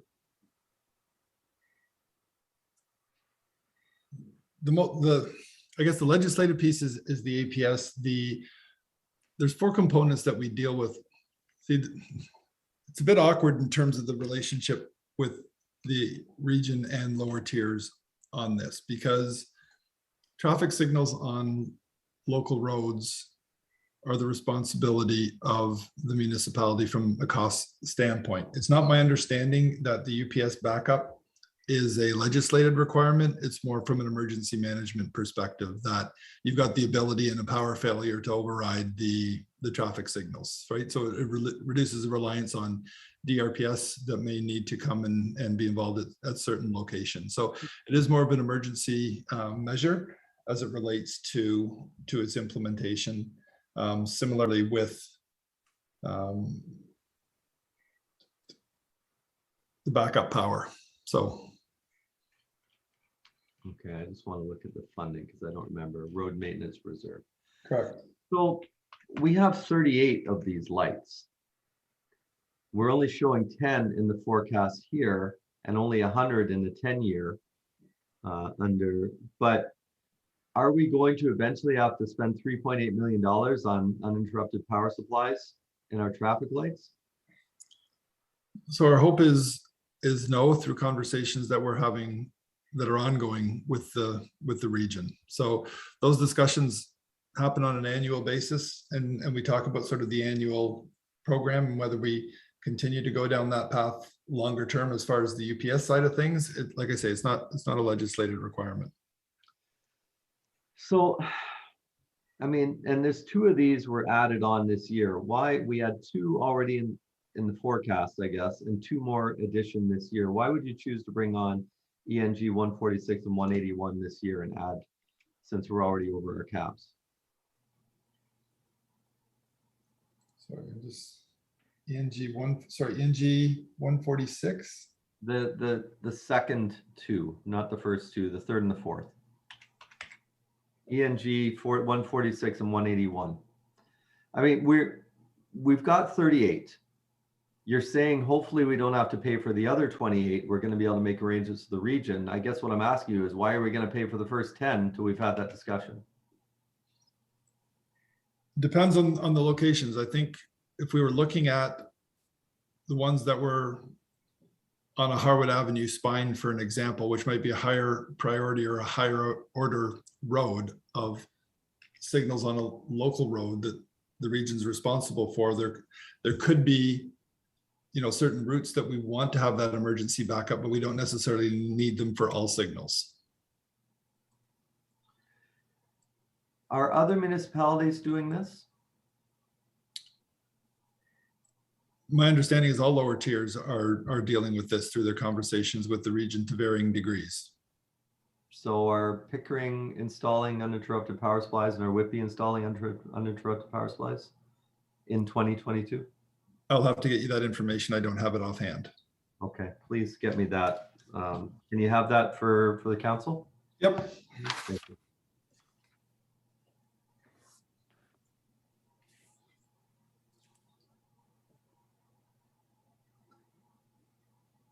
And Madam Chair, I think that exhausts my list of questions. Thank you very much on this subject.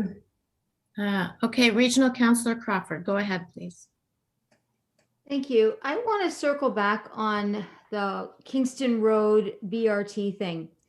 Every single flipping meeting that I have been in with Metrolinx, they have been bragging about multi-use trails, cycle tracks, brand new sidewalks. Never once did they say that it was going to be at the cost of the municipality. So here's what I'm going to say to you. If they want, this is a project that not one single person in my ward understands. Okay, so I think it's appalling that we are being forced to spend $2 million on a multi-use trail plan, cycle track, or whatever the heck they're asking about, that we're being forced to pay for this. This is ridiculous. How did this happen? And if they ever get funding for the project through the village, does that mean that we have to pay for all the upgrades on the sidewalks on that too? I'm sorry, it is now like way past my bedtime, and this is not, this is really making my blood boil right now. Is that the expectation, that we have to do all the upgrades on the, there's not one single mention of this was in one single Metrolinx meeting that I was at, that I sat in, and I sat in every single one of them, but they bragged about it. The expectations are that the town pays for multi-use trails on regional roads. That's the.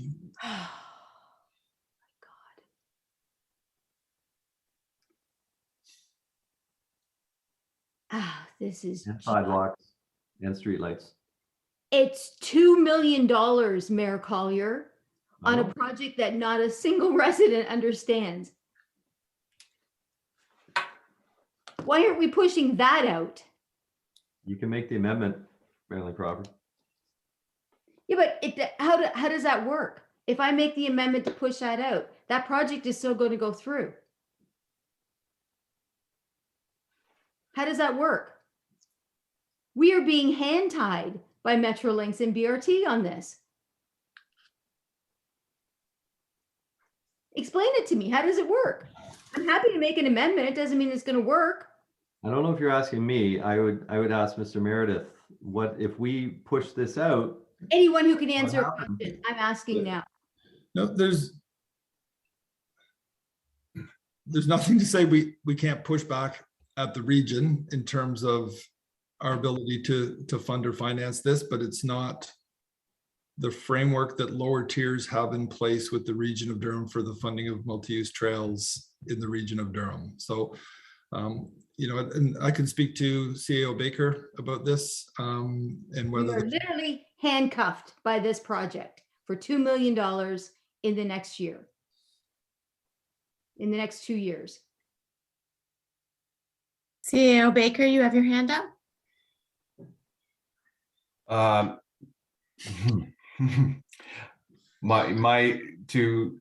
Through you, Madam Chair, to Regional Councillor Crawford's question, the first thought that comes in my mind is you could make an amendment to push it out, but they're still going to build it and then send us the bill, right? Exactly. But So an amendment does nothing to help any of us at all, does it? We still well, have, I mean, I'm just guessing that that's the way the process is going to work, but I'll talk to Dave, Director Meredith offline after and see who we would have a conversation with about this. the whole project is being funded by grants, except for this single piece. This is unfair. This is 100% unfair and should not be on the backs of the Ajax residents. And I can't believe that it hit a budget before I found out about this. This has been going on for 1.5 years now. This is Okay, so I'm going to ask Director Valentin and then Director Meredith. No, I think Diane's going to say the same thing that I was going to say, so I'll let Diane speak. Okay, thank you. And through the chair to Regional Councillor Crawford. So this project is funded through development charges. So it's not necessarily on the back of the taxpayer. It's funds that we've collected from growth through development. on a multi-use trail that doesn't really need to be done, except for that BRT is putting their bus lanes down the middle of the road, correct? That's what it comes down to. That is exactly what it comes down to. And I think that if they can grant the whole thing from Westney to Lake Ridge Road, they should be including the multi-use trails and the cycle track and whatever else they want to put on that road through the grant process. Oh man, I'm not going to sleep tonight. Mayor Collier, did you know about this? I did know about this. I was going to ask the staff if we could find out. I'm pretty sure this is universal across the other municipalities in the region, but can we confirm that Whitby, Pickering, Oshawa, Clarington are in the same situation with the Metrolinx project, that we all have to fund those infrastructures in our own municipalities? There is a couple of things that I do want to add. In the conversations that I've had with staff is that there is not a design that's been finalized at this point in time. And some of the infrastructure that the region is proposing, we have said that we are not going to fund, that it is not a town cost. For example, the cycle track. So those conversations have happened. We haven't accepted the fact that we have to pay or are going to pay necessarily what the region is asking us to pay. So there's still I guess what I'm trying to say is there's still a dialogue going on to look at the design, to understand the infrastructure that's going to be put in place and what truly is a town related cost. And we're just not there at this point in time. We've budgeted for it based on what we have in the DC background study, but the design hasn't evolved to the point where we can say definitively one way or another. So there's still off-road solutions that are being examined through the process. So well, I'm saddened that the mayor didn't let me know, because this is something that has been a project of mine for the past year and a half. Rob and I have been working on this. We have answered every single question at our community meetings. Not once did this cross. Not once did this cross me. Not once. So thank you very much for that. I'm done. I have nothing more to say. I can't amend it. I can't move it out. And I appreciate the work that you're doing, Dave, or Director Meredith. Yep. I would sincerely appreciate that you keep me updated on what is happening with this, because I think it's appalling. So, and I just want to be clear that this is sort of the easterly leg between Salem and Lake Ridge that we're talking about. This isn't through. That's the first section of the road that's being done with BRT. Okay. I understand. Okay. I understand this project intimately, Dave. Okay, thanks. Intimately. I will make sure that I keep council advised of discussions that are ongoing throughout the process. I have been patted on the head so many times. I have handprints on the top of my head. I understand this project and where it's going. I just didn't know this piece. Okay. Thank you, Regional Councillor Crawford. Councillor Tyler Moore, and you had put your hand up. Did you want to go, and then we'll ask the mayor? Mayor, did you want to respond? Kinda. Okay, I can go after the mayor. Okay, that's but fine. I would like to speak on this. I don't know. Absolutely. I'll just respond quickly. I mean, if you want to blame me, you can blame me, but I've seen the same plans you've seen. But I wanted to ask, I don't remember exactly when. I don't think this Metrolinx is going to start for a few years. So I'm wondering why we're doing. Next year it starts. Next year. On this section is my question. Mr. Mayor, do you know when this section is going to be started from Salem to Lake Ridge? I might refer to Renil. He's been more directly involved in the discussions. Thanks, Dave. Through the chair to Mayor Collier. So from the discussions we've had, and just to update, we're having another discussion tomorrow that includes Mr. Meredith in it, so we can express our concerns regarding this project. So the conversations are still ongoing. But from what I understand, the initial meeting that we had was to discuss the stretch between Wesley and Salem. From Salem to Lake Ridge, we haven't had that discussion yet, or the timing for that yet. We don't know at this point in time when they're going to be doing that segment. But the discussions we're having up to now, and the various cross sections that they're showing us, whether it's cycle tracks or multi-use trails, so whatever the case may be, is between Wesley and Salem. And that's where we're sort of saying, no, we're not going to pay for this because, or at least that's the discussion we're going to have, because this is a BRT initiative. Right. So, but my question is on the Salem to Lake Ridge, which is the item of the capital budget we're on, that section from Salem to Lake Ridge. Do you know when that is scheduled? Because you said you haven't had that conversation yet. So that means it's got to be at least a couple of years out. I believe so. I can double check. I mean, tomorrow's meeting, we can check and check all the timing for all these various segments, but I think it's further out.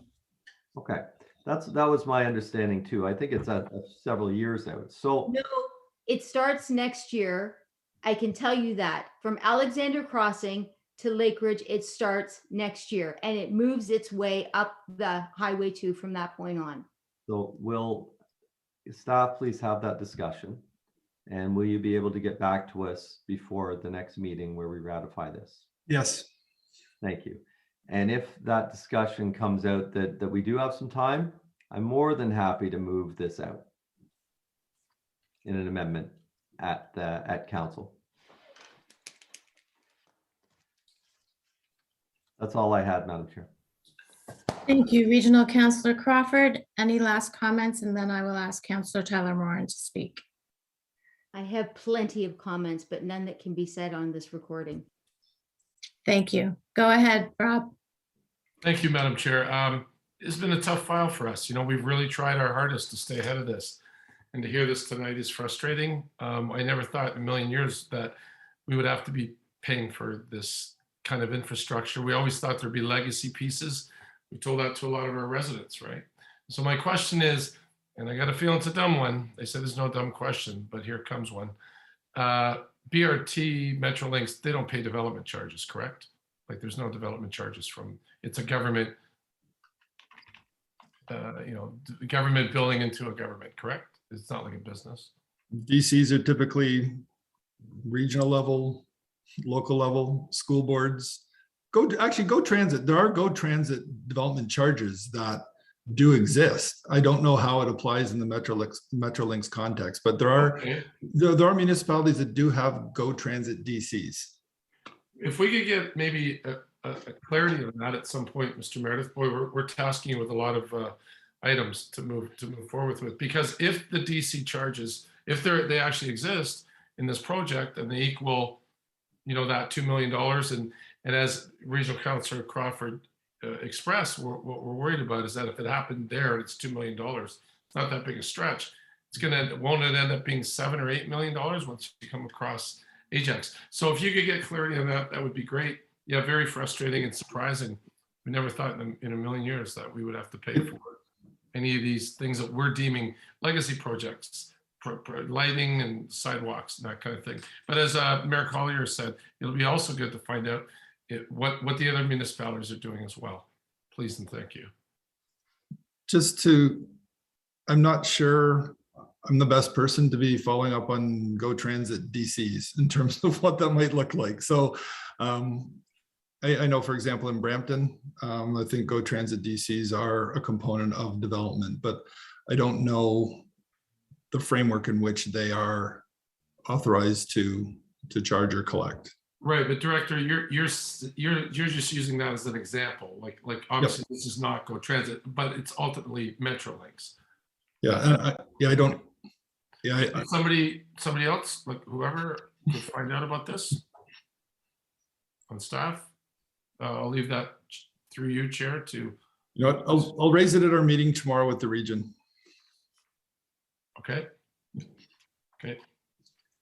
Thank you. That's everything, Councillor Tyler Moran?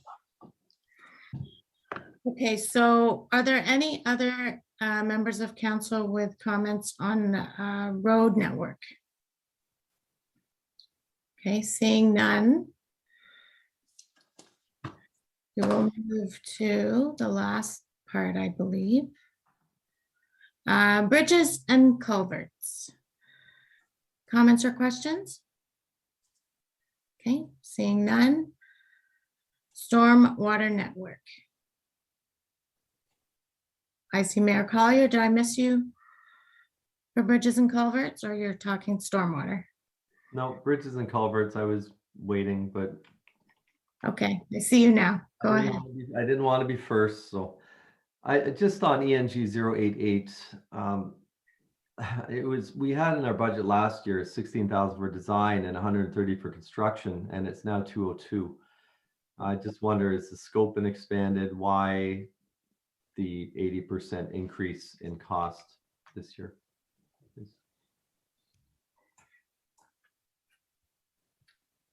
Who can answer that? Renil, do you have anything?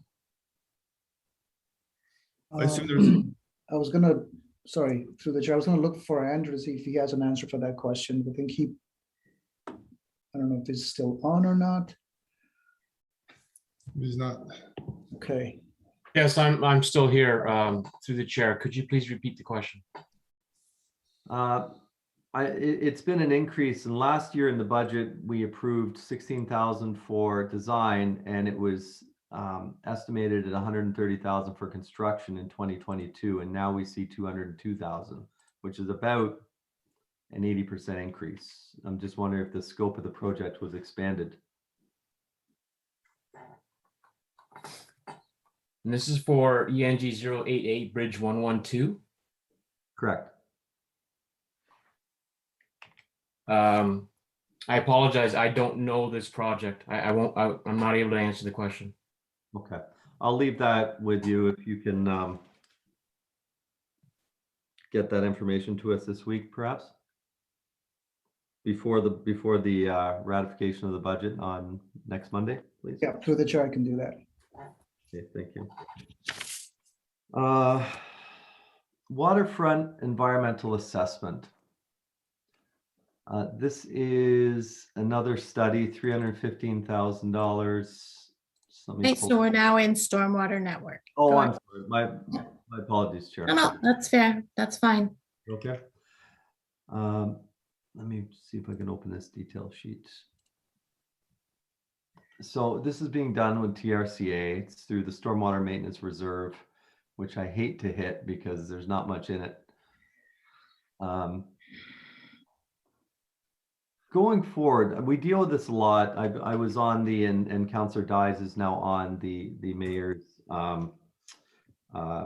council on climate. What's it called, Joanne? I can't even remember. But it's to deal with shoreline erosion through Great Lakes St. Lawrence Cities Initiative. And we've been looking at this and identifying this and looking at all different aspects. And I understand we're going to do this and we're going to do this study.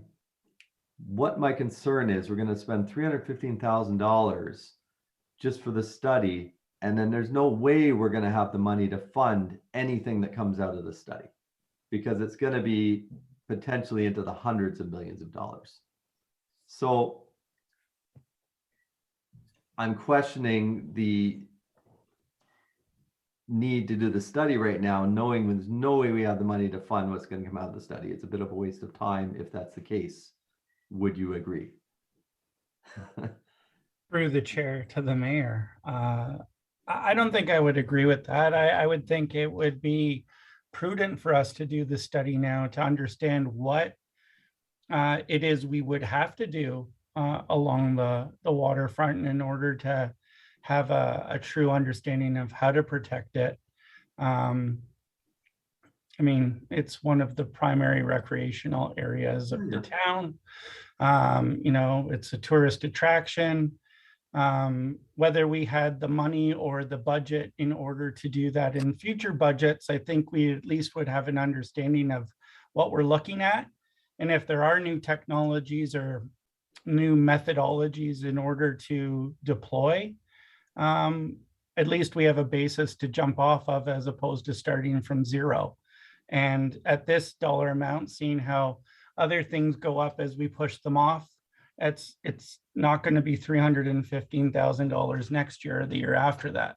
So I think Mr. Ruddy's on the line if there's anything that direct questions about this, or if he wants to add anything. Well, my other part of this is, you know, we have a shoreline that's governed by two different conservation authorities. So we're working with the TRCA here, but what about the other side, which is CLOCA, which wouldn't be included in this study? Through the chair, I can answer that question. CLOCA just recently finished a waterfront shoreline hazard study that included their bit in Ajax that they have jurisdiction over, which is, as I'm sure you know, the easternmost portions of the waterfront, the Ontario Boulevard area. So this work with TRCA would kind of fit directly in with that boundary with CLOCA and kind of tie up the whole shoreline in terms of taking a look at the hazards and recommending potential mitigation measures against future erosion. Okay, did we pay for that study? Again, through the CLOCA study? Yeah, No. right. And we don't own this land, TRCA does. We don't own the waterfront, TRCA does. So I'm wondering why we're paying for a study on TRCA property when we didn't pay for the Cloca study on the Cloca property. I think they're two different contexts through the chair to the mayor. Ontario's has no beach or parkland. We have houses that back right on to or front onto the lake. It's a small portion Cloca just deals with, essentially the south side of Ontario Boulevard, where TRCA kind of overlaps a little bit over the top. So,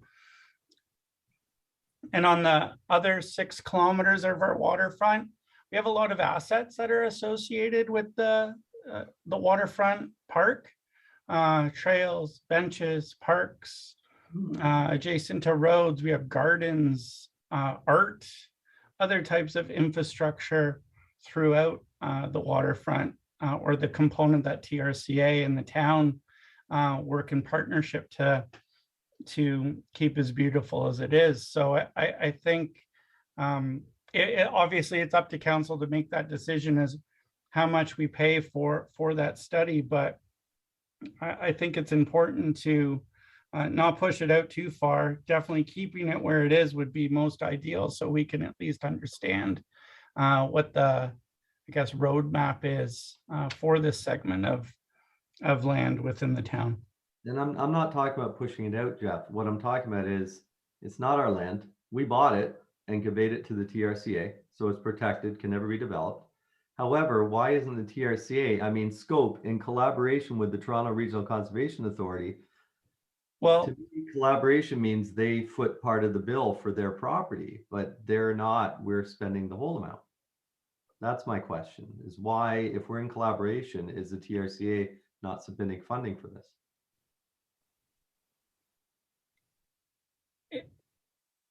It's a good question. I know what right now that we're working through memorandums of understanding and service level agreements and a bunch of other kind of high level overarching plans with the TRCA. I don't know if that comes out through this, but I think we're recognizing this as a necessity to do now. And I think in order to do that, I think we'll probably have to be doing this study on our own and maybe recouping costs if we can through TRCA or through some of those other agreements, if that's the direction of this council. Well, I don't know if I can give direction. I would hope you would have that conversation about them cost sharing this. We're in several conversations, as you've heard, with through Renel's group, through the chair to the mayor. We're in several conversations at all different levels of the organization with our conservation authority partners, primarily with TRCA, on the memorandums of understanding service level agreements and cost sharing, fee for service types of things, none of which have been formalized in any manner whatsoever, but those conversations are moving forward. We can bring those conversations to the table as we work through these projects and look at cost sharing opportunities where they arise. So, I mean, that's all we can offer right now at this point. Well, I guess, and Councillor Dyes has her hand up, so maybe she can shed some light on this, but if this has come to us for approval based on us funding the whole thing, I would have thought that those conversations would have taken place before this came for budget, not after. Because if we approve this at 315, if I'm the TRCA, I'm going to sit back and go, nope. And what are you going to do? And I don't know. I don't think that's the right way we should be approaching this. I think we should have that conversation, make an agreement on how we're going to do all these things, and then bring it to budget.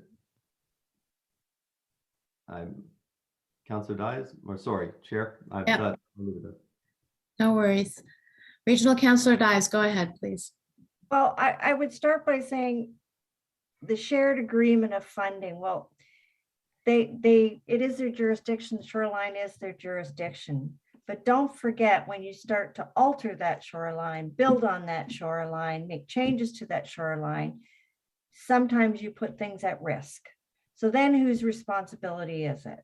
So there are communities where there are houses right on the bluffs.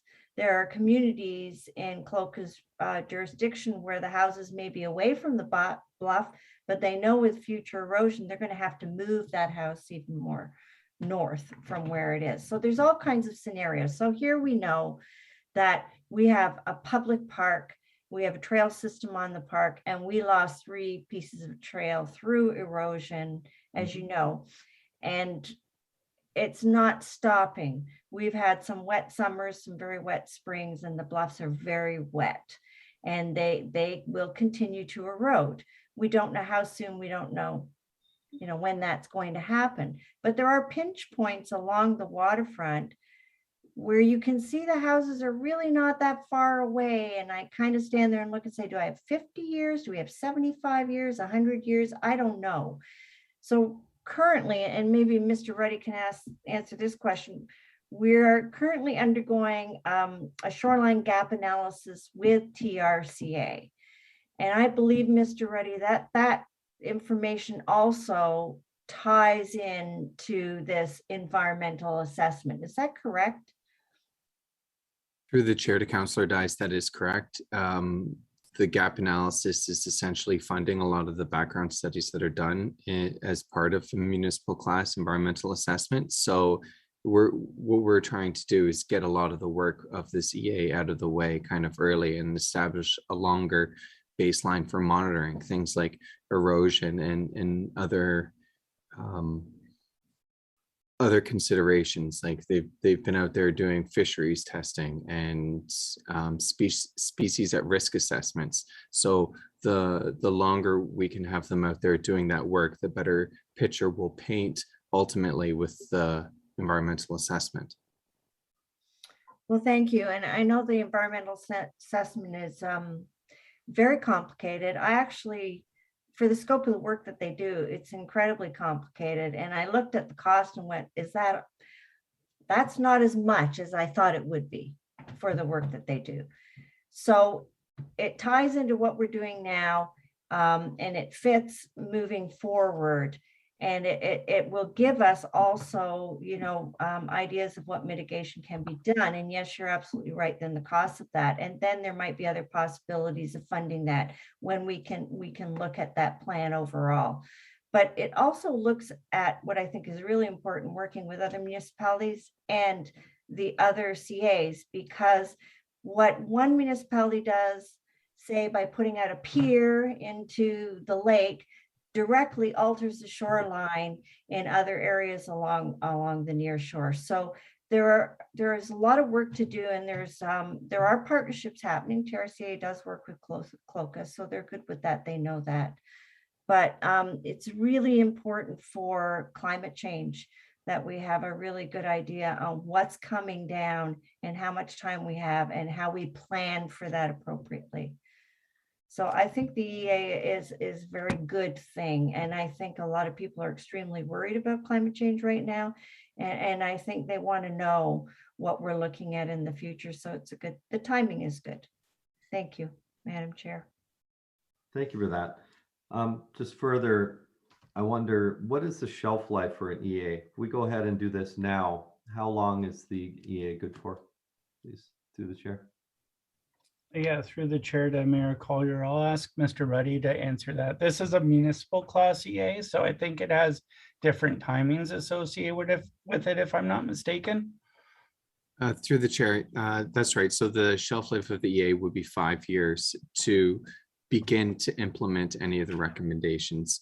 And with regard to those recommendations, yes, there are very expensive options, but an EA looks at costs as one of the factors in determining the preferred solution. And what we're looking for is to kind of divide the waterfront into segments or reaches of areas that are kind of similar in geology. So we have like cliff/bluff areas, we have river mouths, we have beaches, and each one of those segments, the idea is to have a recommended mitigation measure for the future. And some of them could be very expensive piers that go out into the water. But, you know, some of the recommendations could be let it erode because there's not anything in the way of it for the foreseeable future. But then, you know, an area like where the Rotary Pavilion is, you know, maybe we want to spend some money protecting that shore because of the large building that's relatively close to it. So we expect you know, a holistic approach to examining the waterfront and to get some recommendations that kind of give us options for each area across the waterfront. Fair enough. So if for some reason we do this, I assume we're going to do this, I'm not going to defer it, but this gets done, and let's say we're not able to get those recommendations implemented for 5 years, we have to do it again. Is that right? Well, through the chair, yeah, we would have to look at that more in detail. And, you know, I certainly do expect that, well, there'll be lots of recommendations, and there might be some that are very expensive and that there's no appetite for. But what it does allow us to do is to set us up for grant options, like when there's disaster mitigation funding available. Like we will have this, you know, bag of projects that, you know, albeit unfunded, but they're ready to kind of get going into the detailed design stage fairly quickly. Okay, fair enough. Thank you. Almost done, Chair. Okay. 2 more. This one, I discussed this earlier at the mayor's meeting. I'm going to discuss it again. We had our stormwater management plan. We know that in order to implement everything in the stormwater management plan, I think we needed something like a 10% increase in our taxes. We decided that we were probably going to be looking at potentially a stormwater user fee, which would be broad. I think we've all decided that. I think everybody is comfortable with that. I'm pretty sure that's the way we're going. I don't know that we need to spend $200,000 to figure out how to implement that strategy. I think we know what that strategy is, and that is figuring out a way to be able to, we could put the user fee on the water bill and the sewer bill or on the electrical bill. That's what the municipal act allows. The Ontario Big City Mayors have already passed a motion that I brought to them unanimously, requesting the province free up ways for us to be able to administer and give these levies without having to go through the user bill, because we have restrictions on our regular tax bill. But spending $200,000 on a consultant isn't going to change the rules from the MMAH, Municipal Affairs and Housing, to allow us to put it on our tax bill. I would suggest that we not spend $200,000 this year until we know that we can do it, because otherwise I already know we're limited to putting it on the water sewer bill or the electrical bill. I'll ask that question to any member of staff. Why would we spend this money now when we know we can't do anything with regards to our tax bill based on municipal act? Through the chair to the mayor, I think we would do it now because we have the funding feasibility study that we carried out, and we're not getting any help from the region to move this forward. And I think we need to understand through this study what it is that we have to do in order to put this funding implementation in place, and what other components or what other aspects are going to be impacted as a result of figuring that out. And I think we need to go through that study in order to support and maintain the momentum of council support of the funding feasibility analysis that was brought forward. I think it's important to do that. I think we might be lone wolves at this point. Maybe other municipalities are going to jump on, but it's been frustrating dealing with the region, unfortunately. I wish there was a better way for us to work with them to get that more in line with what they do, and maybe it's on their water bill. But like I said, I think this is something that we shouldn't be keeping off. I think we should actually just keep moving forward with it. Whether it can be put in the tax bill or through the big city mayors or other initiatives. But I think this study is going to tell us exactly what we need to do, how we need to do it, how we need to implement it. There might be technology associated with it that maybe we're not aware of, upgrades to our systems.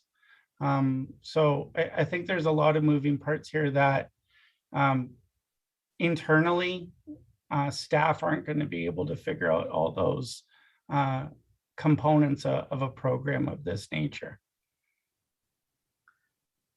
Just reading the spec sheet, let me bring it back up. Implement the recommendations of the council approved stormwater funding feasibility study to develop a discretionary stormwater fee to financially support the maintenance and life cycle of the town stormwater infrastructures. I think we've done that. I think we've done that. We've already established what we need.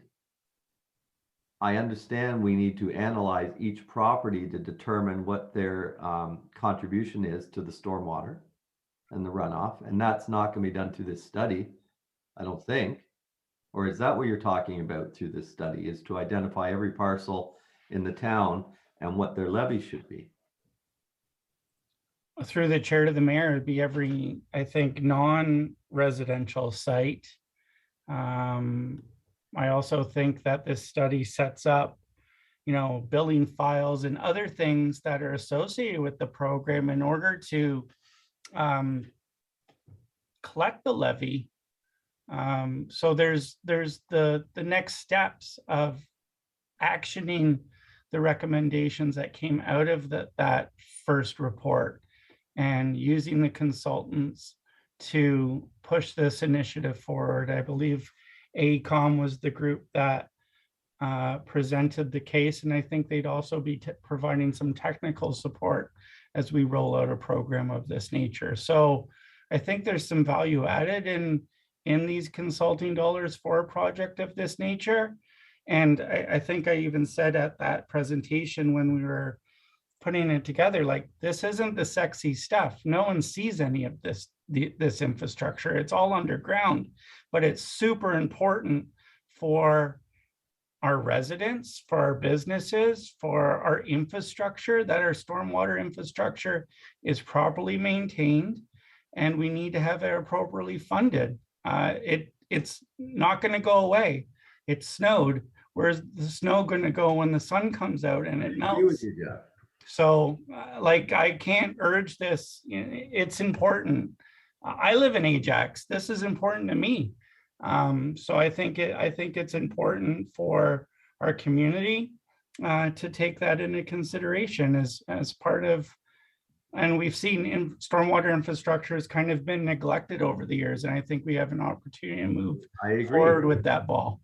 I think we're all well aware of what came out of that stormwater management plan or study, feasibility study, and it's scary. It's another one of those 1-2 punches I was talking about.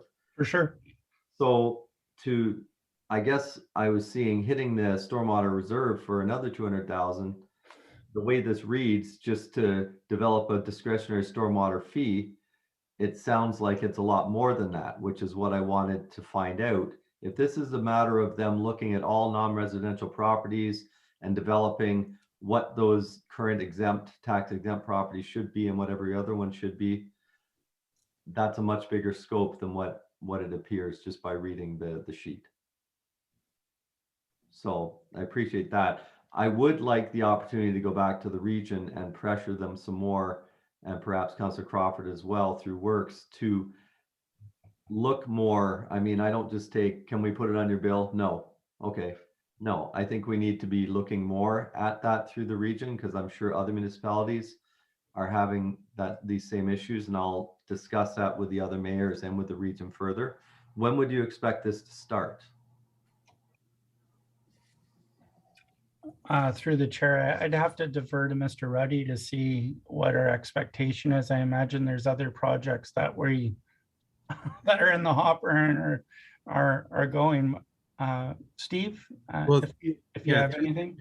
We don't really want this to sit and get cold, so we would expect to be engaging hopefully the same consultant as previous, because they've done all the work to date, and they could get rolling hot out of the gate.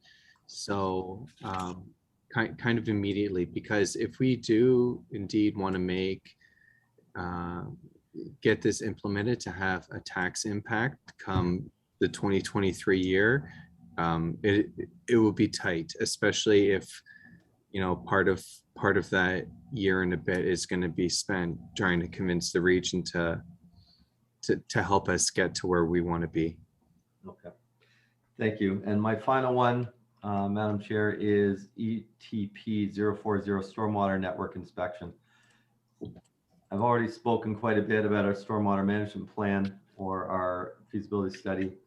Surely we did an inspection of our stormwater network throughout this study. Through the chair, so this stormwater network inspection is specific to the storm sewers and feeding the condition assessments for what's already been discussed, the asset management plan. Stormwater infrastructure is a core asset, and right now our condition of those assets has been based on age. And for the most part, the age of our stormwater network is a good indicator of its condition. But when we start getting into subdivisions with pipes that are 60 years old, it starts becoming into that fair to not good category. And we really can't realistically rely on an age-based assessment. So we actually have to get sewers. We need to get cameras in those pipes and have actual assessments of that infrastructure made to better inform the asset management plan. And it also ties into road rehabilitation. If we know the sewers on a certain road are in fair or poor condition, when we go to rebuild that road, we time it with a storm sewer replacement. And Ajax's infrastructure is at the point where the roads have been replaced a lot of times, but the sewers have not. So we're going to start seeing failures, and the operations group have already started to see it, but we haven't really had anything catastrophic in terms of storm sewer failure. So what the storms network inspection is designed to do is to feed the asset management plan and to help us better adhere to that new asset management regulation. Okay, thank you. That is very helpful, because the sheet on this just talks about stormwater ponds. It doesn't mention anything about the sewer network or the cameras or everything else. So I appreciate that explanation. Thank you, Mr. Manaski. Thank you, staff. Thank you, Chair. That completes my questions. Great. Thank you, Mayor Collier. Is there any other member of council that has any questions or comments for Stormwater Network? No? Excellent. Okay, so we'll just scroll down. The next section is the summary of new capital projects. So we've gone through everything, but is there any specific new project by driver that anyone wants to look at or speak about? And seeing none, we're going to skip all these detail sheets because we just went through them. And that means we will go to the financing summary sheets 177. Are there any comments or questions regarding the financing summary pages?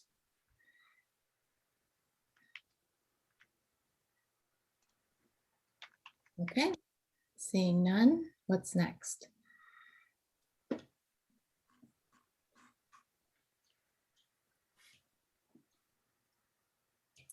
Is this the end of it? The continuity schedules, Chair. Pardon me? You're at the continuity schedules. Yes, thank you. Continuity schedules. Are there any questions or comments? And I see Mayor Colliers. Would you like to go ahead? Thank you, Chair. Through you to Ms. Valentin. So looking at this, this is our total capital expenditures today with all the projects that are in this budget that we'd approved and not that I don't think we've taken anything out, that we've just deferred. So this number should be the same. And at the end, our reserves, after 10 years, this is assuming that we don't add any capital projects over the next 10 years, that all the capital projects remain the same value and don't increase in cost, and that all our funding streams remain the same. Is that correct? Through the chair to Mayor Collier, yes, that's correct. Okay. So I just want to make the point that if those things happen, and I think we're pretty sure that, you know, the fact we added almost 100 new items this year, we've got more studies coming out. There's probably going to be additions. And I think we all realize pretty clearly that things go up considerably in price year over year, as we pointed out several times throughout this budget. Look at the number in the bottom right-hand corner, 1.723,500,000. So if we don't change anything and continue on exactly the path we're on and keep doing exactly what we're doing, our reserves, according to this sheet, will go from 65,607 at the top to 1.723 at the bottom. And I think that's pretty important. I think that's pretty critical. And I think everybody needs to take real notice of that. Staff and council included, as well as any residents watching, if anybody's watching at midnight. Because that is why I've been so critical this year. And I'm putting so much pressure on trying to sort of weed out the ones we need to do right away, as well as look at other ways we can do things. Because I think we can all agree that's not sustainable. And that is not the way we want to go. And that's why these spending caps are very important. That's why finding a way to replace the lost slot revenues is very important. We're going to have to consider some other ways to fill these gaps. And I don't know what those are yet with capital, but the easy one is increasing the general levy transfer or having a set amount incremental going forward. But I'll leave that to staff to come back with some recommendations next year. But I wanted to just really focus on this and make that point very strongly. 65,607 down to 1.7 in 10 years without adding a single project, without a single project going up in value, but keeping our revenue streams the same. Thank you, Chair.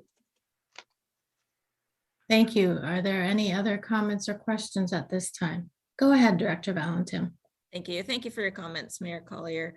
I would like to say that although that bottom right-hand corner does say 1.7 million remaining in our reserves, you know, as a director of finance, I would never let that happen. We would have to ensure that we have other financing strategies in place. And of course, council would have some difficult decisions to make on projects moving forward. So just wanted to mention that as well. Yeah. Thank you. Okay, so that concludes the budget and capital forecast, item number 6. So we'll move to item 7 on the agenda. We're closing public comments and questions. Mr. Clerk, is there anyone that wants to say anything at this point? Madam Chair, we do still have our one delegate, Mr. Baker, with us tonight, if he'd like to speak. Go ahead if you'd like to, Mr. Baker. Okay, am I unmuted? No, we can hear you. Okay, No. thanks. Thanks so much, Madam Chair. Just 3 quick questions. On page 8 of this package, there's a reference to vehicle and equipment replacement, talking about a source of revenue called proceeds from sale of used or surplus vehicles. My question is there any place that I'm missing that a number shows up for this value somewhere as a credit or something for the process? To the chair, just for clarity, is that on, it's page 8 of the executive summary where the reserves and the reserve funds are? The page 8 of the document we've been looking at here for the past couple of hours. Right, so this is a revenue source going into our vehicle and equipment reserve Yeah. fund? Yeah. So that is, as we spoke earlier, when we replace vehicles or equipment and we send to auction. So any funding that the town receives on behalf of the sale of those pieces of article, they do go into that reserve fund. Typically, I don't think they're huge dollar amounts. They would be embedded in the opening balance of our reserve. Okay. Next question, going back to the item that Mayor Collier picked on earlier this evening, FLT 078, the street sweeper. Just to use that as an example, not to pick on it as a specific issue, but I happened to be looking through this document the other day, sitting in my office here, and actually a street sweeper went by my street.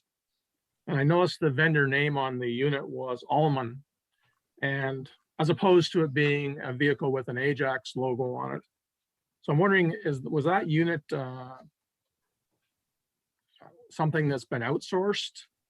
Or is it something we've rented the vehicle and it's an Ajax driver? Can anybody answer that for me? So the vendor name was Allman, A-L-M-O-N. I can respond to that question. It's Director Meredith from Operations and Environmental Services. So we do have sort of a split service. We do have street sweeping that is completed by the town of Ajax on a decal town of Ajax sweeper, but we also augment it like we do many other services with a contracted service. So that would be a contractor that we've contracted with, and it would be their staff, not town of Ajax staff, operating the sweeper. Okay, so that's leading into my next really question to council on this sort of thing. So if we're looking for ways not to spend $300,000, has anybody given a business case to council, for instance, on street sweepers, whether we should be buying any street sweepers at all and possibly outsourcing them? And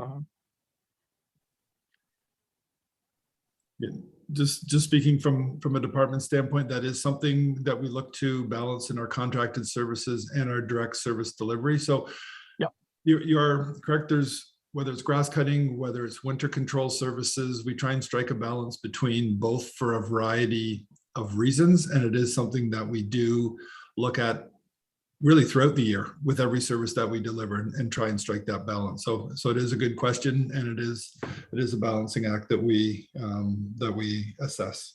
okay, so I have no idea what the business case on a street sweeper would be, but obviously if it's something that's takes something off capital budget and puts it somewhere else, perhaps there's an opportunity. Thank you for that. And last but not least, still sticking with the fleet theme, I know Mayor Collier asked a lot of questions tonight, and it was on my hit list last capital budget, still on my hit list today, as to like for the many cars, trucks, and vans that we operate, and actually tried to count myself how many fleet entries there were in the budget. Somebody mentioned tonight we have 275. Has anybody considered or has anybody given to council some kind of assessment or business case that looks at outsourcing all this kind of stuff? I mean, I know for a fact that Enterprise Rentals has a business division that just does nothing but this kind of stuff. Have we looked at that in the past, or is it something we look at in the future? And once again, I have no idea if there's a cost savings. Obviously, everybody has to make a profit for what they do, but is that kind of opportunity been looked at? Where possibly too, you're getting by doing something through somebody like an Enterprise business rental, you're getting something where if you're not utilizing a vehicle all year, that there's some savings there as well. Well, approximately 3 years ago, we did that very thing where we did introduce Okay. rental vehicles specifically for seasonal use. So when we look at our spring and summer operations, whether they're pickup trucks or different pieces of equipment, we did start to introduce rental vehicles. So that is something that we do and have built into our operating budget. Okay. Okay, thanks very much. And just a final comment, sitting here tonight, listening to you guys on both sides of the fence here, the council and on the staff, a fabulous dialogue back and forth here and discussion. Thanks very much. Thank you so much, Mr. Baker. I saw the CAO's hand up. Did you want to respond to Mr. Baker on something?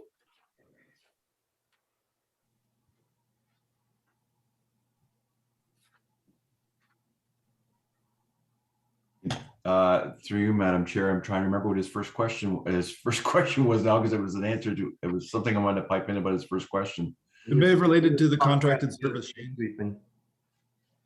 Oh, yes, I was going to just mention, Dave, that the Operation and Environmental Services Department right now is going through a core services review. And one of the things that the consultant is looking at is the balance of contracted out versus in-house services that we provide. So yes, we do, and we're doing core services throughout the corporation. So yes, we absolutely do look at all of that. Thank Hey, you. thanks very much. Thank you, Mr. Baker, so much for coming every year. Very diligent, very passionate. We appreciate your comments and your questions, and that you stay for the entire budget process. So thank you very much. Past my bedtime too. Yeah. So Director Valentin, do you need a few minutes to do any crunching or anything before we go to the report? A few moments, not too long. I don't think there were too many changes there. Just one moment. I'm just going to mute my. I'm thinking we could maybe take another 5 minutes and let them get it organized, but let's just see what she says.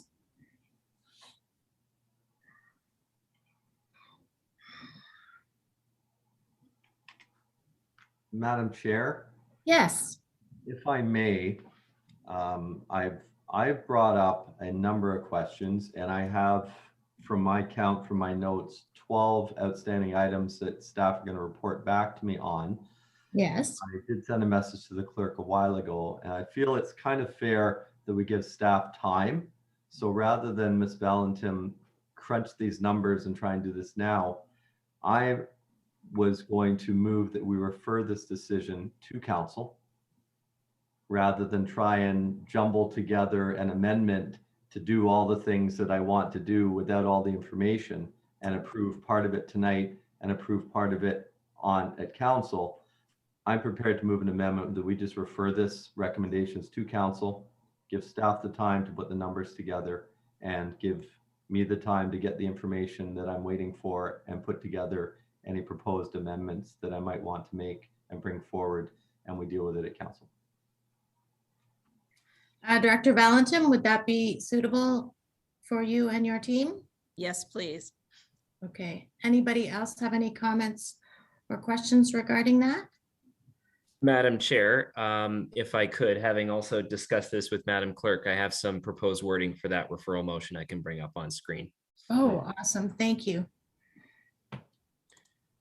Please let me know if any changes are required.